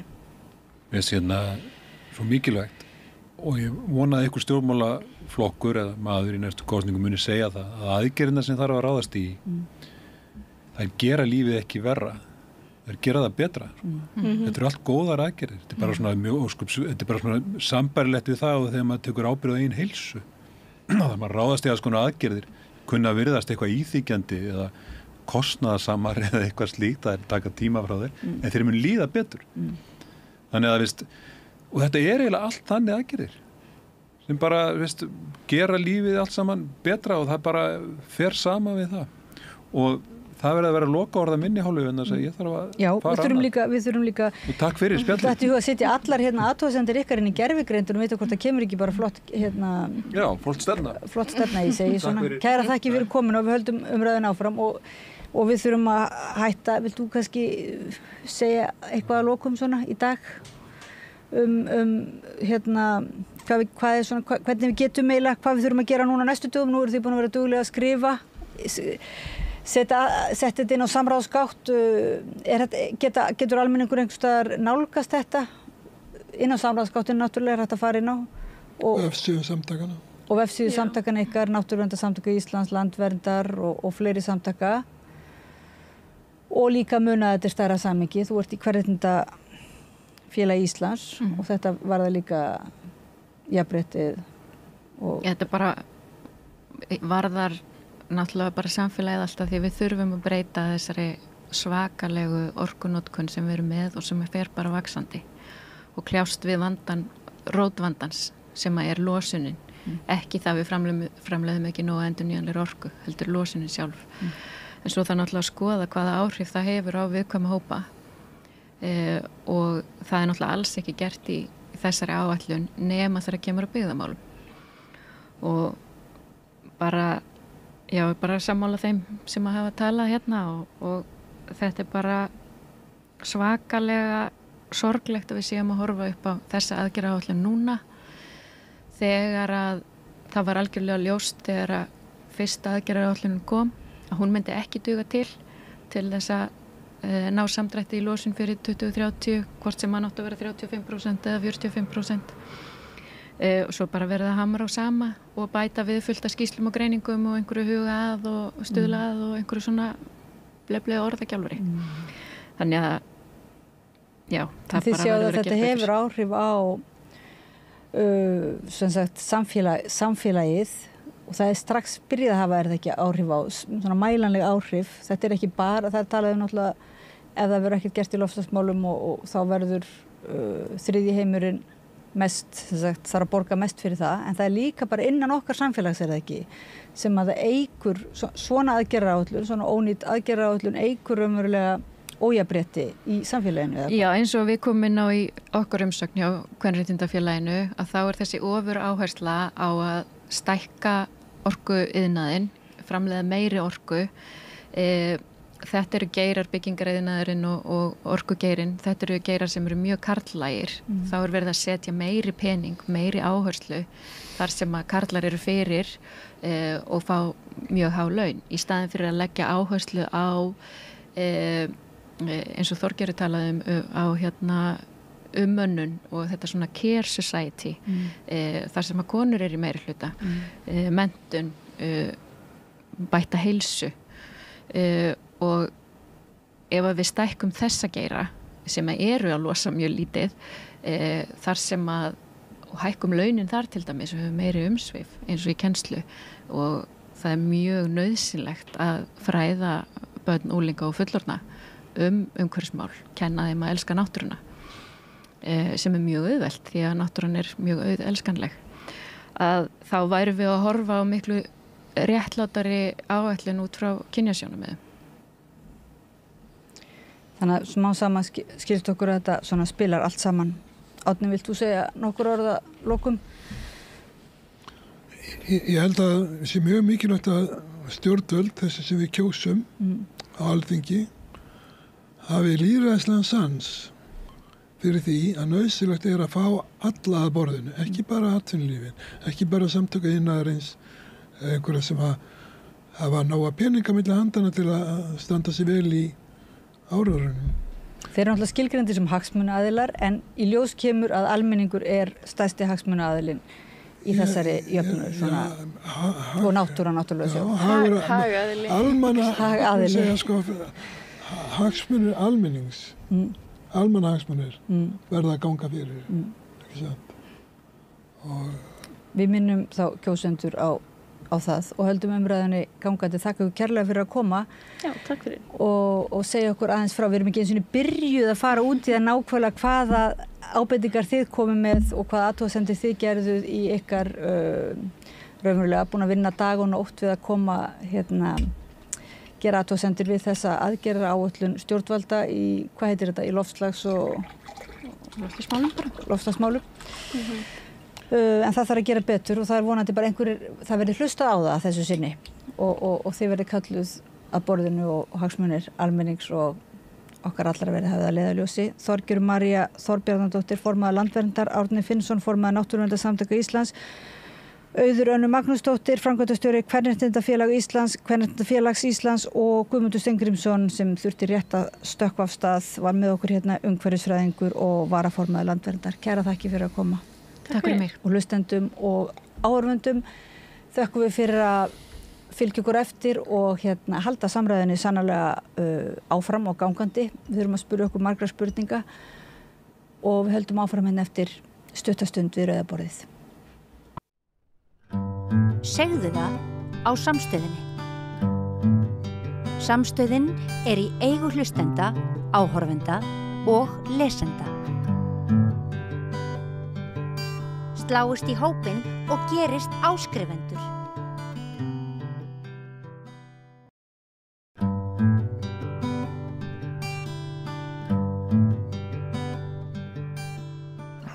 Nú ætlum við að bregða okkur aðeins út í heim, við ætlum að fara til Brasilíu. Hann hingað kominn Luciano Dutra. Velkomin. Þú nú oft komið hingað að ræða stjórnmál í Brasilíu. Það var svolítið spennandi kosningar síðast þegar Lula, eiginlega rétt vann Bolsonaro. Bara, já, naumlega. Mjög naumlega. En þú varst í Brasilíu í sumar? Já, það var í 2 mánuði þarna núna, júni, júli og ágúst. Hvað er að gerast þar? Bara, þú veist, það fer eftir hvaða svið við erum að tala Til dæmis ég var í heimaborginni minni Porto Alegre og þarna verið að leggjast í endurbyggingu eftir flóðum sem urðu í byrjun apríl, svona gríðarlega flóðir, verstu í 70 ár og þetta var svona fyrirséð, þetta myndi einhver tíma gerast og flóðarvarnir voru eiginlega í rústum samt, þannig að það eru sveitakosningar núna eftir mánuð og þetta aðalmál þarna allavega í heimaborginni og svo á landsvísu þá náttúrulega þetta snýst líka sama baráttu milli Lula og Bolsonaro. Í São Paulo til dæmis 2 frambjóðendur sem að keppast að fá svona mestan stuðning frá Bolsonaro og hans fólk. Já, og eru líklegir að sigra með þann stuðning eða? Bolsonaro ennþá svona eins og Trump eftir að hann misti embætti? Að þá var hann eiginlega áfram leiðtogi hægrisins eða... Já, hann reynir eins og hann getur en hann má sjálfur ekki bjóða sig fram næstu 6-7 árum allavega. Þannig að hann að reyna að styðja við einhverja frambjóðenda hér og þar með misgóðum árangri.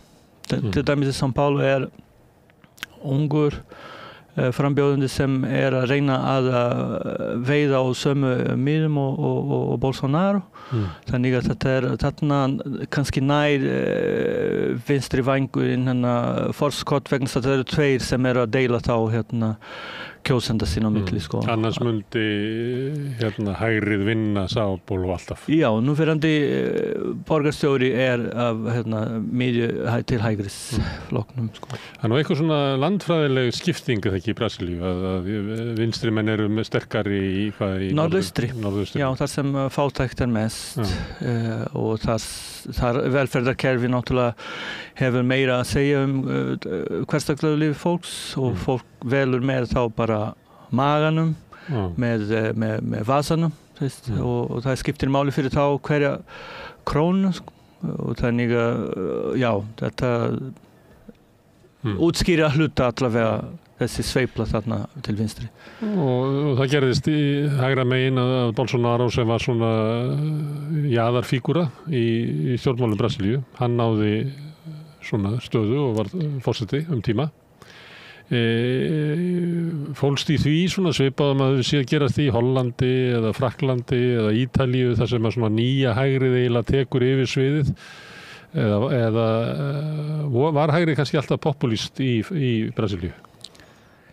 Ekki í eins miklu mæli og hann, það skrítið vegna að hann var búinn að vera á brasilíska landsþingi í 30 ár og synir hans eru allir í pólitíkinni líka.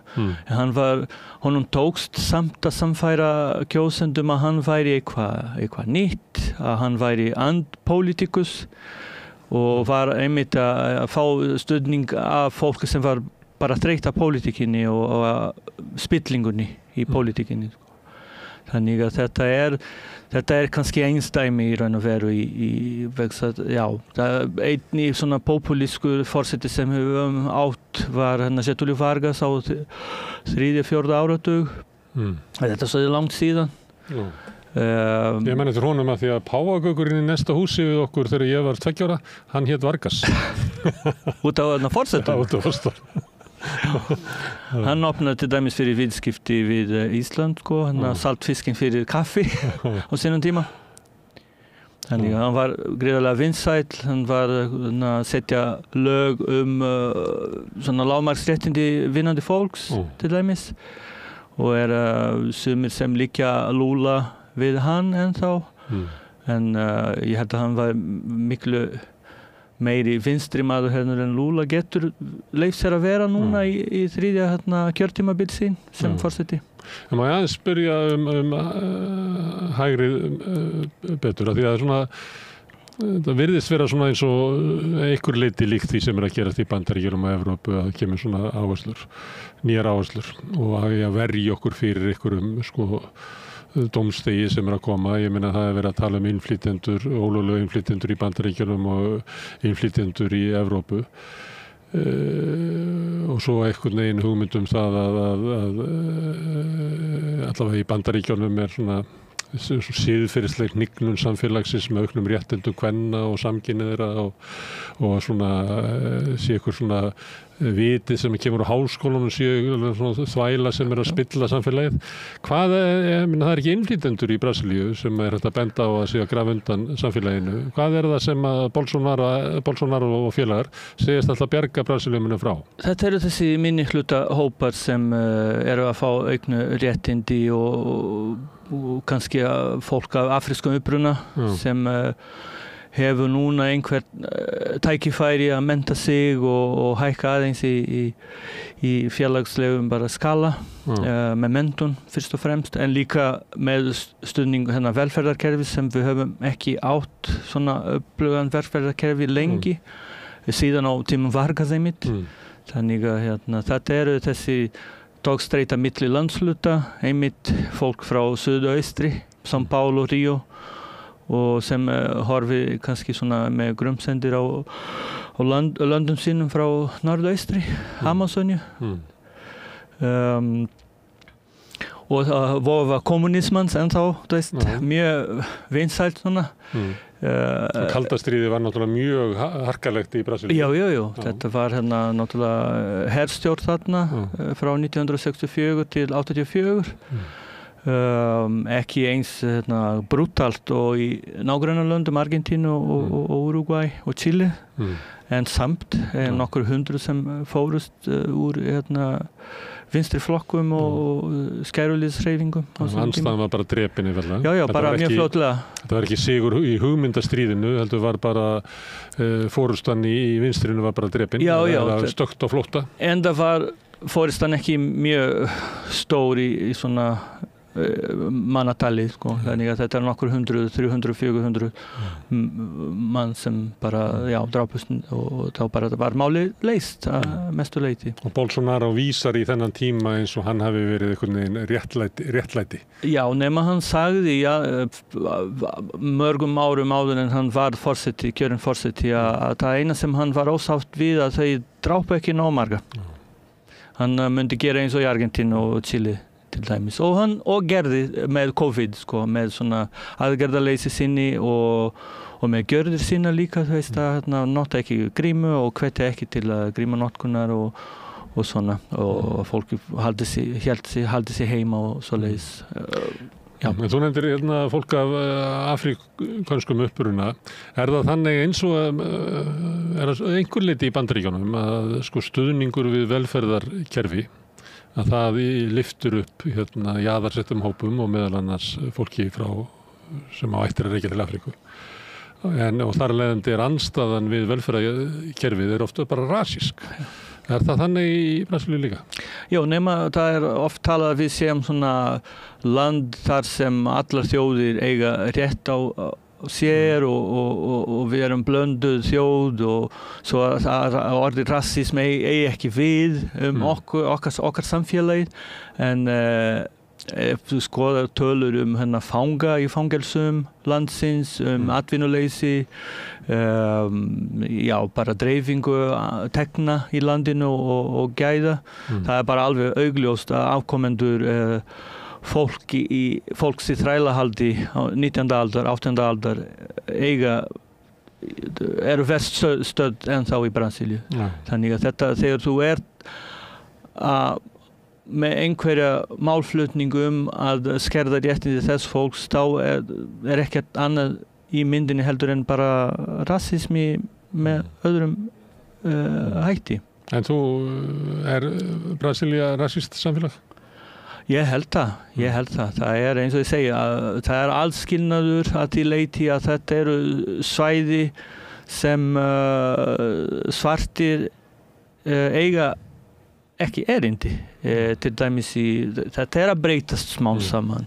En það oft verið að leita að þeim á verslunarmiðstöðum. Til dæmis, vegna það alltaf grumsanlegt að einhver svartur krakki þú veist, á rölti í verslunarmiðstöð. Hann upp á dekk þarna, til dæmis, þetta bara svo augljóst. Svo líka svona talað að í áveitingastöðum þú sérð ekki til dæmis svartir þjóna. Það gráða ekki fólki í svona sem sýnilegt.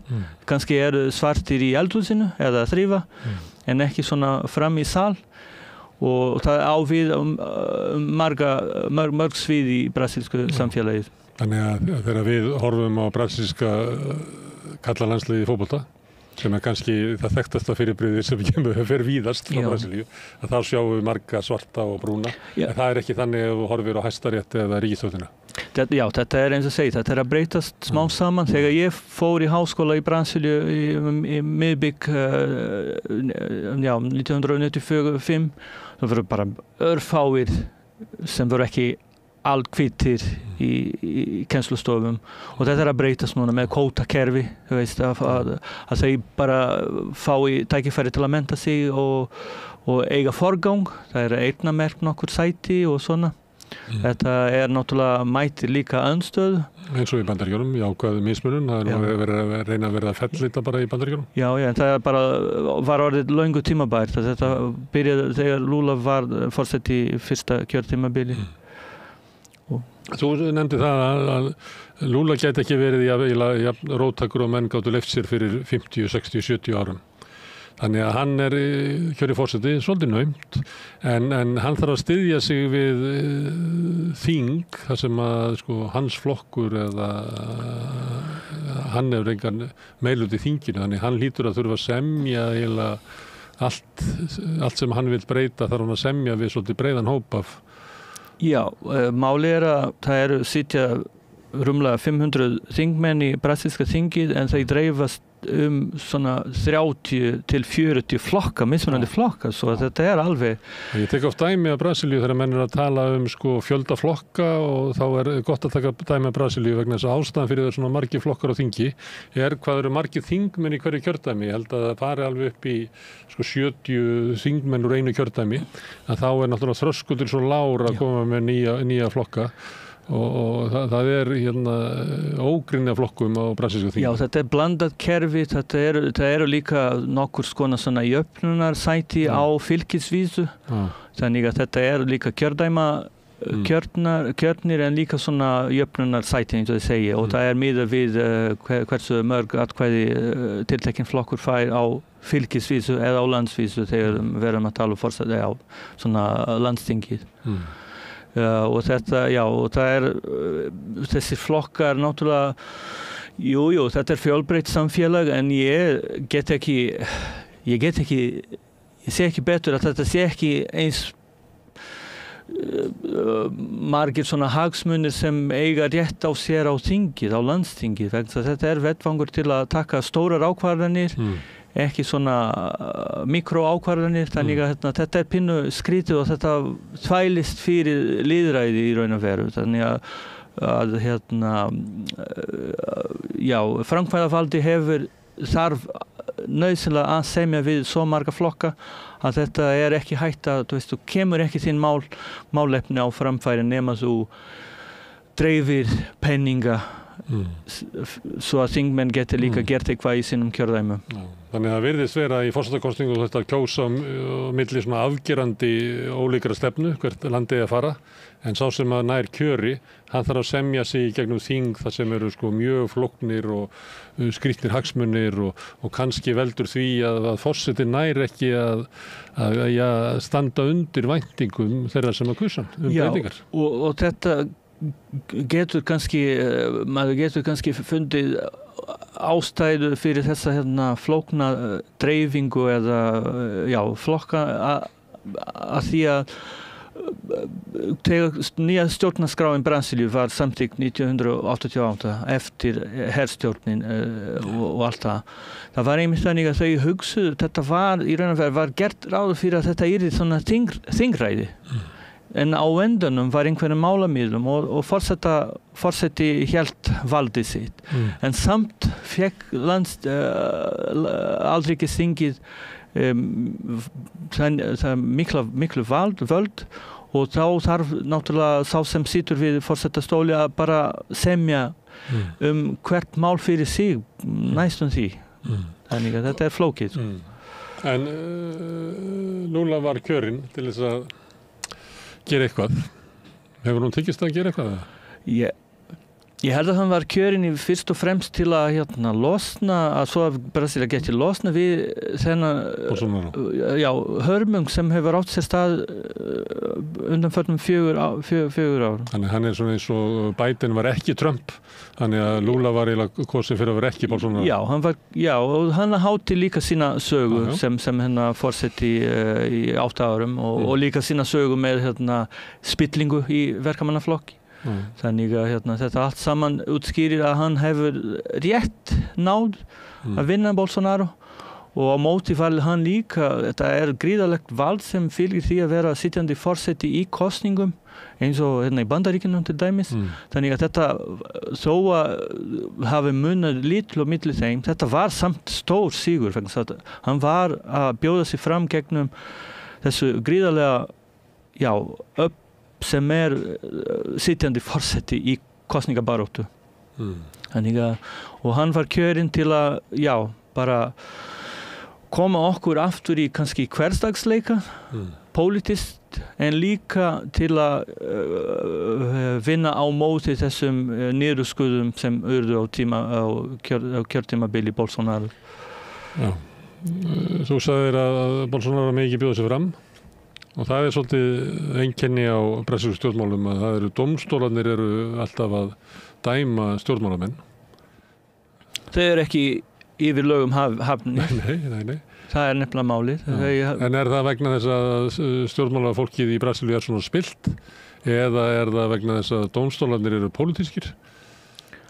Svona Hæstiréttur bara í eðli sínu pólitískur. Vegna hlutverk Hæstaréttar bara hvar sem í heiminum að verja stjórnarskrá og stjórnarskrá pólitískt plagg. Það bara ekki hægt að deila það. En ég var að minna svona pólitískur að þeir blandi sér inn í pólitískar deilur en í tilfelli Bolsonaro sem væntanlega frambjóða það í framtíðinni, þá hann dæmdur úr leik af alríkiskosningadómstól og kosningalög eðli málsins samkvæmt líka eru pólitísk lög. Þetta mikið túlkunaratriði en reglunar eru svolítið ítarlegar og skýrar og ef þú til dæmis gerir eitthvað sem þú mátt ekki gera, til dæmis ef þú að njóta einhverja styrki sem peningatvæti til dæmis eða misnota stöðu þína sem kjörinn embættismaður eins og Bolsonaro gerði, þá geta flokkar sem eru í andstöðu bara kært og þá verður kosningadómstóll að koma einhverju niðurstöðu í ljósi kosningalaga. Og niðurstaðan í einu máli að 2 málum þar sem Bolsonaro var kærður var að hann braut kosningalögum og verður bara að svara fyrir því og meðal annars hann dæmdur hann ekki kosningabær þangað til 2031 allavega 8 árum eftir að hann hefur framið þessi lagabroti. Sem svolítið langt svona því hann nú kominn á aldur svolítið. Já, Lula eldri en hann í raun og veru en það kannski ekki aðalatrið heldur það að áhrif hans að fjara út smá saman. Það eru fleiri leikendur að koma á sviði eins og þessi frambjóðin sem var að nefna í São Paulo borginni. Þá stundum gerir það á svona þessu nýja hægri að sá sem að kemur næstur hann eiginlega stillir sér upp ennþá með lengra til hægri. Já. Það það sem gerist, því miður, en kannski les einhver tíma kjósendur í gegnum þessu og þeir sé líka kjósa á móti sínum eigin hagsmunum eða betri vitund. Við vonum það allavega að þetta með tímanum fólk bara með betri svona menntunarstig og allt þetta skilir sér í betri kosningar líka fyrir Nágrannar ykkar í Argentínu kusu forseta sem líklega lengst til hægri af öllum sem hafa verið kosnir nokkuð staðar. Já. Hefur það áhrif eða hefur það áhrif yfir til Brasilíu? Ég held að það að Bolsonaro hafi verið forseti í Brasilíu hefur haft áhrif á kostningum í Argentínu, á niðurstöðu í Argentínu. Bolsonaro náttúrulega stillir sér upp með Milei, eins og Elon Musk gerir líka, sem þessi stjarnahægri afla í heiminum núna. Ástmögur Trump. Þannig að auðvitað hefur þetta áhrif vegna þetta ég myndi segja það en ég hefði eins og segja Bolsonaro ekki eins vinsælt og hann var fyrir síðustu kosningar og ef hann úr pólitísku áhrifastöðu í 8 árum þá koma fleiri og nýir og kannski eins og þú segir bara róttækari frambjóðendur í hans stað. Annað af því að mikla breytingar í svona heimspólitíkinni og meðal annars svona eins og áhrifastaða vesturveldana sé að minnka og Kína, Indland, Brasilía, Suður-Ameríka eru svona, það svo að segja verða til einhver svona tilraun í suðurinu að byggja upp svona þeirra heimskipan og Lula hefur verið svolítið þáttakandi því. Já, og samt þetta BRIC-löndin sem við erum að tala núna, Já, þetta var hans frumkvæði líka á sínum tíma, en við erum núna í smá, fyrirgefn. Ég bara veltar með hvort þetta, þú veist, hvernig Brasilíumenn horfi á þetta, hvort þeir horfi á þetta sem jákvæða þróun eða hvort þetta sé bara eitthvað sem að Lula og stjórnmálastéttin í höfuðborginni að leika sér að. Já, þetta nýlendu þjóð sem var fundin upp af Portúgalum og við höfum verið í yfirráðasvæði Evrópu lengst af í okkar sögu, rúmlega 500 ára sögu sem þjóð, svona sem vestræn þjóð. Það voru náttúrulega þjóðir þarna undan og síðan eftir seinni heimsstyrjöld eru náttúrulega undir áhrifum Bandaríkjanna, kalda stríðið. En eins og þú segir, heimurinn að breytast og efnahagslega vald liggur eða dreifist núna meira, ekki aðeins í Norður-Atlantshafi. En Brasilíubúar kæra sig ekki kannski eins mikið þessar pælingar. Þau fara þangað sem áhrifavaldar sem eru pólitíkusar fara með þeim. Það líka 20 ára sög svona efnahagsbandalags milli þjóða Suður-Ameríku, Argentína, Brasilíu, Úrúgvæ og Chile. Við erum ekki enn komið með svona raunverulegt efnahagsband, svona svæði eins og Evrópu. En það tók þetta langan tíma í Evrópu að byggja þetta upp. Þetta stórt batteri. Það tal eitthvað svona sameiginlegt svona gjaldmiðið einhver tíma, en þetta ennþá bara draumóranir hans Lula og félaga, sko. Við erum háðir kynverjum, efnahagslega. Viðskiptin við Rússland eru svolítið í salti núna vegna stríðsins. Þannig að þetta svona þetta hefur ekki sama vægi og hafði þegar Lula var forseti fyrst og í annað sinn líka og Dilma í kjölfari. Þannig að þetta býður kannski betri tíma. En maður spyrja það einu, af því að það var svolítið verið að tala á Íslandi svona aukið ofbeldi í samfélaginu og svona alltaf þessi hryllilegir atburður sem að börn falla fyrir morðingjahendi, svo sem var hægt að orða það. Þá var maður að skoða svona mordtíðni hér og þar og þá náttúrulega hún hryllileg í Brasilíu. Hvað veldur þessu ofbeldi sem í þessu samfélagi? Ég held að sé bara misskipting, svona fyrst og fremst. Ég held að Brasilia sé samkvæmt tölur erum við með versta svona með versta stéttaskipting og misskipting gæða og tekna á Vesturlanda í Ameríku bara í heild. Þetta á pari við Afrikulöndin.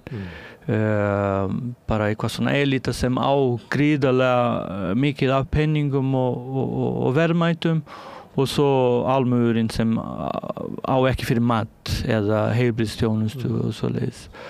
Þannig að ég held að það sé bara fyrst og fremst það. Náttúrulega þetta býður upp á að glæpagengi eiga greiðan aðgang af mannafl, drengi sem eru í fátækrahverfum. Og líf þeirra einskis metið.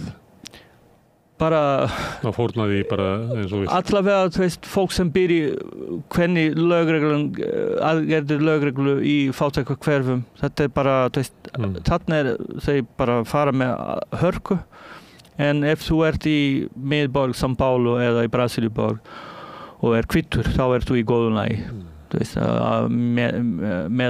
Með stjettinni og svona.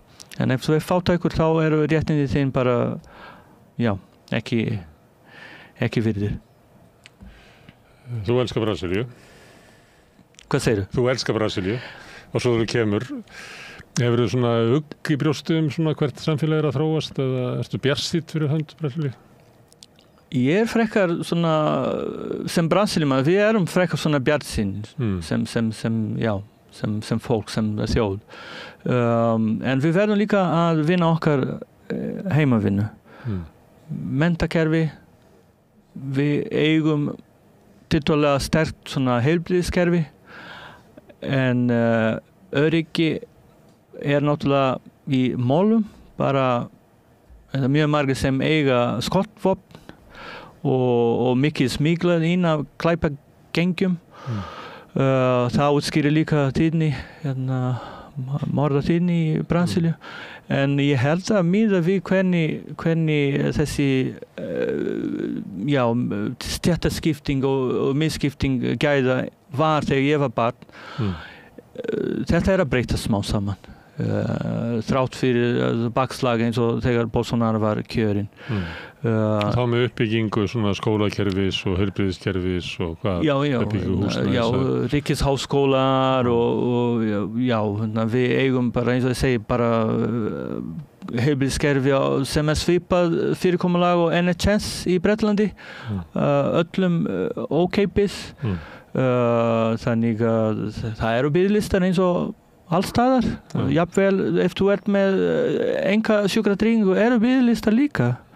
Og tryggingafélög alltaf að deila hvort að þeir borgi þetta eða ekki. Svo það sem kostar að fá sér heilbrigðisþjónustu þá hverfa biðlistarnir vegna þess að þeir sem eigi peningin ekki í biðröðinni. Þannig að það læknar ekki biðröðina. Það bara veldur því að fólk sem á ekki peningi bara fer ekki í biðröðina. Já, nákvæmlega. Þeir bara það sé ekki bara... Og þetta ekki óttast biðraðir. Biðraðir getur verið hollustumerki. Eða svona það sem við táknum að sé allavega allir hafi aðgengi. Jú, allir, já, og það dæmi fólk sem fjölskyldu vegna eiga ég meina erlenda sjúklinga sem fara þangað til að fara í dýrum aðgerðum eins og bandaríkjamaður sem fer kannski í svona ígræðslu og einhverju svona líffæri eða alnæmis ókeypis í Brasilíu öllum. Þannig að Þannig að þetta líka stjórnarskráa 1988 og þau kannski gerðu sér þingmenn á sínum tíma. Þau gerðu sér ekki grein að þau verða samtíkja svona breiða og sterka heilbrigðiskerfi, en þau gerðu það allavega. Þau mega alveg eiga það. Herru, Luciano, takk fyrir að koma hingað og ræða okkur í Brasilíu eins og gerir oft. Takk fyrir að hafa mig aftur. Já, takkilega. En við ætlum að sitja hérna áfram og reyna að skilja heiminn og samfélagið og okkur sjálf. Það næsti kaplir eftir augnablikk. Með því að ganga í leigjendasamtökin styður þú baráttu leigjenda. Leigjendasamtökin eru fyrir öll þau sem vilja vinna að réttlæti og öryggi á húsnæðismarkaði. Leigjendasamtökin.is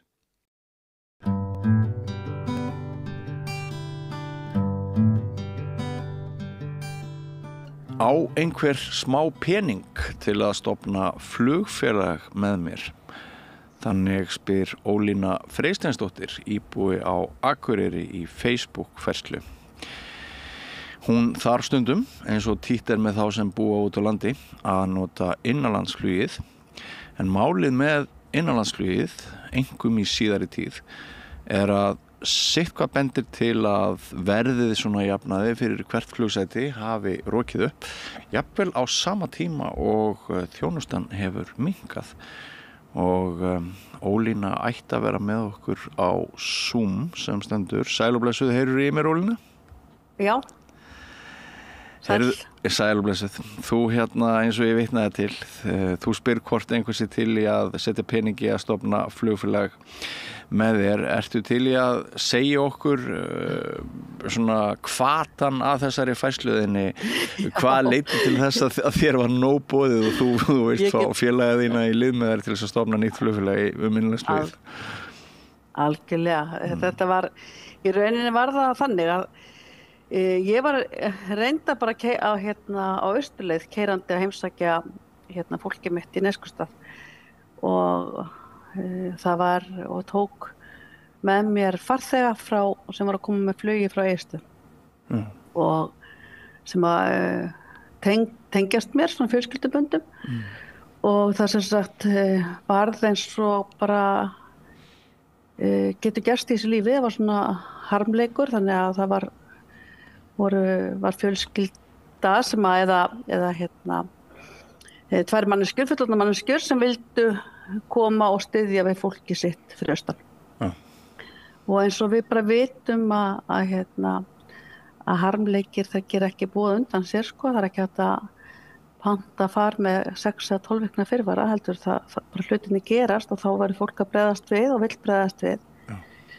Og þarna var það þannig að þá hafði fargjald sem var keypt með 12 tíma fyrirvara eða 14 tíma fyrirvara fyrir tvær fullorðnar manneskjur verið verslað fyrir 130.000 krónur og í rauninni og það var bara dýrt auðvitað fargjald 130.000 krónur og örugglega klikkaða að skoða hvort þú gerir economic eða standard eða hvað það heitir allt saman sem að líka bara svona út af fyrir sig skilur hver á að geta lesið í þetta, þú veist, nema við sem erum kannski þá bara alltaf að fljúga. Já. Og síðan sem sagt lenda þau á Egilsstöðum, þá kemur í ljósa að þá að verða smá svona, ég er að reyna svona að láta þetta ekki að vísa í það hvaða atburður þetta var allavega, þá að vera svona smá fundur eða fyrir syrgjendur og það kemur ljós þegar lenda að þau myndu missa af því þess að á leið út af því að þau voru búin að festa fargjald tilbaka. Nema það farið að hringja og breyta flugfargjaldinu og þá var það 15.000 krónur á hvern haus sem að þau þurftu að breyta til þess að vera við þennan atburð. Og ég fann það að og það er bara hluti að vera manneskja, að blóðþrýstingurinn, þú veist, hann bara hækkaði mjög og ég var bara alveg ofboðslega reið og döpur. og bara hugsa hvað að frétta og ég skil alveg að fargjöld get ekki verið fyrir fólk til þess að bregðast við veikindum eða slysum en að þau skul ekki vera eins og var hérna áður og stundum hefur verið hopp eða eitthvað að þú getur valið einhverja flugleiki sem eru ódýrar heldur en aðrir með sólarhrings fyrirvara það er sko alveg galið. Já, það er semst allt búið öll hopp og allt það er allt búið sko. Og líka þessi loftbrú sem var bara örugglega og það væri bara áhugavert að rannsaka þetta eru allt svona tilfinningar þú hefur búið hérna á Akureyri við tölum þetta mjög mikið flug og ég hef ekkert ég er ekkert að hugsa þetta hvernig reksturinn gangi eða eitthvað en ég bara segi sleppiði bara vatninu og súkkulaðimolunum í borði vélinni sem gerir ekkert fyrir neitt eða þú veist og notum þjónustu aðeins í eða þennan tíma og þessa orku í að skoða hvort það sé ekki hægt að gera eitthvað betur fyrir farþega sem þurfa að bregðast við einhverjum óvæntum atburðum. Ég veit ekki hvort að flug sé svo dýrt ef maður að fara að panta núna flug þann 20. desember. En svona fólk upplifir það og ég auðvitað ræddi þetta og sáu margir svo færslu og allir hefðu skoðun og margir hafa skoðun og margir hafa upplifað þetta eins það sé bara svolítið verið að fara illa með okkur og manstu eftir því þegar einhver Akureyringur það var ódýrar fyrir hann að fara til London, Reykjavíkur það var Akureyri, London, Reykjavík og svo tilbaka að sömu leið. Já, algjörlega lýgilegt dæmi. Já, lýgilegt dæmi. Og þannig að þetta eru þetta stór mál og það þarf bara að skoða þetta. Og líka bara að hvað þá margir að stíga bara upp í bíl sem sagt, án þess að vera í nokkur andlegu standi til þess að aðstoða fólki sitt sem býr á landsbyggðinni og þetta er gert gerir þetta fyrir landsbyggðina gagnvart höfuðborginni en á þetta ekki að vera eins hvaðan komum við? Erum við ekki flest utan á landi? Jú, svo ég hafi efnisatriðin á hreinu erum við þá að tala að það hafi verið með viðbótargjaldinu hafi þetta verið 150.000 krónur sem þessir tveir farmiðar kostuðu 75.000 krónur á mann. Já, 130.000 kosta þessi tveir leggir fyrir tvær manneskjur svo borguðu þær 30.000 krónur aukalega til þess að vera við þennan viðburð sem var vegna þessa óvænta slys. Já, og við erum að tala Icelandair og við erum að tala fólk í sárum og við erum að tala að það er ekkert pláss fyrir mannúð, getur maður sagt. Algjörlega, og ég er svona eitthvað greip inn í mitt samtalið bara og það er líka það sem að þeir sem að sitja við svörum þeir auðvitað hafa ekki, það er ekkert sem að gefa þeim neitt leyfi til að skoða með þykir þetta leitt, já, ég bótt ykkur samúð og svo auðvitað þarf hún bara að sitja fyrir svörum á þessu og ekkert hægt að breyta já, það er ekkert hægt að bregðast við svona. Nei. Já, það vantar algjörlega mannúð í þetta og svo líka að það er ekki eins og að sé ekki laus pláss. Einmitt. Hvað kostar það að fljúga með vélar sem vantar kannski laus 10 sæti og það er ekkert verið að gefa afslut á þeim.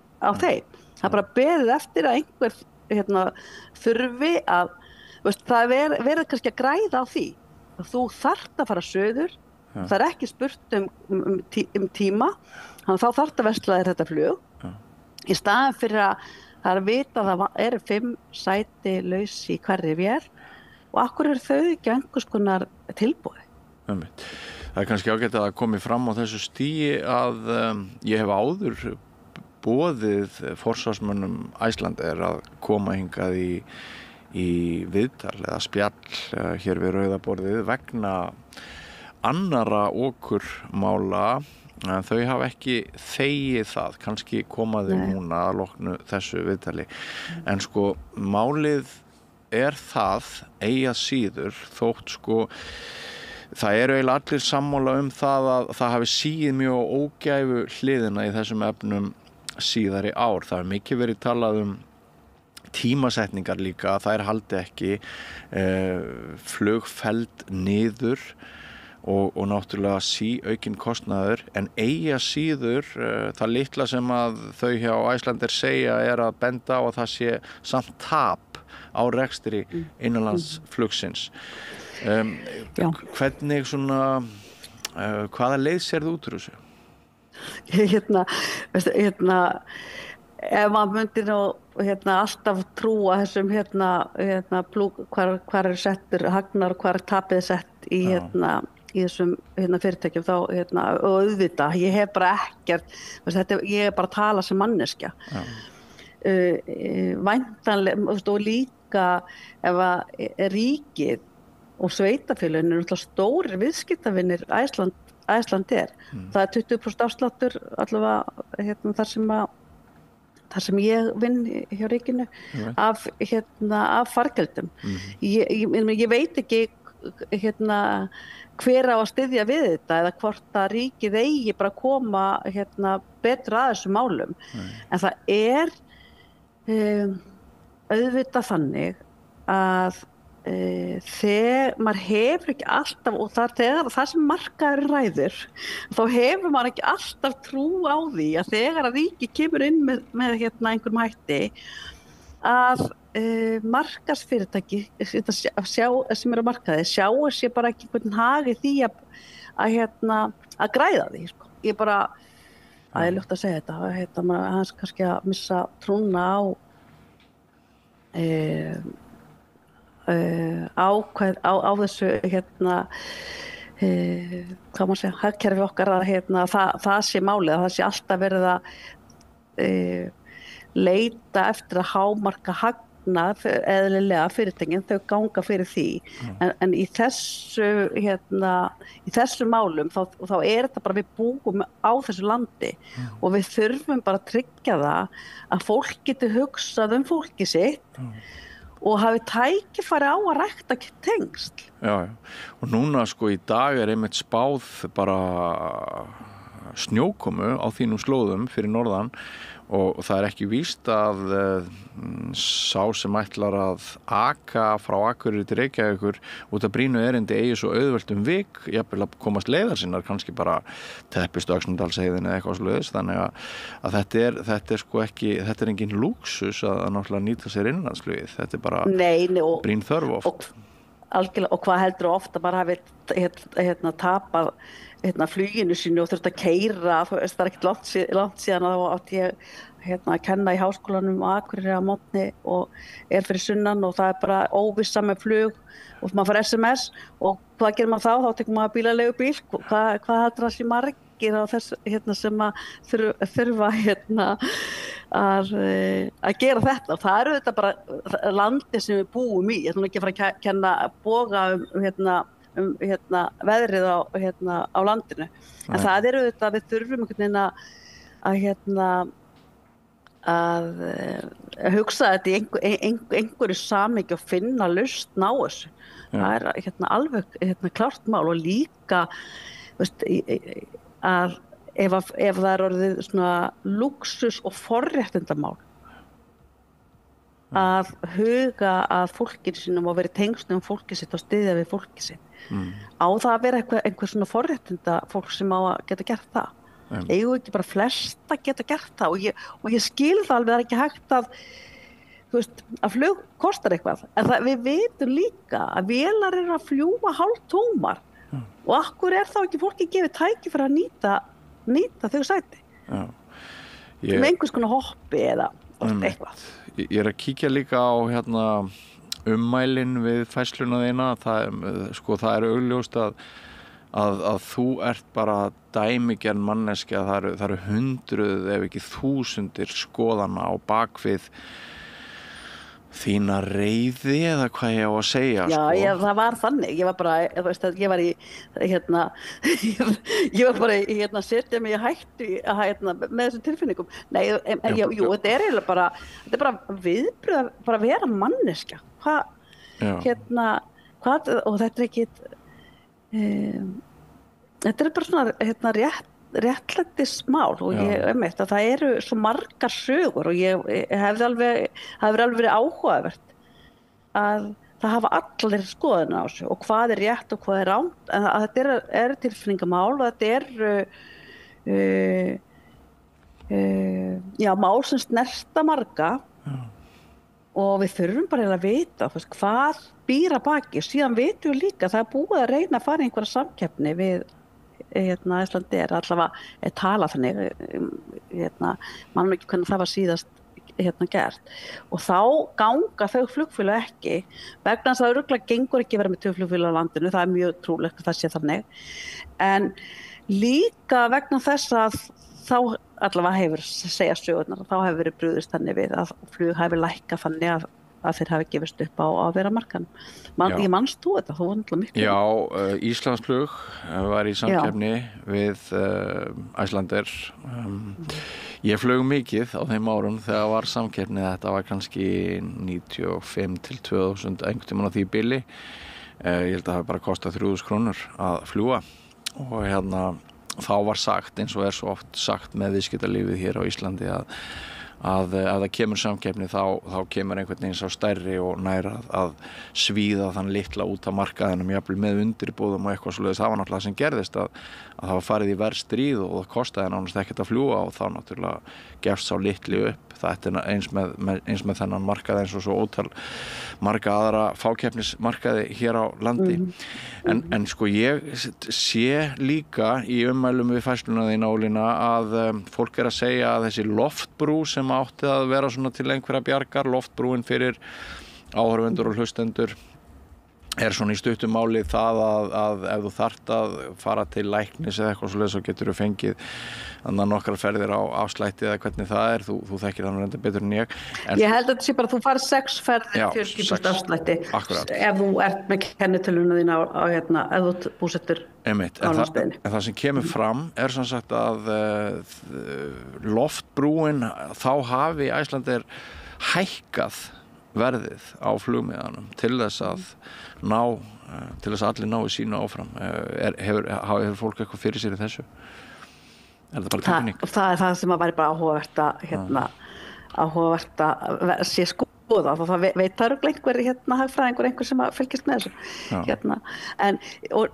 Það er líka þú veist bara sögusagnir og tilfinning að ég var auðvitað frustan helgina og margir komu til mín og að það var einhver sem einmitt sagði að sem vinnur við að svona bóka að flug hjá allavega annarslæðið hjá stóru fyrirtæki að það er svona tilfinning fyrir því að ef það er eitthvað að vera og það er vitað að það sé hópur að fara einhverja vissi dagsetningar og nú þóru ég heldur ekkert að nefna einhvern viðburð að þá sé alveg gefið að flugi sér dýrt þá. Já, einmitt. Sko, einn segir hér að þetta er bara, auðvitað maður má ekki búast við því að það sé einhver bara hjá Icelandair að leitum að það er sýning, flugsýning, sjávarútvegssýning, þorrablót að sé búast við því að þeir séu að hækka þá og þetta getur mann ekki að ætla fólki það illt og ég ekkert að búast við því en þetta er allavega svona það sem fólk upplifir og fólk að segja fékkst ekki örugglega kampavinum borð og ekki súkkulaðibólar og því að ég breytti fluginu þinnu og það kostaði þetta mikið og þú klikkaðir á ít á standard það er, þú veist, þú farð skattinn endurgreitt að neyja búið svo heppin að fluginu er aflýst eða, veist, það er alls konar svona mál sem er bara sem er bara svona leiðindaflækjur og fyrir hvern sko.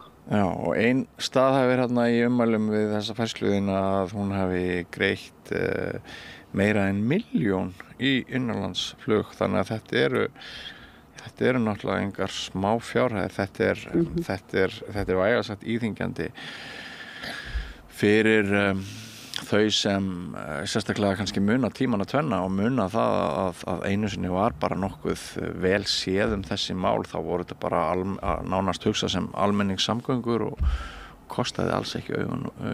Algjörlega.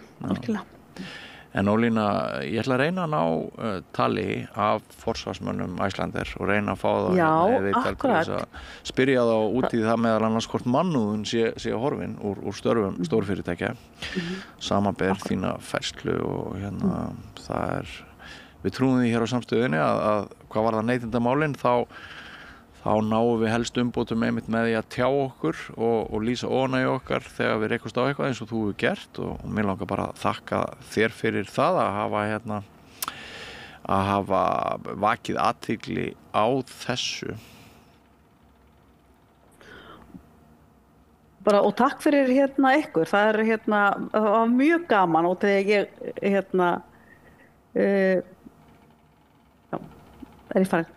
Já, nei, gjörðu svo. Já, það er gaman að þið sé að fylgja þessum málum eftir. Það var eitthvað að segja fyrir austan að nú er ég búin að koma með vandræði, Bjössi búin að hafa samband við mig og biðja mig spjall og þá var fullt af fólki sem fylgjast vel með fylgjast með Samstöðinni, þannig að það er bara vel gert. Gott að heyra. Ólína Freysteinsdóttir, kæra þakkir fyrir spjallið og bestu kveðjur norður. Takk fyrir. Og víkjum þá að allt öðru. Þarftan að tala af borgarfulltrúa. Borgarfulltrúar Sósíalistaflokksins eru með viðtalstíma alla mánudaga klukkan 13:30 til 14:30. Það þarf ekkert að bóka tíma, endilega kíkja við í Bólholt 6, 105 Reykjavík. Ertu á leið heim úr vinnu? Stiltu á FM 89,1. Það er komið að leikhúsi, við höfum við rauðaborðið að ég er sendur í leikhús og svo fæ ég aðstandendur sýningarnar til þess að koma hingað og spjalla við mig hana og nú er komið að frumsýningu sem var á laugardaginn í Borgarleikhúsinu, Sýslumaður dauðans, nýtt íslensk verk og svo eru hingað komin Birnir Jón Sigurðsson sem er höfundur. Já, takk fyrir að fá mig. Til hafa ekki með. Takk fyrir. Og Haraldur Ari Stefánsson sem er aðalleikarinn. Ertu ekki öllum sinnum í verkinu? Það er svo gott sem. Jú, svo gott sem, jú. Jú, ég held ég bara öllum. Og svo er Brynhildur Guðjónsdóttir sem er leikhússtjóri. Við höfum ekki fengið leikhússtjóra í þetta spjall áður. Gaman að hafa það, þá vítt. Bara kæra þakkir. Og Stefán Jónsson sem er leikstjóri sýningarinnar. Já, takk. Og til hamingju með henni öll þessi sýningu. Mér finnst hún frábær. Hjartans þakkir. Gaman að heyra. En við slum byrja því að á höfundunum. Hvað varstu að meina? Þurfum að vera að staðið með þetta. Þetta byrjar að ég er þetta byrjar í litlu ljóði sem ég sem eitt kvöld heima þegar ég fá skiptið sem verður bara fyrir svona andagift og þá sem ég lítið ljóð klukkan svona 11 kvöld sem fjallar vasanhníf frá föður mínum sem hann gaf mér í afmælisgjöf einhvern tímann. Þetta er mjög fallegu vasanhnífur, hann er sem sagt búinn að rista upphafsstafina mína í hann svona smá klaufalega, B og S og hinum megin eru hans upphafsstafir, SRG og hann er búinn að þetta er vasanhnífur sem hann hefur átt í 20 ára. Það færa frá föður til sonar. Já, einmitt. Þannig að ég verði einhvern tímann fyrir andagift og skrifa þetta ljóð og síðan sendi ég þetta ljóð inn til sem sagt velnefndar fyrir leikritunasjóðinn og segi eitthvað, mér langar að reyna að fanga þessa tilfinningu í þessu verki og þessa sem er hvað? Sem er svona ljúf ástar tilfinning þetta er í rauninni ástaróður frá föður, eða frá sinni til föður Og leikritið það? Já, leikritið og mér langar það sem ég sagði í umsókninni var mér langar að fanga þessa tilfinningu og ég sé fyrir mér að faðirinn degi og ég sé fyrir mér að vera í lag í sýningunni Þannig að það í raun smá upphafspunkturinn, sko. Faðir þinn, hann á lífi eða ekki? Hann á lífi, jú. Þannig þú drepur föður þinn í verkinu? Ég drep föður minn. Þetta náttúrulega ekki alveg faðir minn, náttúrulega þetta þannig að hann á lífi, eins og þú segir, sko. En ég veit ekki, það eitthvað við, sko, ég tala við nokkra menn á mínum aldri, maður svona ímynda sér stundum föður sinn deyja og hvernig maður myndi bregðast við. Ég veit ekki hvort að þú hafir upplifað þetta, Haraldur, með pabbaðinn. Ég vil taka það fram fyrir hlustendur að faðir Haraldar situr hérna við borðið, Stefán. Já, sæll. Sérst hefur þið ímyndað þér að þú dræpir föður þinn. Skulum ekki tala að ég hafi ímyndað mér að ég hafi drepið föður minn, en hvað myndi gerast þegar hann deyr? Það svona meira það, sko. Nei, en maður hefur náttúrulega, örugglega eins og bara flestir, maður hefur hugsað svona hvað ef og hvernig verður, hvernig væri, þú veist, lífið án einhverja mannesku, eða réttið sem maður hefur hugsað líka hvað gerist ef ég myndi falla frá. En ég hugsa ekki mikið það, sko. Bara sem betur fer. Ég velti fyrir mig þegar ég var að horfa á þetta að býtu allir höfundurinn hafi mist föður sinn. Ég fór að hugsa það, sem maður gerir bara svona, dettur í það. Af því að maður fannst þetta svona, því alveg sjálfgefið efni, sko. Eins og fannst mér að svona þetta að fjalla trega og erfiðleika karla til að tjá tilfinningar sínar, sko. Það nú alveg hangir yfir, býst við að við fáum slatta af svoleiðisverkum næstu árin og áratíma. Já, þess vegna eru svona ungir menn að gera upp einhvers konar tilfinningaþroska eða eitthvað þannig. Kannski að gera upp þetta við þessa pappa sem að voru svona hálfgerðir svona numpar, sko. Ég með svona helgispjöll helgar og ég spyr fólk alltaf þegar þú varst að alast upplifur að þú væri velkomin og væri elskaður. Og það alveg rosalegt að sjá það að elskan kemur bara valla inn á varir karla fyrir svona 1980 myndi ég gíska. Það einstaka dæmi aðra fjölskyldur. En það bara þannig. Ég upplifa sko mjög mikla elsku frá mínum föður, sko. Þannig að það kannski... Hvorn ungur? Hvernig gamall? 31 árs.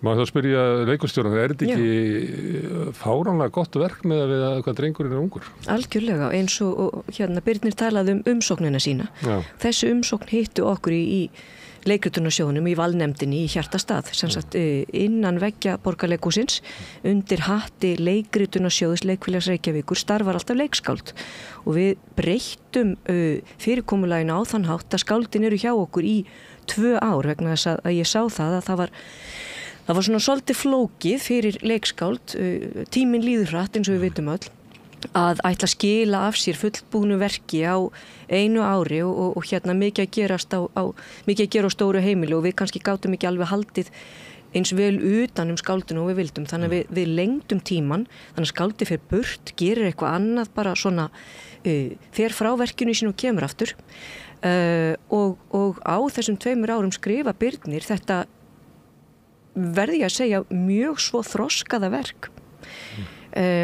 Þannig að þú ert 27 þegar þú sendur okkur umsóknina, eitthvað svoleiðis. Já. Það ekki? Það ekki. Sem svona Eða 28. Eða hvað? Þú ert 21. Já, ég 28 ára. Þú 28 ára gammal. Nýfemdur. Nýfemdur. Til þess að gera. En þetta svarið bara, þetta gífulega þroskaverk miðað við aldur og svona kannski reynslu heim leikskáldsins. Þetta þroskaða því að það að glíma við svona einhverja tilfinningar sem að þurfa að ganga upp í verkinu býst við. En þetta ekki, ég nú ekkert vel að mér í leikhúsi, þetta líka þroskaverk að því leiti að þetta fer svona mjög víða. Þetta flakkar á milli að vera gamanleikrit og svo þetta tilfinningarsamt og leyfið sér að vera það og svo þetta farsi og fáraleiki og allt þar á milli. Dufla við gríska harmleiki sem sem sýnir okkur það, skáldið vel lesið og vel heima. Og annarkot kjarkað eða heimst fíbldjart. Það kannski góð lýsing, fíbldjart sko. Súper efni fyrir þig? Já, það var það sem að bara kom í fangið að mér því ég las verkið. Það var náttúrulega bara fyrst og fremst þessi, mér fannst þetta að vera alvöru. Það var ekki blöftöf, það var ekki höfundur einhvern veginn að taka sér far með einhverju sem hann hafði ekki á valdi sínu, heldur hafði hann einhvern veginn þetta reyna aðgengi og einhvern veginn hjarta sem ég fannst slá í verkinu og þessar ólíkindalegu sko fléttu sem hann þræddi inn í þetta með tilkomu satírsins og það náttúrulega bara bauð upp á alls konar stæla sko sem þið finnst gaman af. Já, það bara þannig og þú veist þannig að já, við byrjum við eftir svona ótrúlegt svona flugtak sko, við byrjum í einhverjum sósíalrealisma en svo bara gerast hlutir og þá einhvern veginn förum við á flug og einhvern veginn líka bara einhvern veginn á bólakaf þetta svona inn í skóginn, inn í niður kanínuholuna svo mörg minni sem maður villist og einhvern veginn það svo ótrúlega einhvern veginn rétt einhvern veginn lýsing á sorgarferli sumpart en líka bara hverskins tráma af því að það fólki tíðrætt núna einmitt þetta feðgasamband og það þarf að taka einmitt nú komin tími tilfinningarlegs uppgjörs kallmanna og svona en mér finnst þetta bara, það náttúrulega bara það sem við horfum á í öllum leikritum, það einhver saga en hún náttúrulega vísar út fyrir sig og hún góð og verkið vel skrifað, hún fjallar einhverja stærri kannski hluti og sammannlegri hluti en endilega það sem að blasir við sko, í sögunni þannig að fyrir mína part er þetta ekki endilega bara þó og það sé þráður feðgar heldur bara missi sorg í tráma fíkn þess vegna sko, hvernig þú hvað þú þarft að gera til þess að koma heim aftur. Og þetta súrrealíska ferðalag sem sorgarferli vegna þess að fólk skynjar alls konar, þú ferð inn í einhverja undarlega handanheima í svona sorgarferli. Svo líka samfélagið þarna, það byrokratían og það eru fjölmiðlarnir og manni að það samfélagið svo líka, þetta ekki alveg svona, þetta ekki algjörlega enganlegt, þetta þetta líka lýsinga á samfélagi. Mér finnst líka svolítið skemmtilegt sko í samtölunum hjá Birni sko hvernig upplifun fólks getur spilað svo stórt hlutverk bara í öllu, þú veist, af því að gæinn Ævar sem að lendir í þessu öllu, hann í uppnámi og þess vegna bjúrakrasjan eins og hann upplifir allt sem árás eða eitthvað skrítið kaftíst, en það líka sko bara, þú veist, það ofta að spyrja sig að því að það rosa mikið tekið núna að fólk móðgist yfir alls konar en þú veist að maður fari aðeins tilbaka og bara, þetta ég sem að túlka þetta sem móðgun eða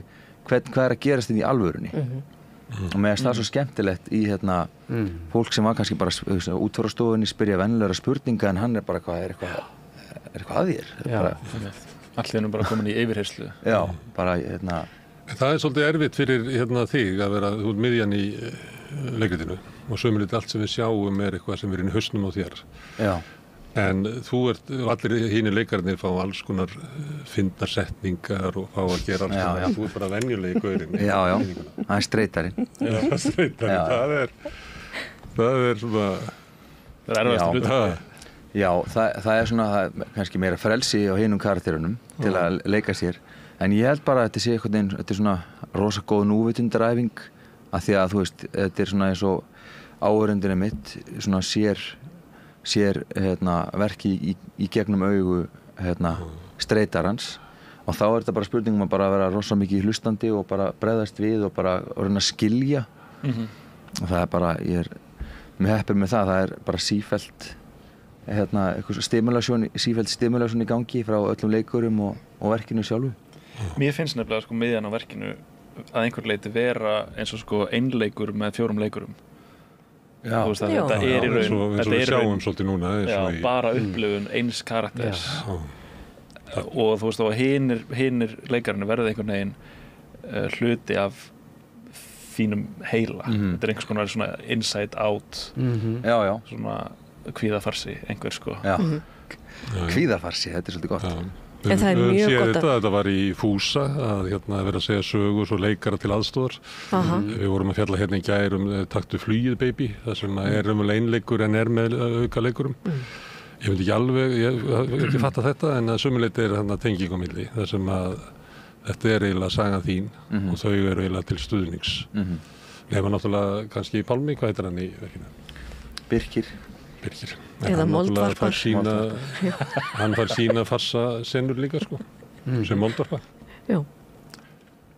Já, sem líka, svona grótesku farsi, sko. Já, sem líka samt einmitt, svona ákveðin bara projeksjón aðal karaktersins, þessi pabbi sem hann alltaf allt snýst og þetta samviskubitt sem að síðan birtist í moldvörpunni eða moldvarpari þannig að setja í verkinu, sko. En Brynhildur, þú sagðir að það væri gott að hafa leikskáldin 2 ár í húsi og maður sá fyrir sér svona að maður getur verið góður í að semja lög á píanói heima eða eitthvað svoleiðis, en að útsetja það fyrir symfóníuhljómsveit bara meiri háttar og maður bara, það eru, þú veist, meira sko, stóru tónskáldin ekki, þau eru misgóð í því, sko. Það er lengi jafn góður og Sjostakovits sem maður getur bara spila á þetta eins og hljóðfæri, sko. Þetta líklega það sem ef þið fáið höfund, að þá þurfum við að kenna honum að spila á bara allt annað hljóðfæri heldur en að fólk að skrifa þegar ekki að ljóð eða sko, leikhúsið eins og því hann svona, það ekki? Það alls ekki öllum gefið að skrifa fyrir leikhúsi. Ég myndi segja þetta væri erfiðasta ritformið að skrifa leikrit vegna þess að það fleirum gefið að skrifa skáldsögu og töluvert mörgum gefið að skrifa ljóð, en leikhúsið eða leikritaskrif, það það allra erfiðasta og ég tek hatt minn ofan fyrir öllum þeim sem að hafa einhvern veginn meistaralega tekist á við þetta og Birnir á sko margfalt hrós skilið. Það eina sem við getum gert, við getum ekkert kennt neitt, af því annarkvort fólk með þetta í blóðinu eða ekki. Við getum hins vegar sett upp vörður og aðstoða við að toga fram og beina á rétta leið, af því að leikskáldið á sínu ferðalagi óhjákvæmilega stígur onni einhver drullupoll og allt í einu farið að spóla í einhverja ringi og þá getum við sagt, nei, þú ert algjörlega með þetta, haltu áfram hér. Vörðurnar sem við setjum upp og þar koma dramatúrkar hússins sterkir inn, við erum alltaf bara til skrafs og ráðagerða og við getum dramatúrkarnir geta lesið yfir, við getum sett upp samlestra á ferðalaginu og ég held að við höfum lesið Sýslumannin nokkuð oft yfir og alltaf endaði á sama stað. Það voru bara orðlaust og tárvott fólk við borðið. En ertu ekki sammála því að dramatúrkarnir samlestur sérstaklega, það var fyrst manni, það var stór punktur þegar Maggi las Magnús Þór Þorbergsson, hann las drög 0 að verkinu, drögin áður en fyrstu drög verða til og þannig að þau voru mjög léleg, ég skal bara þannig að viðurkenna það og hann kom með þá bara svona nokkra generalpunkta og var mjög ljúfur, sko. Og það var bara allt sem ég þurfti, sko. Ég þurfti bara smá svona eitthvað svoleiðis og síðan var organiseraður samlestur sem var líka mjög það var alveg brilljant, sko. Það rosa hjálplegt að heyra raddirnar eða heyra orðin hrjóta af munni leikarana vegna þess að þá finnum að hvort að eðlið sé, hvort að komi úr mergnum og skjótist fram eða hvort þetta sé bara, ég meina fólk alltaf besti söngvarinn í sturtu heima hjá sér en svo þarf þetta að syngja fyrir fólk og það kannski öðruvísi. Og maður heyrir bara hvort sko hlutir virka, finnst mér í samlestri, sko. Þú veist, það voru nokkra senur sem ég bara heyrði þá bara, já, það virka, ég þarf ekkert mikið að vinna þær meira og sem voru aðrar sem virkuði ekki sem þurfti. Og virka, ertu þá að tala svona spennuna á milli persónanna eða ertu að tala bara hvernig þetta flæði sem orð sem að geta koma út úr einhverju manneskju? Já, bara að samtalið flæði, sko, og ég veit ekki, ég vinn rosa mikið af bara svona intuition, eitthvað svona þannig innsæi og bara ef ég finn tilfinningur að koma í lestrinum þá hugsaði ég, já, ok, þetta virkar, eins og það var kannski meira vesen að skrifa kannski miðjupartinn á leikritinu því ég vissi eiginlega frá byrjun bara að endirinn virkaði. Hann hefur verið mjög svona óbreyttur frekar eða mjög lengi. Það klart mál, auðvitað hvetjum við alla til þess að koma og sjá verkið en það eru tvær persónur sem eru svona bæði svona grótest og komíst dúó sem að Sigurlaug og Sævar sem að vinna á útfarastofinni sem hverfist síðan inn í þennan spjallþátt í sjónvarpi. Þetta gríðarleg kúnst að skrifa af því að þetta endurtekning, það byrjar aftur og aftur og aftur og verður þessi martraðakennda ferðalag Ævars að vera settur í spjallþátt aftur og aftur. Þetta myndi ég segja að væri mesta snilldin í skrifum í verkinu að láta þetta koma heim og saman og konan með mikrofónin. Þetta að því að endurtekningin svo oft. Já, mér þarfandi fyrir að segja þetta var langerfiðasta senan til að skrifa og ég var, held ég, það var einhver 1,5 mánuður þar sem ég var í Finnlandi að skrifa bara þessa senu einhvern veginn aftur og aftur og aldrei einhvern veginn virkaði hún og síðan vorum við með henni í samlesturum og hún lenti ekki heldur þá og einhvern veginn og Já, það eitt af svona dæmunum hvað þetta var öfulega gott að því að það hefur oft verið sett upp á svið svona spjallþættir. Ég held að það hafi verið einhverju verki eftir Hallgrím Helga og líka Þorvald Þorsteins og þetta einhvern veginn virkaði aldrei almennlega svona. Að því að ég held að þetta hljóta að vera eitthvað erfitt að þú ert með eitthvað sem svona sýn á heiminn og ert að reyna að vera með það inn í það sem á að vera. Oft bara þetta svona þunglamalegt og ég held að hjá Hallgrími þetta verið bara allt og langt og erfitt og svona. En mér finnst þetta alveg brilljant þarna í þessu. Það sem þetta bara sett upp sem svona eiginlega svona bara geðrof sem þetta náttúrulega þetta náttúrulega bara geðrof þjóðar. Svo það mjög fyndið að við lifum í svo litlu samfélagi að kona með mikrofóni hjá Gísla Marteini var í Sannum Bergvíð festival. Nákvæmlega.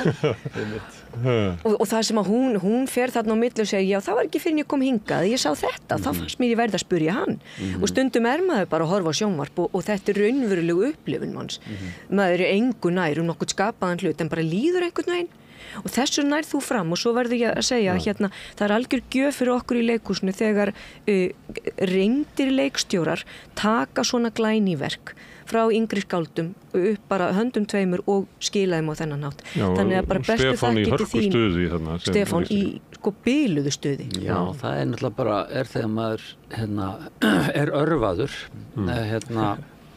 af verki þá náttúrulega bara þá fer maður í gang það bara þannig og talandi hennar sjónvarpsþáttum mitt þetta svona dæmi já, þetta kröfuhart efni að takast á við á sviði en eins og það hafði þróast í meðförum Byrnis þá þetta bara ótrúlega skemmtilega áskorun og einmitt lýsandi fyrir efnistökin í þessu verki að því að þetta einmitt kunnulegt fyrirbæri þessi spjallþáttur og þar verið að segja sömu hlutina meir og minna með sama fólkinu aftur og aftur á þess að gefa því tíma og þú mátt bara segja sumt og ef að þú ferð á einhverja dýft þú veist þá bara ekki tími til þess eða það verður óþægilegt. Já, þetta bara óþægilegt fyrir fólk vill þetta ekki. Og það náttúrulega það sem að aðalpersónan í verkinu að díla við þú veist að hann að takast á við erfiðar tilfinningar hvað sem að það innra og hvað sem að þessar raddir sjónvars þáttarins eru innræmi honum þessar krítísku raddir eða bara samfélagið að hrópa á hann einhvern veginn, að hrópa niður á móti þessu ópi sem að koma upp úr sálinni hjá honum þú veist, hann eigi ekki að tjá sig og mátt ekki hafa það tilfinningar sem hann hefur Nei, og samanskapi honum ítt þarna út á ystu nöf þangað til hann bara æpir ég er fegin að hann dáinn vegna þess að þá þarf ég ekki að hafa þessar áhyggjur alla daga ég get farið að lifa lífinu í staðan fyrir að vera taugáfall yfir því að síminn hringi og það finnst mér það líka það sem að nútíma samfélag gerir þú átt bara að vera einhvern veginn, þú mátt ekki segja óþægilega hlutin, þú ert samt að segja einhvern veginn. Þetta mér fannst þetta brilljant leist hjá þér og við verðum líka að fá að hrósa leikurunum tveimur, Birnu Pétursdóttur og Hákoni Jóhannesinni sem taka þetta því að þau algjörlega binda sig saman og búa til, þetta leiktæknilega mjög flókið. Þannig að bara hrósti þeirra líka. Þetta vera með þær persónur sem svona gangi gegnum þetta og líka þessi þessi ferð og svona, þetta svolítið svona miðaldalegt, það minnir mér svona miðaldabókmyndir. Ekki? Þetta að einhverju leyti þetta klassíska ferðalag hetjunar. Þú ert riddarinn. Ég er riddarinn. Og þetta svona, eða bara eins og Lord of the Rings eða eitthvað svoleiðis, þess sem þú ferði í ákveðið svona ferðalag, kastar hringnum í eldinn og síðan kemur tilbaka breyttur maður. Það hægt að lesa þetta í þessum svona bara klassíska monomítan eins og þannig einhver greinandi kallaði þetta sagði að allar sögur væru nákvæmlega þetta sem ég ósammála en þessi saga það hægt að lesa hana svona. Og hann kemur með lærdóm sem er ekkert verið að fela beint svona. Þetta svona óður til einfallleikans og svona smáur hluta og óður til þess að vasa nýfurinn þinn að það komið barn sem að mun fá að næst og þar svona til göttunum, þetta sé svona arfleið sögunar og þannig þetta svona ljúf skilaboð sem að fólk sendt út með og mér finnst það svona að því að þetta búið að vera svo margt að leyfa sér líka að koma það og vera bara svona sentimental í lokin. Það var sem er bara djöfullinn sjálfur.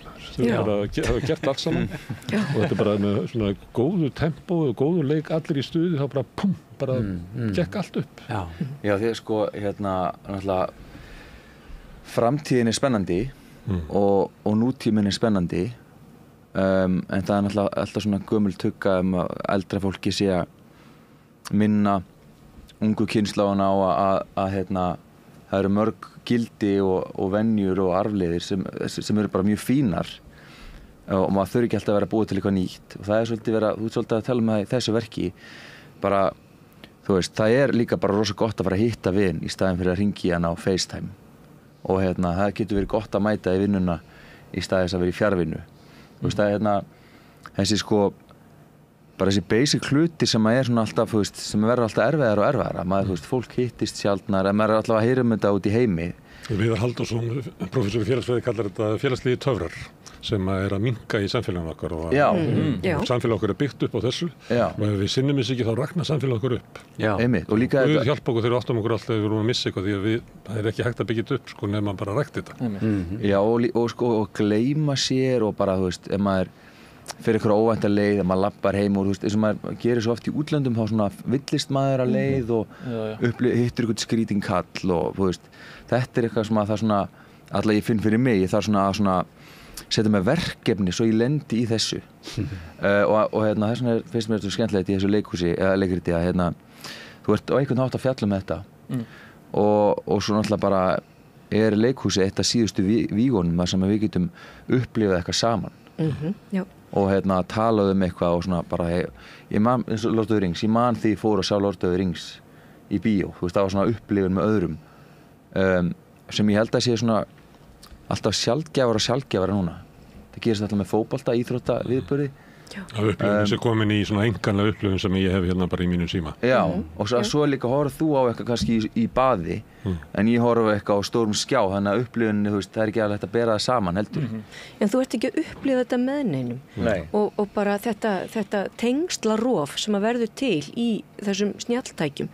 Mér finnst þetta alveg skelfilegt. Leikriti fjallar það að það er ákveðin lykt af ristuðu brauði og bíllinn bilar, getur bara talað það vegna þess að það er rauntenging þetta er bara, þarna kjarnast mennskan og leikhúsið og náttúrulega heima bara, það er bara heimavöllur mennskunar leikhúsið Kannski einn af fáum stöðum sem eftir eru þar sem maður getur ekki tekið upp Annars satt ég á föstudaginn í leikhúsi með konu sem var kíkti á hvort það væri búin að fá ný skilaboð held ég á svona 7 mínútna fresti. Já, blessu konu. Það er alveg magnar. Við reyndum þessu nokkru sinnum og með fólk í sal og þá var maður að eins og leikstjórinn þarf að gera, hann þarf alltaf að færa sig aftur og aftar eftir þeirra sem það fjölgar gestum á fórsýningum og þá tók ég eftir þessu hvað sumir eru illa stattir hvað þetta varðar sko. Alltaf að kíkja og bara og maður sá hreinlega að þetta var ekki neitt merkilegt sko. Eins og séu sko hersöðingjar í einhverju stórkostuðu stríði sekundur geta skipt þetta eru bara djönkarar þeir eru bara þurfa að sprauta sig bara reglulega sko. En talandu það, þetta á hvað heitir í Nýjasvið? Jú. Og þetta rosalega framalega á senunni. Það er engin dýft í þessu, ég veit ekki hvað það heitir í leikhúsi. Jú, það er nú alveg notað alveg inn sko, en er þetta og breiddin er notuð. Já, það er ekkert mjög Nei, djúpt. þetta fer eins djúpt og það getur farið og Mírek Kasmarek sem að gerir leikmynd og búninga hann náttúrulega og lýsingu rosalega flinkur að því að við erum svo vön að sjá statíst inn á þessu sviði en þarna kemur pendullin sem að ég verð að segja fyrir mig bara svona wow, þú veist að bara allt í einu verður þetta svið að einhverju miklu, miklu stærra sem við erum ekki vön að sjá þarna inni. Ég hef bara velt að vera með svona að ég er alltaf að reyna að læra eitthvað. Þetta væri öðruvísi sett upp þetta væri á stóra sviðinu. Alveg klárlega, maður þarf alltaf að taka mið af sviðinu sem maður er að vinna á og ég hef nú unnið mikið á þessu sviði. Ég byrjaði minn feril sem leikstjóri þarna á þessu sviði alveg, og þannig að ég þekki það vel og það er mjög skemmtilegt. Það er mikil svona einhvern veginn, þetta er nálagtir. Breiddin ég held hún sé bara svo sama eins og á stóra sviðinu, en hins vegar er það miklu grynnra.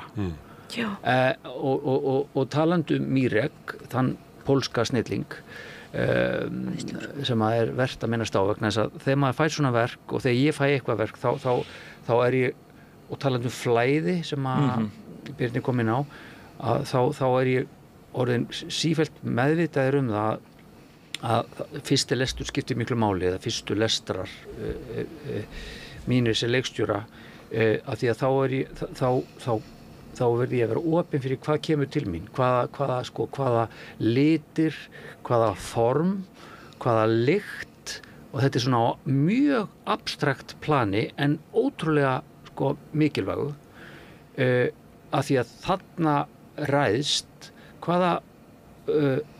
ekki bara hvaða leikari ég sé í hlutverkum, heldur líka bara hvaða leikmynda höfundur, búninga höfundur, tónlist, hverjir verða mínir samstarfsmenn, samstarfsfólk og þarna var verkið eins og við talaði hér að það fer mikið ævintýri, Lýsi í Undralandi og inn í skóginn og vitundarferð má segja og þar að leiðandi þó ég hef starfað með mörgum, þarna einhvern veginn kom bara Mírek til mín sem ég hef séð til hér á sviði og mér er einu sinni verið leikari í hans búning og leikmynd í Atómstöðinni.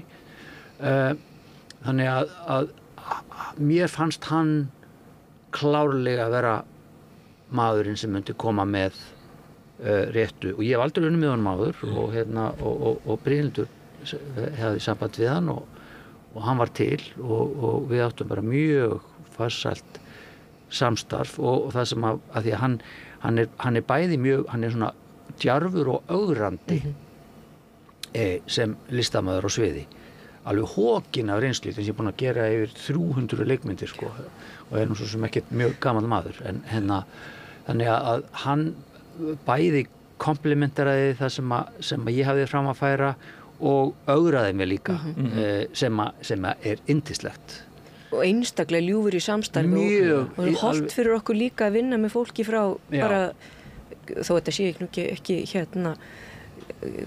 mikið annar menningar heimur en það er sama, hann kemur með allt annan lestur með sér. Austur-Evrópa og er bara ótrúlega flottur þannig að ég held að það sé líka bara ótrúlega mikilvægt fyrir íslenskt leikhúslíf og samfélag að fá áhrif að utan Hann kemur upphaflega með henni Unu Þorleifsdóttur, gerði Atómstöðina, gerði síðan prinsessuleikarna hjá okkur og þetta var bara svo ljúft þegar þið tengdu þarna. Já, mér fannst ykkar samstarflega ótrúlegt og bara algjör snilli að fá hann inn og mér finnst það langflottasta leikmynd sem hann hefur gert Mér finnst það bara flottasta leikmynd sem ég sé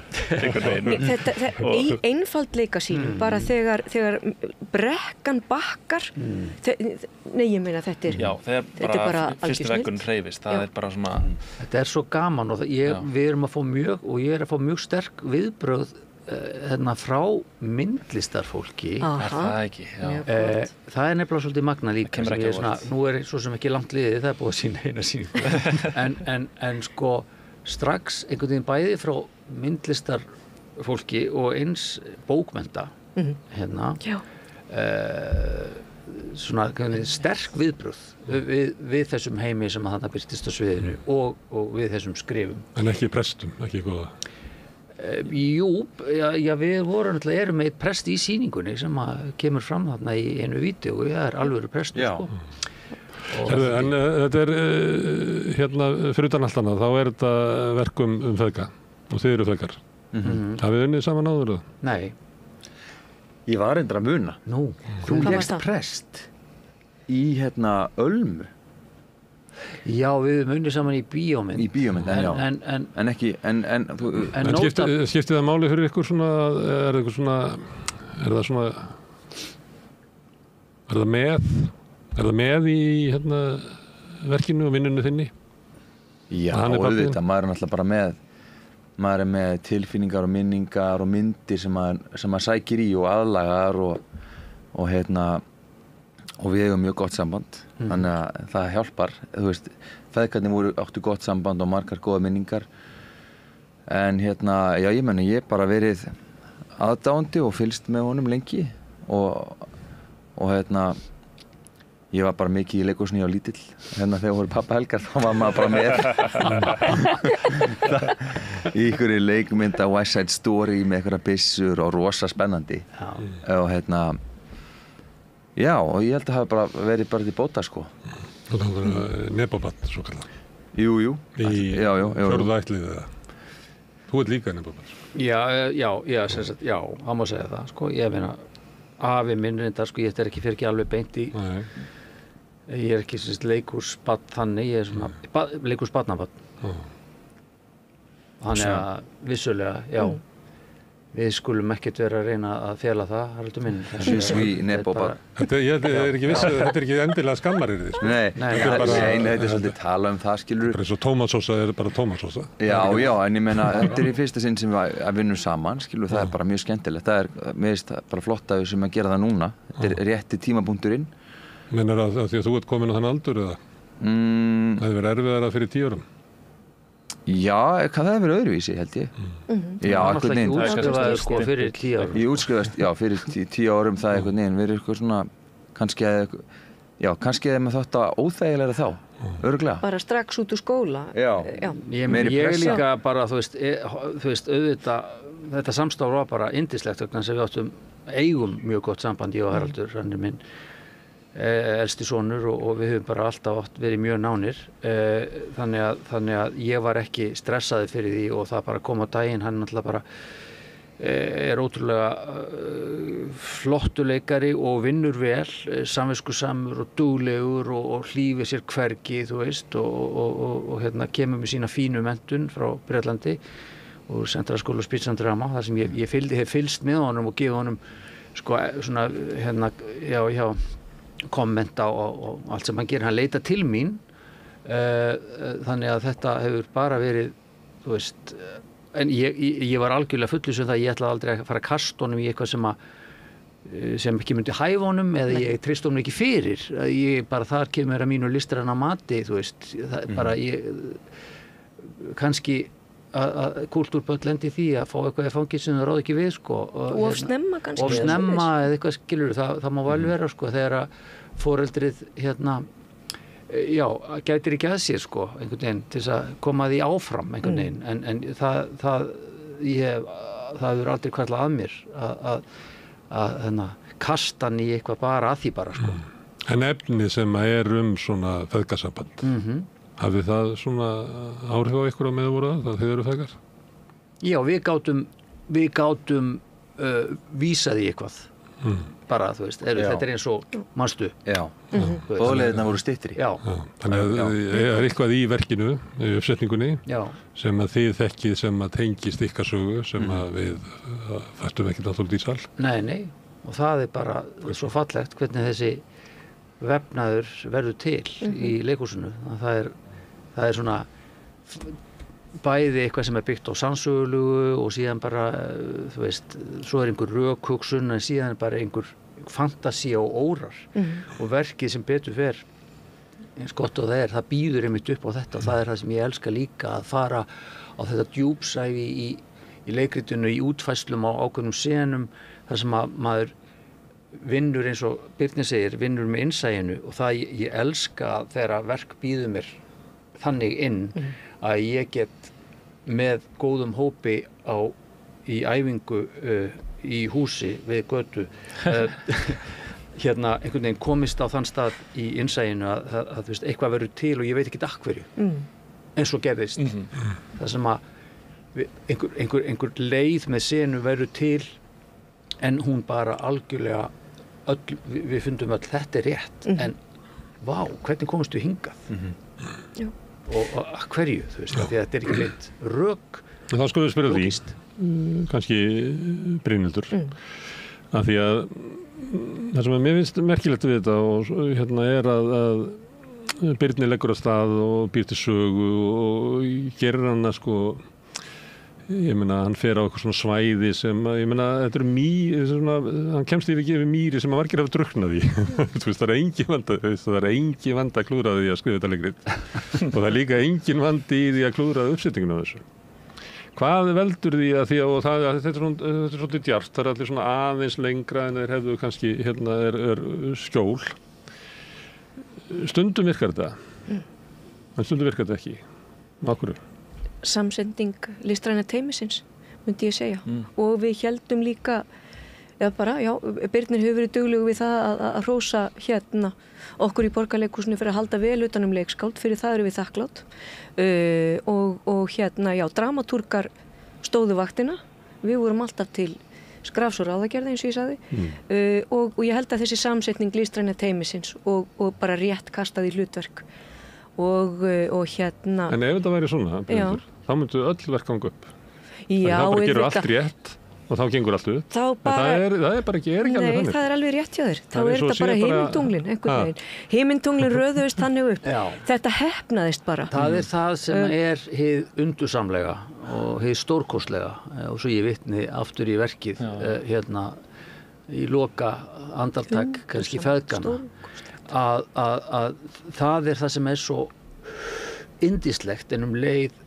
háskalegt við þessa listgrein og við svo sem kannski bara við list almennt að þú veist aldrei og ég vitna stundum í Peter Brook þann gamla hund sem að margir þola ekki en læði nú aldeilis sinns gerð til þróun leiklistar 20. öld að þú getur þetta er svolítið svona eins og að reyna að kveikja eld og finna upp eldin alltaf því sko að búa til leiksýningu þú býr til eitthvað svona hreiður eða eitthvað svona umhverfi og þú tínir til hérna hráefni og velur fólk til að hjálpa þér við að hérna búa til það umhverfi og það eldstæði þar sem að mögulegt er að það verið til eldur og þetta er eitthvað svo auðmjúkt viðhorf þú veist, það er engin hroki í þessu, þú gerir þitt besta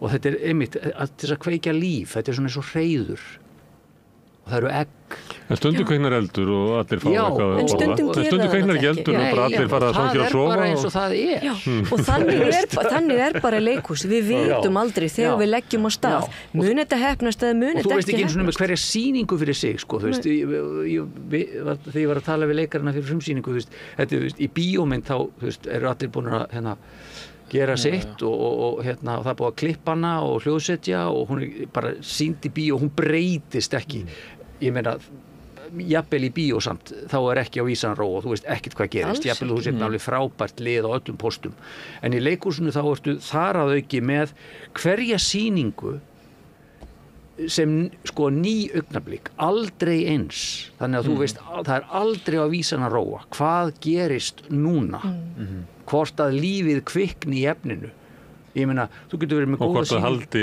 út til enda það getur bara verið alls konar sem gerist bara stemning í salnum og því að svo koma áhorfendur og þeir eru líka mótleikarar. En það sem okkur á sviði, talandi sem leikari, það sem okkur finnst vera alveg bara hímin og haf, það kannski einhver svona 8% núans. Sýningin alltaf svo sama, en það ekkert verra en að leika í leiksýningu sem má ekki þroskast. Og ég held að við getum öll verið sammála það að leikhús sem algjörlega niðurnjörvað, greift í stein, þú veist, það bara ekkert gaman. Það bara ekki lifandi.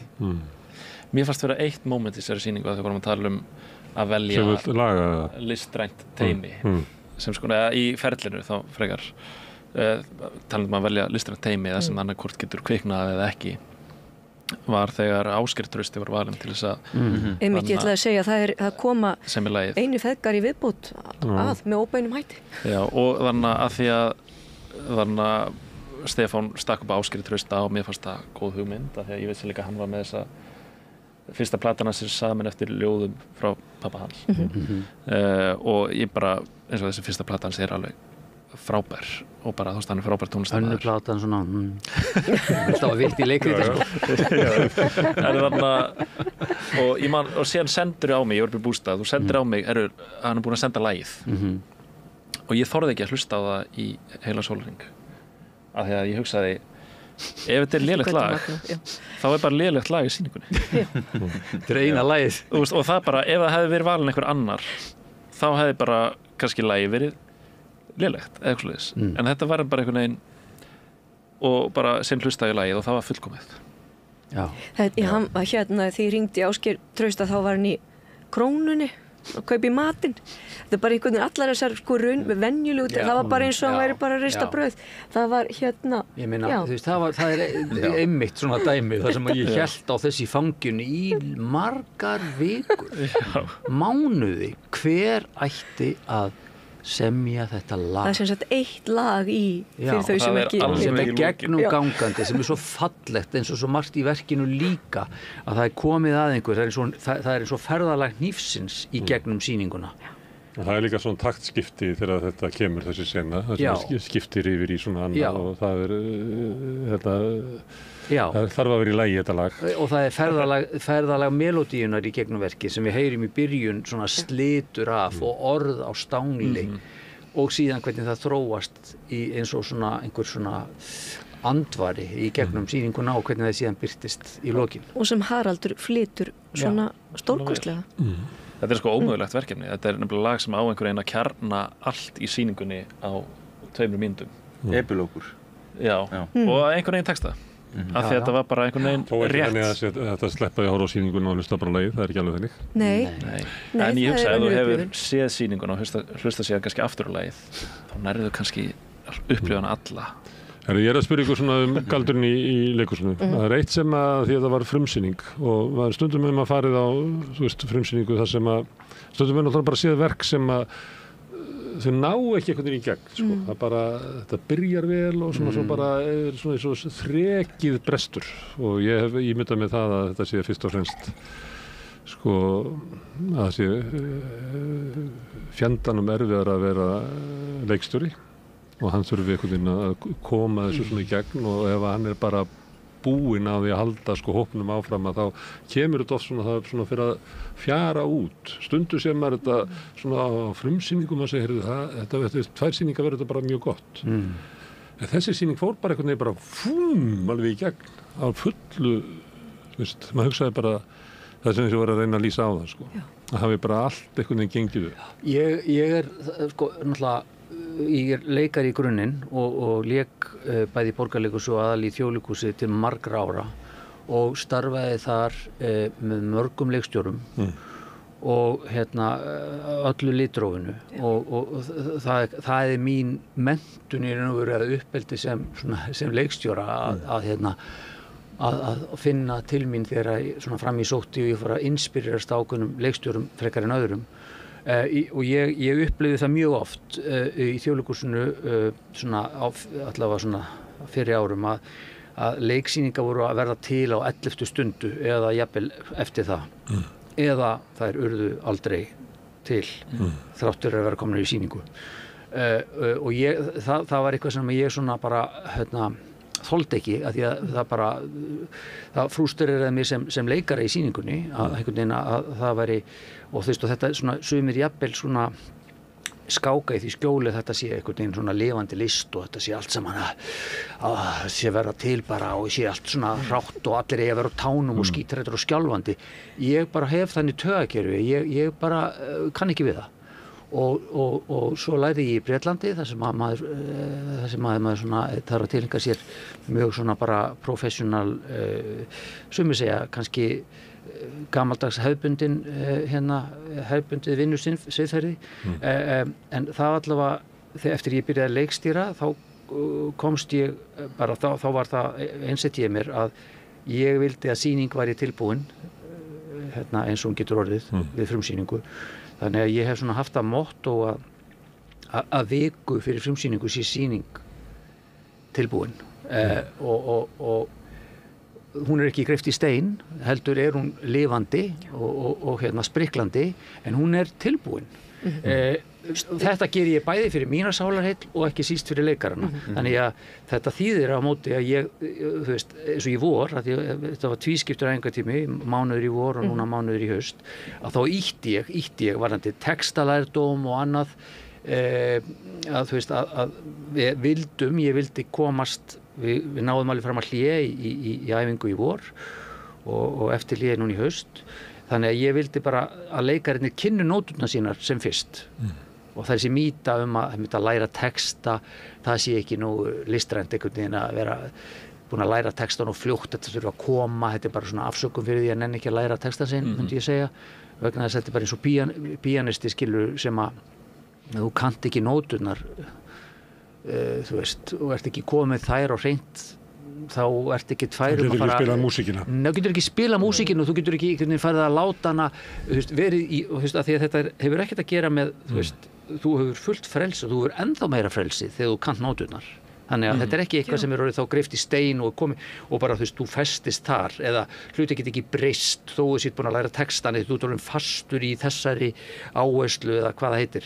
Heldur án þess að þú sért að segja að allir verða að kunna textan bara fyrir fyrsta dag æfinga. Nei, ég ekki að segja það, en þetta bara svona, þú veist, þú bara því meira frelsi. En þú ýttir eftir þeim að læra textan Já, og bara vera, þú veist, að leggja senur, ég voru líka að leggja senur eins og það heitir, svona ákvaða traffíkin í þeim og mér finnst það allavega, mér líður mun betur og það mér reynsla að öllum líður betur þegar svona er unnið. Þið náttúrulega hafið þá tækifæri líka til þess að renna og nostra og leikarinn bara svona fylla algjörlega út í sig og Herðu, en hérna hefur komið fram sem að ég hefði ekki átt að mig á að hérna eru 3 menntaðir leikarar, allir menntaðir í Bretlandi. Já. Hvað er þetta svona sérstakur skóli í íslensku leikhúsi? Já, fyrir hann ekki að verða það, erum við ekki orðin ansi mörg? Ég ekki að fjölga það. Við erum í félagi beturmenntar aðra. Þeim náttúrulega... EML? Já, þetta svona höndum þessu svona stundum fram í skætingi en hérna ég náttúrulega sjálfur náttúrulega var kennari við Listaháskóla Íslands í mörg herrans ár. Þannig að ég ætti nú ekki að segja svona en hérna en ég minna að þetta var náttúrulega bara við Brynhildur náttúrulega með þess að lærðum í sama skóla, Guildhall School of Music and Drama og hérna verandi einmitt þetta leikhúsbarn sem ég var sem barn og unglingur þá kom ekkert annað til greina en einhvern veginn, mér langaði svolítið að þú veist, að ég komst mér þessi inn í skólan en ég sótti því ég var að bíða eftir svari að utan, þú veist, en þannig að þegar svari komið utan þá tók við bara svona undir feldi í sólarhring og hérna ég hugsaði með mér, ég vil fara út, ég vil einhvern veginn byrja á nulli, ég vil hleypa heimdraganum, ég vil breið út vangina og fara í starra samingi en Ísland nokkur tíma getur boðið upp á en það reyndist það bara að vera happadrjúgt því að ég þurfti einhvern veginn algjörlega að byrja á nulli, ég var bara eitthvað nobody sem talaði vonda ensku og var svona þar að litin hornauga af þeim hérna heimsveldis genum sem að tóku á móti mér og ég þurfti svolítið svona bara að byrja upp á nýtt og það var mjög hollt fyrir mig fyrir utan það að ég hefði aðgengi að öllu því besta því að annarkvort það að gerast í London sem náttúrulega eina höfuðborgum leiklistarinnar eða það var að fara í gegn, þú veist, hvaðan af að og þetta var bara mér ómetanlegu skóli og ekki bara í leiklistinni heldur líka bara í öllum kultúrnum sem þarna var að finna, fjölmenningunni, myndlistinni, þú veist, tónlistinni í öllu tilliti. Þannig að ég hvet alla til þess að hleypa heimdraganum af því að annars verður maður heimskur eða ekki. Þannig orðið búið til. Já. Og kannski ættu við að styðja leikara til náms bara í Bretlandi og víðar því að það auðgar íslenskt leikurslíf, eða ekki? Ég held að það hljóta að gera það. 100%. Já. Og það er ekki lengur þannig að þeir sem einhvern tíma var það svona hugmynd að ef þú hefði lært úti að það væri erfiðara fyrir að koma inn því að skóli er náttúrulega líka tengslamyndun og eitthvað fleira. Partíið er byrjað þegar þú kemur síðan menntuð utan. Það er óhjákvæmilega þannig að þau sem er í Listaháskóli Íslands, þau hafa miklu meira aðgengi að okkur. Okkur er boðið á allar sýningar, allar söngkynningar, þannig að óhjákvæmilega eru þarna 8-10 manns sem að við bara þekkjum. Ég setti á fóta, við erum með núna pröfur, byrjuðum í COVID, þá eru rafrænar pröfur, bara pröfur fyrir menntaða leikara á öllum aldri og þarna eru við að fá að sjá þau sem að læra erlendis og það eru nokkur komið núna inn í hús sem að læruðu úti. Og við erum Birna meðalans líka, ekki? Birna, Bjössi Stefáns, hún Villi, Heiðdís Lindsdóttir sem að kemur til okkar í vetur. En þarna erum við að sjá bara talent, bara velmentað frábært fólk sem að Sólveig náttúrulega frá Þýskalandi. Við erum hansi mörg í Borgarleikhúsinu. Það er eiginlega vonlust að fá hlutverkið í þessari sýningu ef maður hefur mentast á Íslandi. Já, við viljum ekki sjá það. Við erum með Pálma og Hákon sem eru verðugir fulltrúar gamla leiklistaskólans og leikarabrautar Listaháskóla Íslands. En það er mjög mikilvægt einmitt að opna vettvanginn fyrir öllum sem að kjósa að læra erlendis. Það er bara heilbrigt og gott. Erðu Birnir alltaf að skrifa fyrir leikrit? Já, ég er að vinna í einu leikriti sem er ennþá þarna á svona ritstýpluferli þannig að ég get ekkert sagt það. Þannig að það gengur illa núna. Eitt sem að ég hugsaði meðan ég var að horfa var að því að það er eitthvað svona með íslenskun okkar. Því að það hefur alltaf verið svolítið svona ritmál og talmál svolítið, það er ekki alltaf sem að talmál ratar inn í bókmyndir og ekkert svo margir höfundar sem að eru einhvern veginn með almennilega eyru fyrir því að ég meina maður skoða bara enska bókmyndir þá getur maður verið að lesa einhverjar mállýskur svona langt fram og þetta er ekkert algengt í íslensku því að það er svo mikið, við verðum alltaf að vera okkur í beinni braut, þannig það er alltaf verið að laga talmálið áður að lendir í bókum og sumuleitt er þetta líka í leikhúsi og það er svo heyrir maður suma höfunda sem eru bara með eyru sem einhvern veginn heyra ólíka tóna og svona sound og takt í talmáli sem að ég meina tyrfingur eða eitthvað stæmi þetta það er bara svona einhver Mozart eyru hvað með þetta Birnir? Þetta er náttúrulega ótrúlega erfitt fyrir myndi ég halda annarkvort sumir með þetta bara en ég finnst að sé eitthvað sem að fólk þurfi að bara skissa til þess að ná svona góður hæfni í þessu því að svona íslenskan okkar svona menningarheimurinn okkar er ekki mikil stuðningu við þetta því að það er alltaf verið að skrifa á okkur svona semi-ritmáli kannist við þetta, þeir eru leikarar þeir fáið oft upp í ykkur svona á einhverju tungumáli sem að stundum veltum með fyrir sem er þetta tungumál til? Já. Er þetta ekki rittalmál? En mér finnst líka mér finnst bara svo gefið, þú veist, það er alltaf verið að tala um hnignun íslenskunar og áhyggjur af hnignun íslenskunar og ég meina, mér finnst bara svo liggja augum uppi hvað er auðvelt að laga þetta. Þú veist, þú talar um þú veist, og bara frábær skáld sem þú nefndir áðan, Tyrfingur og Birnir þú veist, þeir eru mjög góða færni á talmálinu og þú veist, að láta texta lifna upp og láta samræði vera eðlilegar. Svo náttúrulega þetta eru tveir ólíkir heimar, það er leikhúsi sem er ekki venjulegt mál, það það er ákveðin póetík í því líka því Lift og svo ertu með bíóið en mér liggja svo augum uppi bara það, ef þú er áhyggjur að því þá er það ekki flóknara en það bara að framleiða meira efni, setja meiri pening í íslenska framleiðslu. Þú veist, hvað eru börn að horfa? Ég á litla stelpu, ef hún er að horfa eitthvað, hún vill horfa eitthvað sem er skemmtilegt, akkur er ekki verið að borga einhverjum fyrir að gera, þú veist, það er til dæmis einn gæi sem heitir Solon, eitt vinsælasta efni á YouTube er eitthvað sem heitir Blippi eða Bluppi, hann er bara eitthvað fíblast og leika sér á ensku. Solon er að gera svipaða hluti.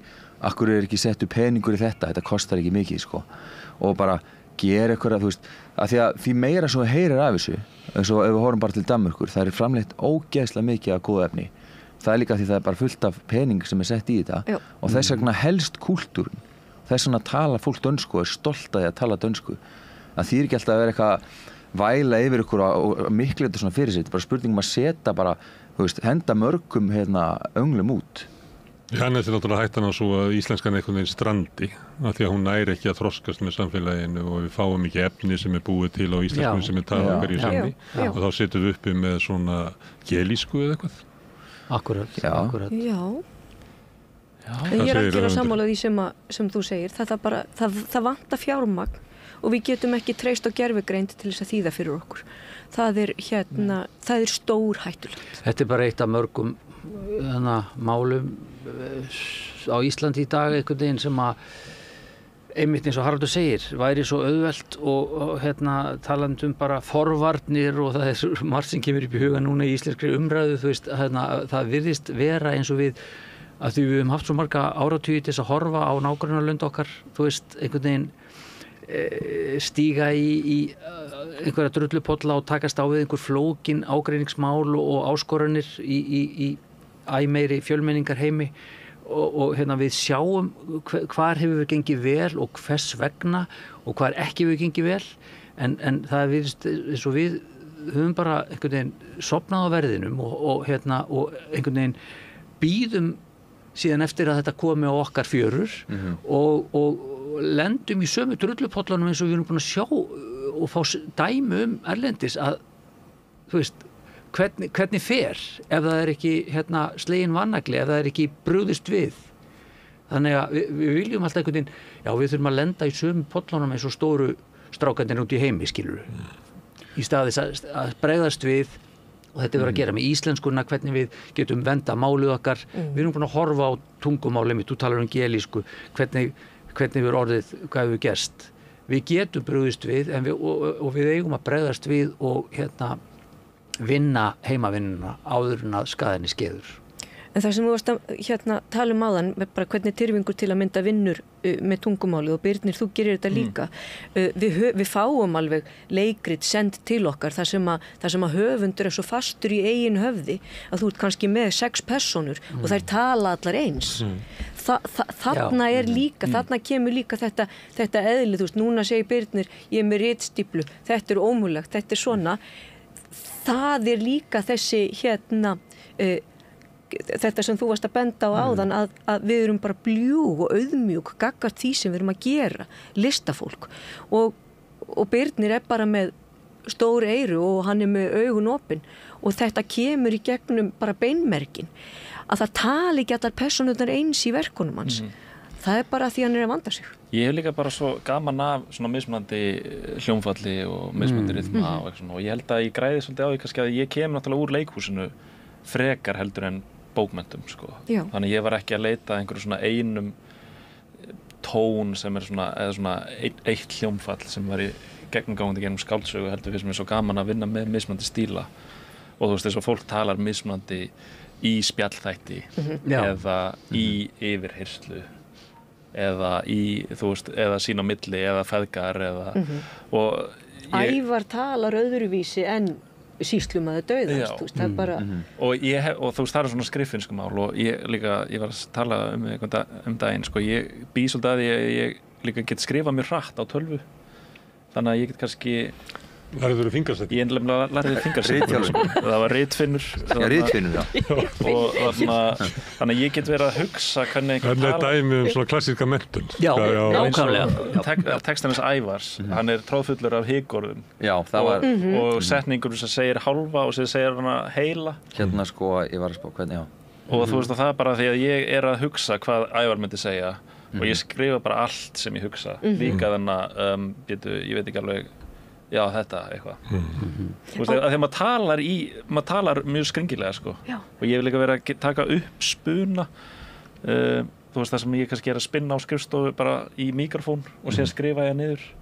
Og þá það óskiljanlegt rugl. Það er óskiljanlegt, en það er miklu betra að leika það heldur en að leika skrifaðar setningar. Og svo er kynslóðamunur hjá þér. Og svo talar Birkir allt öðruvísi, faðirinn. Það er þetta er nú er hann Birnir búinn að ljóstra upp góðri aðferð fyrir höfunda til að vinna með texta. Þetta er eins og maður sé geðveikur ef einhver að hlusta. Þetta er líkt því að ég var að líkja sig við sinfóníuljónsveit. Hvað er geðveiki? Ég var að líkja sig við sinfóníuljónsveit og getuna á því að semja fyrir hana. Það er náttúrulega hluti að þroska tónskáldsins að geta samið annars konar línur fyrir klarinettin heldur en fiðluna. Sko. Og þú þarft að vera orðin svolítið, þú þarft að leggja þig fram við það. Sko. Það er ekki, þetta sprettur ekki innan þér.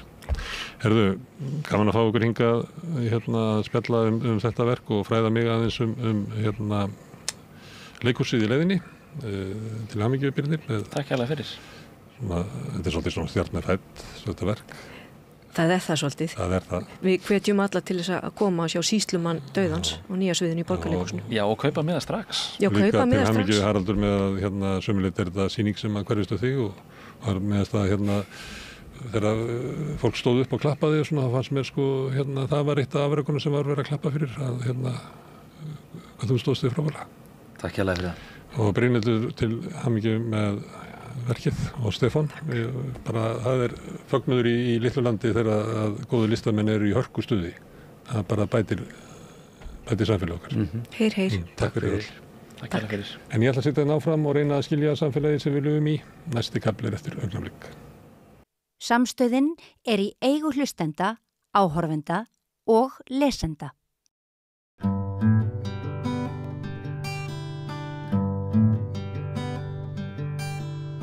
Og komið sæl og verið velkomin að Rauðaborðinu. Til mín er komin góður gestur frá Suðurlandi, ef við köllum hann frá Suðurlandi, utan af landi. Það er svona því að samstöðin er svolítið staðbundin því miður og heyrist jafnvel ekki einu sinni sko í útvarpinu heim til þín, en það er hægt að nálgast það náttúrulega á netinu. Og það er Hulda Brynjólfsdóttir bóndi og svona kölluð ullardrottning. Hún er rekur með manni sínum svolítið sérstaka spunaverksmiðju, litla spunaverksmiðju í anda bara gamallar tíðar sem að heitir Uppspuni.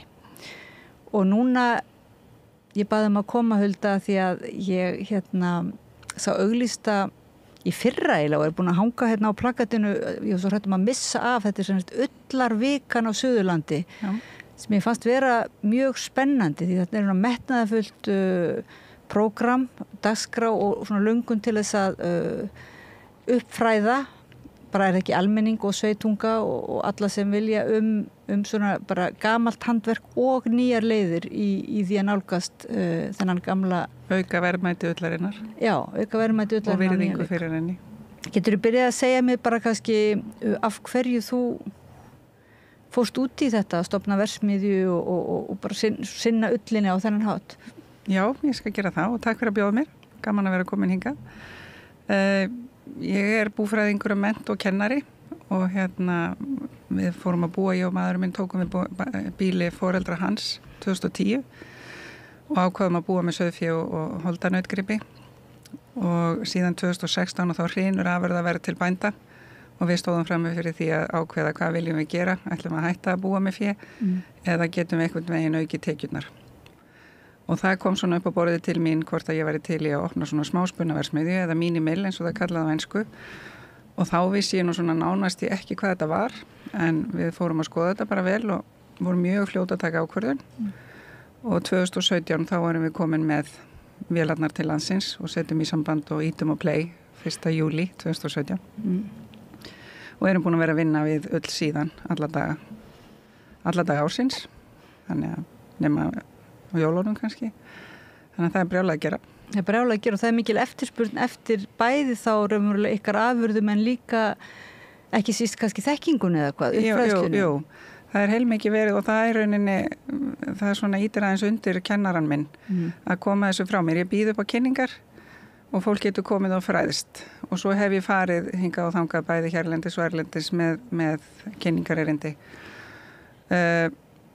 Við erum að vinna alla okkar ull af okkar kindum, við erum með 80 kindur, vorum með 300 þegar við byrjuðum en bara þetta skilar orðið það góðu og við erum líka svo mikið upptekinn við eða önnum kafinn við að vinna ull fyrir aðra, fólk getur komið ull til okkar og fengið garnið sitt tilbaka og við getum unnið í smáum stíl, þannig að við getum tekið eitt reifi af einni kind og unnið það frá að til og við komandi fær garnið af sinni kind. Og eins líka, og það er mjög vinsælt ef að fólk er með nokkra kindur, þá getur það fengið bara að þetta er af henni hölsu eða krúnu eða surtlu og ég veit meina sem er að setja mynd á kindinni á garnið þegar hún er að láta það frá sér. Þannig að það er mjög gaman að það er svo margir möguleikar þegar þetta er orðið á svona litlum skala. En er þetta eitthvað svona sem að telur þú að þetta sé vönd núna inn í framleiðslu eða svona þessum ullari iðnaði sem er orðið hvað, er ekki mjög mikið af ullinni sent úr landi, er ekki spuna? Nei, það var gert. Þá var verið að senda alla mislita ull, sem sagt flekkótt og það sem er ekki hreingvít og hreinir sauðalitir. Það var selt úr landi mest í Bretlands til að búa til teppi en Ístex er farið að finna fleiri leiðir til að nýta aðra ull heldur en bara þessa hvítu og er að búa til sængur og ýmislegt fleira, þannig að þeir eru að nota orðið meira mislit ullina.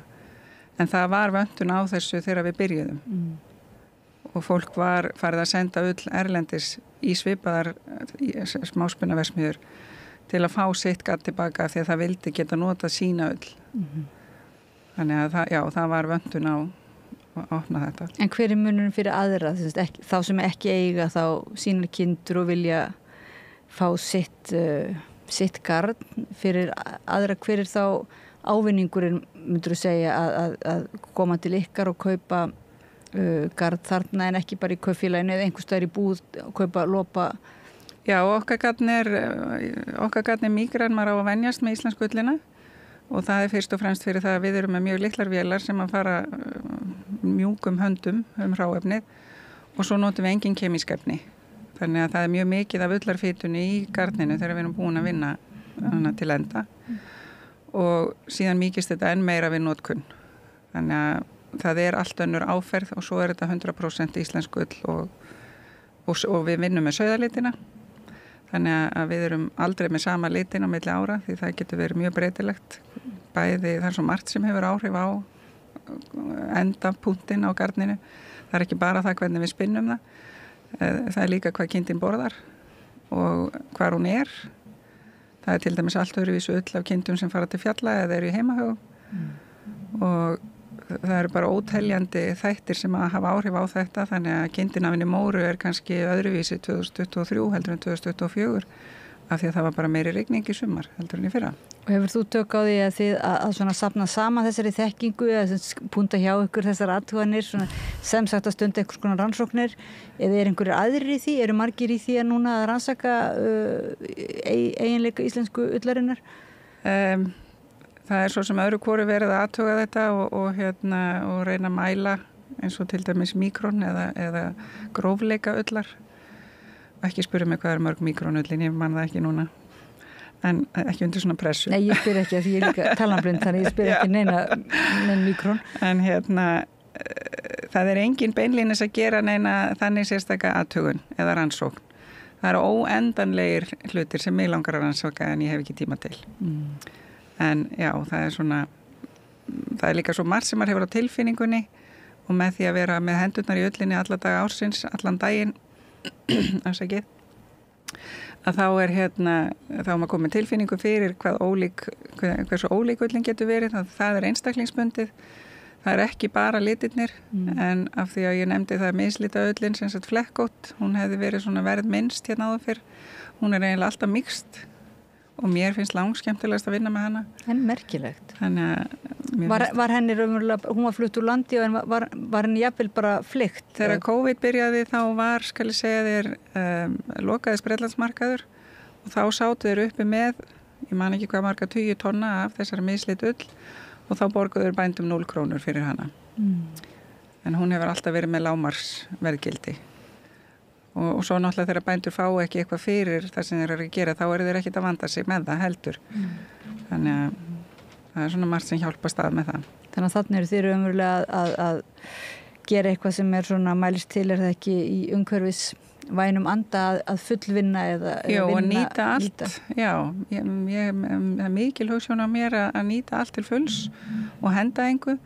Þannig að ef það eitthvað sem er ónótæft í spunan þá nota ég það í landgræðslu eða út í garð, kringum tré eða bæði til að halda niðri græsvexti og eins til að örvan. Þannig að það má nýta hana á marga vegu, ullina, og það má líka þæfúrinni þó hún sé ekki hægt að spinna hana og svo má nota hana inn í púða eða gæludýrabæli.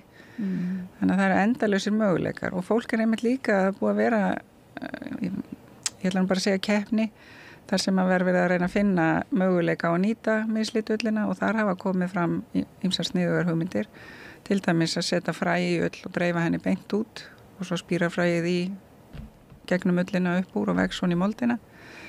Það einn sem að búa til svona kotta til að hjálpa sér með brjóskloss og að reyna að koma honum á marka, þannig að það og einangra hús. Ég segi ef að það ekki hægt að gera það með ullina þá það því okkur hefur ekki dottið það í hug.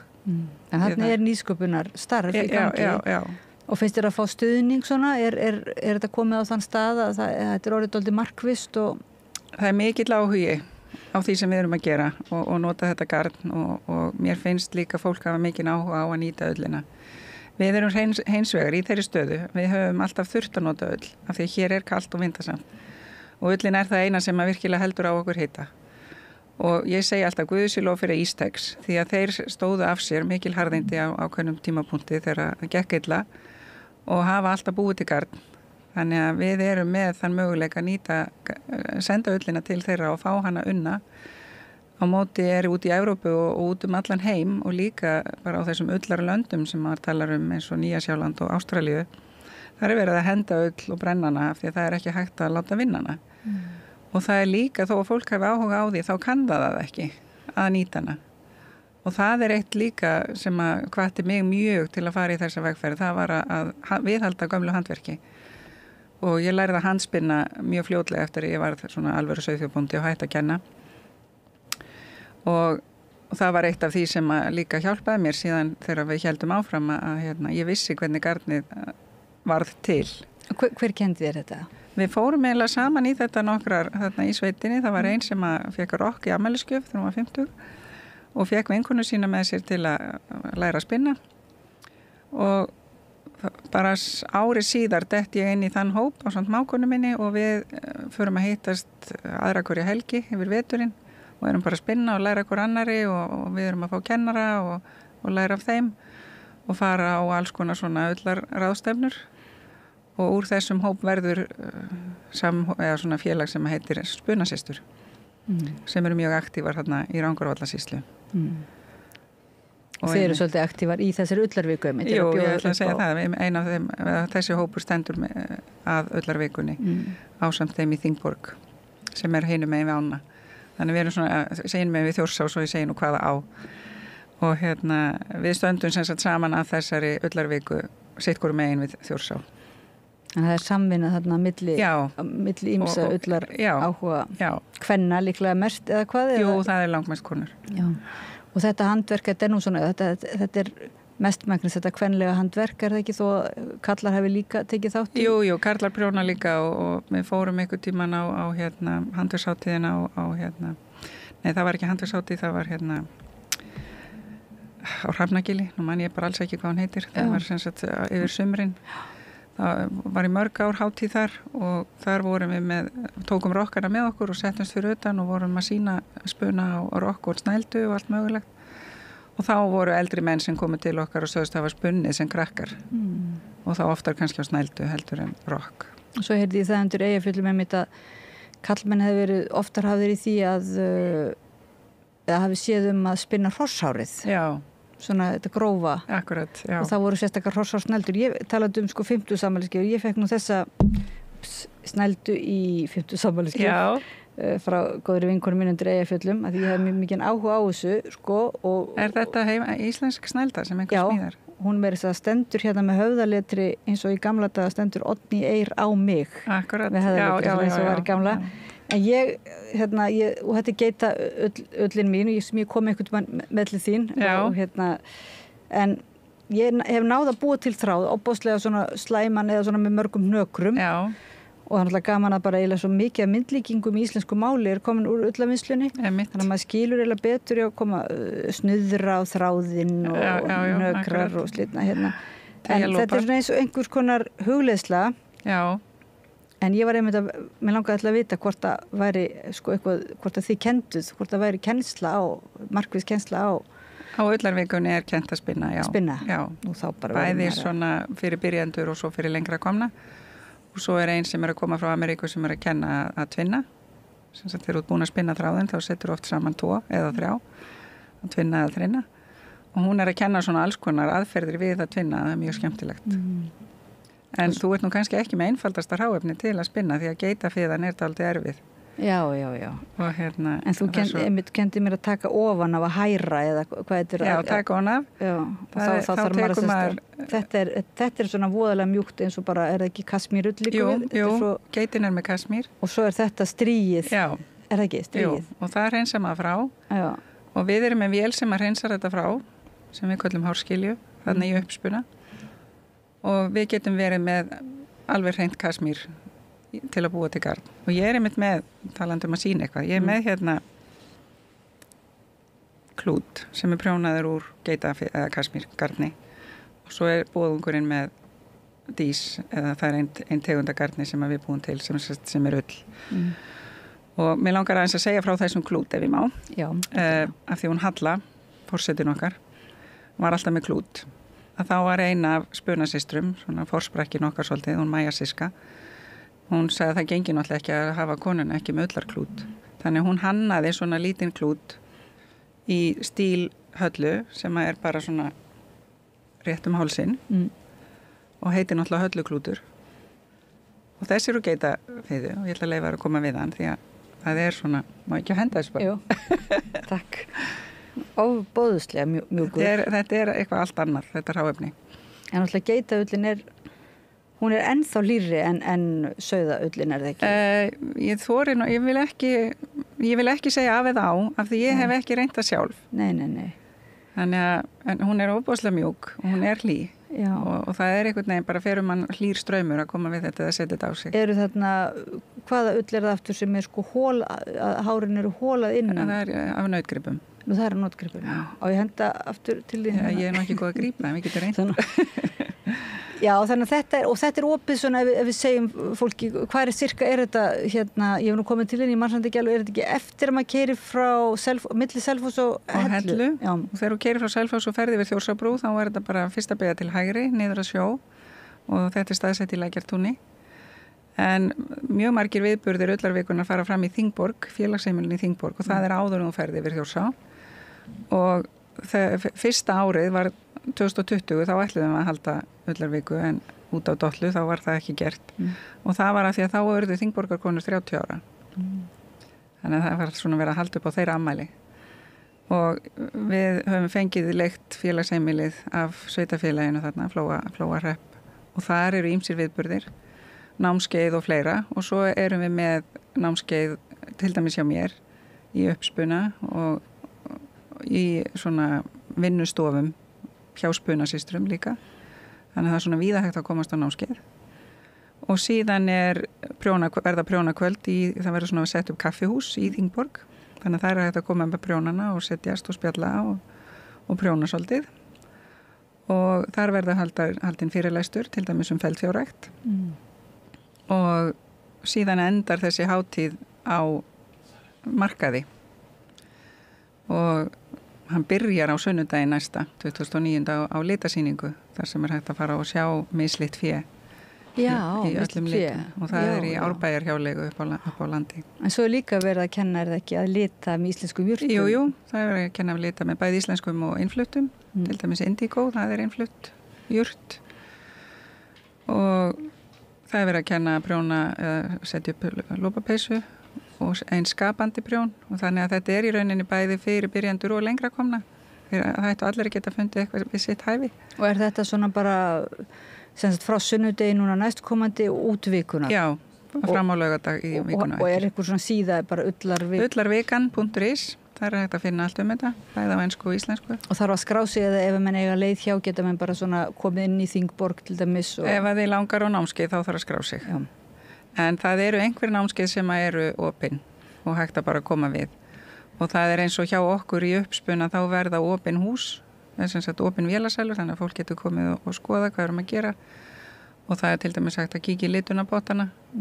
Einn daginn, það verður víkingadagur og fæ ég víkinga í hlaðið sem að koma í klæðum, víkingaklæðum. Og ég ætla að prófa, ég hef reynda að gert það einu sinni áður að búa til ketilkaffi, það var mjög gott. Það var meira að segja, þegar síðast var, þá voru víkingar og komu og við drukkum ketilkaffi og tveir þeirra drukku úr hornum, sem að mér fannst mjög smart. Og síðan opið hús með rúning, þannig að það hægt að fara og sjá kindurnar rúnar. En hafa einhverjir komið með til dæmis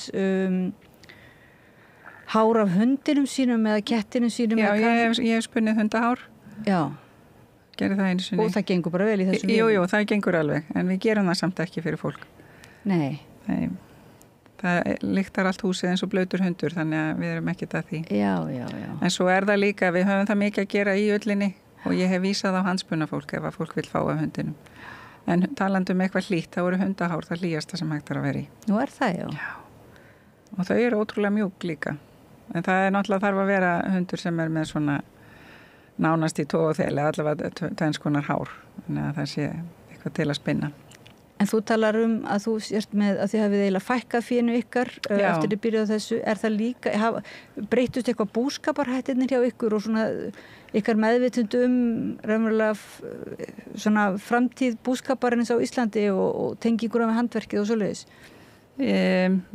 Bæði það að fara svona svolítið til fortíðar og horfa á gamalt handverk, það leiti okkur líka að því að fara að horfa á eitthvað annað sem kannski eldra og hvernig við bjuggum hérna áður fyrr. Og af hverju við þurfum að nota svona ábúslega mikið af efnum, svona gerfi efnum eða tilbúnum efnum og þá ég að tala tilbúin áburð og eiturefni. Það ekki mikið notað á Íslandi en gríðarlega mikið erlendis og þá sérstaklega í Ameríku. Og við fórum að sjá mjög mikið það sem kallað regenerative farming á ensku eða auðgandi landbúnað. Og við höfum búin að vera að búa með þeim eða okkar búskaparhættir eru þannig síðan 2019.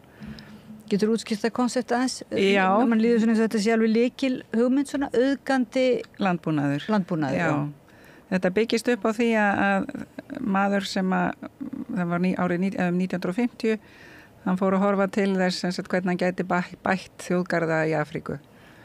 Og hann hélt að það væri of mikið af villtum dýrum og það best að reyna að fækka þeim því það var orðið svo mikið af þurrkum og þurrum landsvæðin sem uksu ekki almennilega og við meira séum að lesa núna að það sömu aðstæður þá að fara að farga einhverjum hellinga villtum dýrum og svona til að gera langasögu stutt þá fór hann að hugsa það hvernig var þetta í gamla daga þegar sléttunar voru fullar af villtum dýrum og þær fóru í svona ringi og þeim var fyllt eftir að rándýrum. Þannig að grasbítarnir gengu undan og rándýrin eltu, þau hirtu veikudýrin og ef einhver drápust af eðlilegum orsökum þá var það hreinsað upp. En grasbítarnir fóru ekki tilbaka til að borða grasi sem þeir höfðu verið að borða. Heldur héldu alltaf áfram og fóru einhvern ring og grasi fekk frið til að vaxa aftur. Og jörðin fekk líka frið til að byggja upp lífríkið í jarðveginum. Og jarðvegurinn í sjálfu sér undirstaða alls því þar allt lífið sem plönturnar nærast á og síðan dýrin á þessum plöntum. Og svo við á einhverjum af þessum dýrum. Og við erum að gera þetta þannig að við erum þá í rauninni rándýrin og fylgjum þeim eftir með rafmagnskirðingum og þau komast ákveðið langt áfram en aldrei tilbaka og við erum að reyna að hafa þau í þéttri beit á litlu svæði þannig að þau dreifa skítnum og við spörum þannig að við þurfum ekki að dreifa skítnum af því hann einhvers þar inni eða í hrúum. Þannig að það ekki olíukostnaður eða dráttarvélanótkun við að dreifa því. Þær að býta sjálfar grasið, kýtnar sérstaklega. Við þurfum ekki að slá það og setja í plast og keyra því síðan til þeirra. Það sjá sjálfur að geta þetta. Þannig að við erum líka að spara dráttarvélar þar. Við erum að spara plastnótkun. Og með því að dreifa skítnum svona jafnt á, síðan erum við líka búið til moltu sem við dreifum líka á, að þá erum að fá áburðin jafnóðum. Þannig að grasið vex síðan betur. Og þetta allt árið kring? Já, við nýtum þetta allt árið kring, en þá erum við að gefa hey á veturnar og dreifum úr því, þannig að kýrnar komist vel í það. Þetta eru kýr? Já, þetta eru holdakýrnar. Kindurnar eru í þessu á vorin og haustin, en ekki við hásumari, þá fara þau til fjalla. Og svo það inn á veturnar. En við hleypum þeim út þegar veðrið gott. Þannig að þið eru komið með þessa hugsun, þetta er ekki bara svona einhvers konar listastarf eða svona, hvað það, menningarstarf og jafnvel ferðamennska, kannski að kalla til, já, eða ykkar, já, þessi aðferð, ykkar búskapur, kalla til víkinga líka, svona að maður gæti séð þetta bara sem, rifja upp gamalt handverk, svona bara eins og til þess að auðga einhvern anda, en þið eru líka raunverulega að hugsa til framtíðar. Já, við gerum það og við erum mjög opin fyrir öllu, þannig að við hlustum á allt sem við heyrum og metum og reynum að nýta okkur í hag við það sem við erum að gera. Og en alltaf með í huga að það sé verið að hugsa vel allt, bæði frá jarðvegi og plöntum og til dýran ekki síst, og svo okkur sjálf. Núna erum við búin að tala við svona, ég veit ekki, varðandi svona framtíðar áætlanir og í loftslagsmálum og náttúruvernd og þannig og munum þykir nú svona heldur óframsýn framtíðar áætlunin og kannski vanta svo mikið líka það sem kallast svona einhver hvatakerfi eða raunverulega jákvæðinni gagvart því að fólk sé að reyna sig við nýjar leiðir og meira í sátt við náttúruna. Fyrst myndir þú geta svona, ef þú ert komin við rauðaborðið og hérna er oft svona gagnrýnin samfélagsumræða, getur þú reynda kvart yfir einhverju? Það er nú rosalega lítið fyrir að kvarta en meira fyrir að byggja upp. En mér finnst þetta vera algjörlega leiðin og við erum á villigötum með að halda dýr séu slæm fyrir náttúruna eða umhverfið, því að þau hafa náttúrulega verið hérna jafn lengi og við og hafa alveg sama rétt og við. Og ef ég geti kvartað yfir einhverju þá var það vanvirðing gagnvart þessum dýrum. Það sem að þessi maður hann út í Afríku áttaði sig á var að með því að beita þétt kúm eða jórturdýrum á einhverju bletti og gefa þeim, þá fór grasvöxtur að skila sér. Þannig að það er búið að reyna þetta í 70 ár og sanna þetta. Og ég geti líka kvartað yfir því að okkur ekki fleiri að þessu, en við erum mjög fá hérna á Íslandi sem erum eitthvað að pæla í þessu. Já, ég myndi segja að þetta er það sem skiptir máli fyrir loftslagsmálin. Það er að vera með jórturdýr. Því að sumir segja að þau prumpi og þar með sé allt í voða. Ef að það því skoðað aðeins betur þá er það rangt. Það er ekki það sem er voðinn, heldur ýmislegt annað. Ég ætla ekki að fara mikið út í þá pólitík. En og síðan er líka þegar fólk að borða þennan mat sem er alinn svona og engin viðbætt efni í, þetta er bara hrein matvara, alinn við hreinar aðstæður á heilbrigðum jarðvegi, þá er maður líka heilbrigðari. Því að maður ekki að taka inn bæði áburðarefni og eiturefni. En finnst þið vera nóg þá svona áhersla lögð á það kannski í stefnumótun á Íslandi í landbúnaði og öðru að styðja við slíkar aðgerðir? Nei, og það er líka út af því að þetta er svo nýlega, það var þegar við fórum að kynna okkur þetta hér og spurðum ráðgjafa hér út í þetta, þá var eiginlega enginn sem vissi þetta eða hvað þetta væri. Það var einn sem að svaraði, jú, ég hef nú eitthvað heyrt af þessu. Þannig að við erum algjörlega þarna og við höfum engan til að tala við eða spurja út í, þannig að við vorum bara á netinu að skoða hvað er að gerast annars þar í heiminum og fræðast þaðan. Þannig að þeir eru ekki búin að kannski kynna sér þetta heldur nógu vel, það er að koma núna. Og eins með eins og segir ullavinnsluna að það hefur tíðkast of að nota sterkar sápur það ekki og sterk efni sem að raunverulega fara þá náttúrulega út í jarðveginn, út í sjó og sem þið eru að sportan gegn þeirri. Já, og í rauninni leiðbina líka með það að fólk átti sig á hvað er ekta eins og til dæmis með Superwash sem rosalega vinsælt sérstaklega í barnafatnað af því að það má gjarnan setja það í þvottavél, flíkin breytist ekki. Býtu hvað er Superwash? Já. Hvað býtu Superwash? Er það wash, er það ull eða? Nei, Superwash það er bara sem sagt, þú getur fengið merino og ullargarn sem heitir Superwash. Og á hverju einasta hári í ull eru litlir krókar, pínulitlir krókar sem þú sérði ekki. Og ef þeir verða fyrir ertingu þá þæfast þeir saman og flíkin þæfist. Þannig að þú mátt ekki setja ullarpeysu í þvottavél á 40-60. Þá þæfist hún og passar kannski á dúkku. En með Superwash þá er búið að skrapa þessa króka af og síðan húða garnið með alls og hvert einasta hár með plasti. Þannig að það er plasthúðu utan á garninu. Þetta er steindautt efni og þess vegna þæfist það ekki. Það hefur verið prófað að reyna að þæfa Superwash garn og það er ekki hægt. Og það er svona, má þú þetta. En í hver skipti sem þú þærða þá fara plastagnir út í umhverfið. Vá, þannig að raunverulega þegar að maður kaupir til dæmis ullar nærföt á börn eða ullar sem eru meirinn á ull og eru með furðulega seig í þvotti, það stendur ekki neitt á miðanum að þarna sé plast saman við eða? Það getur verið að standa í smáaletrinu en þetta á ekkert við öll ullarföt, ekki heldur nærfötin, þetta er ef það stendur Superwash. Og það er líka allt í lagi að þú getur þvegið ullarföt á 40-60 þá myndi ég nú fara að hugsa aðeins og skoða betur smáaletrið. Bara þannig að við séum alveg með það Superwash, það er vont að það standi, er ekki? Jú.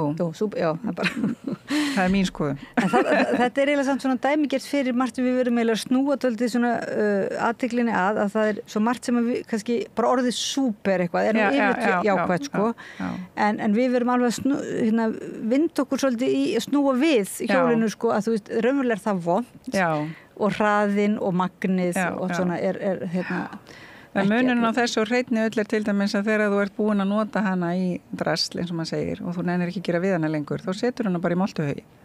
Af því að hreinu ull brotnar niður á náttúrulegan hátt og verður bara jarðvegi. Þannig að það er þannig gert með þessi hreinu náttúrulegu efni. En leið og komið eitthvað plast í það, þá er það ekki hægt, því það verður eftir og brotnar ekki niður. En þú áttar þið þá líklega því að þú ert ég var að tala við svona íslenska frumkvöðla, kvenfrumkvöðla, að þá ert þú væntanlega í þeirra hópi, kvenfrumkvöðl í spuna, í því að taka upp þetta gamla, einhvern tímann var ullin spunnin, svona er það ekki á Íslandi, einhvern tímann voru til almennilegar spunavélar. Jú, en ekki svona. Þær voru minni og mest notar okkur eða minni spunavélar. Og hvaðan koma þessar? Þessar koma frá Kanada. Já. En þannig að það er mikið húfi að við njótum þinnar uppfræðslu, kennara genið, kemur sterkt fram í þér og við erum fyrir hlustendur við held að þessari þekkingu og setja henni í samhengið mitt við að hvað er mikilvægt, af hverju er mikilvægt að við held henni.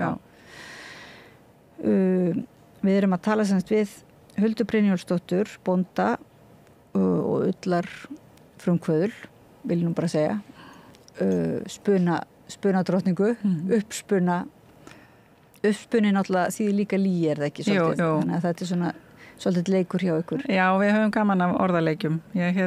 Dóttir mín, mannum bara ekki núna hvað hún gömul þegar við byrjum með þetta, hún ekki verið rétt 20 og þegar hún vissi að við værum að fara að panta þessar spunavélar þá var það fyrsta sem hún sagði, mamma þú lætur þetta heita uppspuna og mér fannst það alveg út í hött en ákvaða slá til því að ég hef svolítið gaman af því og síðan er þetta bara búið að vera eins og legasaga gangurinn á þessu því að við höfum alltaf fundið fyrir svo miklum áhuga og þetta bara gengir rosalega vel. Og bændur í kring og bara fólk er spennt fyrir því að bæta við sér þekkingu og rifja þetta upp og gera tilraunir. Já, og nota þetta garn og síðan líka óbóðslegur áhuga erlendis frá. Ég fæ mikið af fólki til mín sem er að leita að þessu. Og geitautun, til dæmis, þú sagði mér það, það er eftirspurn eftir henni og hún er mjög dýr. Hún er það, já. Og náttúrulega líka, við erum þau einu sem getum spunnið geitafíðu fyrir bændur. Áður voru þeir að selda þetta út því það þarf svo litlar vélar til að spinna svona lítið magn, geitin er með svo lítið magn. Þetta er algjörlega verðlaust svona sem þetta er í þessum hatti hérna. Já, ég myndi nú segja það. Þannig að það þarf að vinna það vel, vinna það af þekkingu. Og við bendum bara hlustendum og áhorfendum á að kynna sér metnaðarfulla dagskrá á netsíðinu ullarvikan.is og ullarvikan að hefjast núna á sunnudaginn og stendur í hvað heila viku næstu? Heila viku og það hægt að fara líka og heimsækja spunasystur og fleiri með vinnustofur og við gáum út svona kort með hvar hægt að fara eða hvar þær eru staðsettar.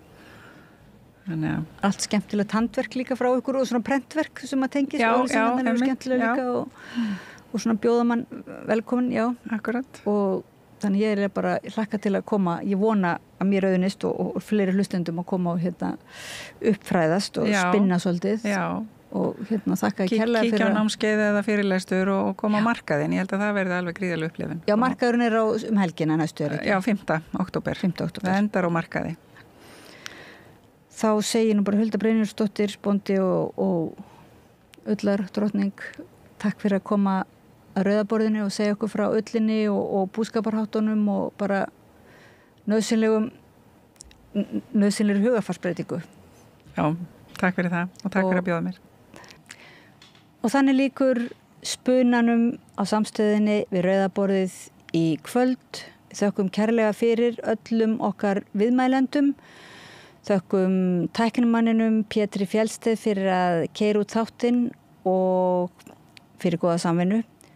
Og við þökkum hlustendum og áhorfendum fyrir að vera með okkur og fylgja okkur eftir og halda áfram að ræða það sem við hefum verið að ræða hér við borðið í kvöld. Og við minnum á líka að það má styrkja okkur á svona fjárhagslegan hátt ef fólk hefur einhver tök á með því að fara inn á vef samstöðvarinnar. Þar takkið sem stendur áskrift og má borga mánaðarlega einhvern svona smá pening til þess að styðja við dagskrárgerðina og við róttæka opna gagnrýna samfélagssamræðu samstöðvarinnar. Kæra þakkir og góða nótt. Segðu það á samstöðinni. Samstöðin er í eigu hlustenda, áhorfenda og lesenda. Sláist í hópinn og gerist áskrifendur.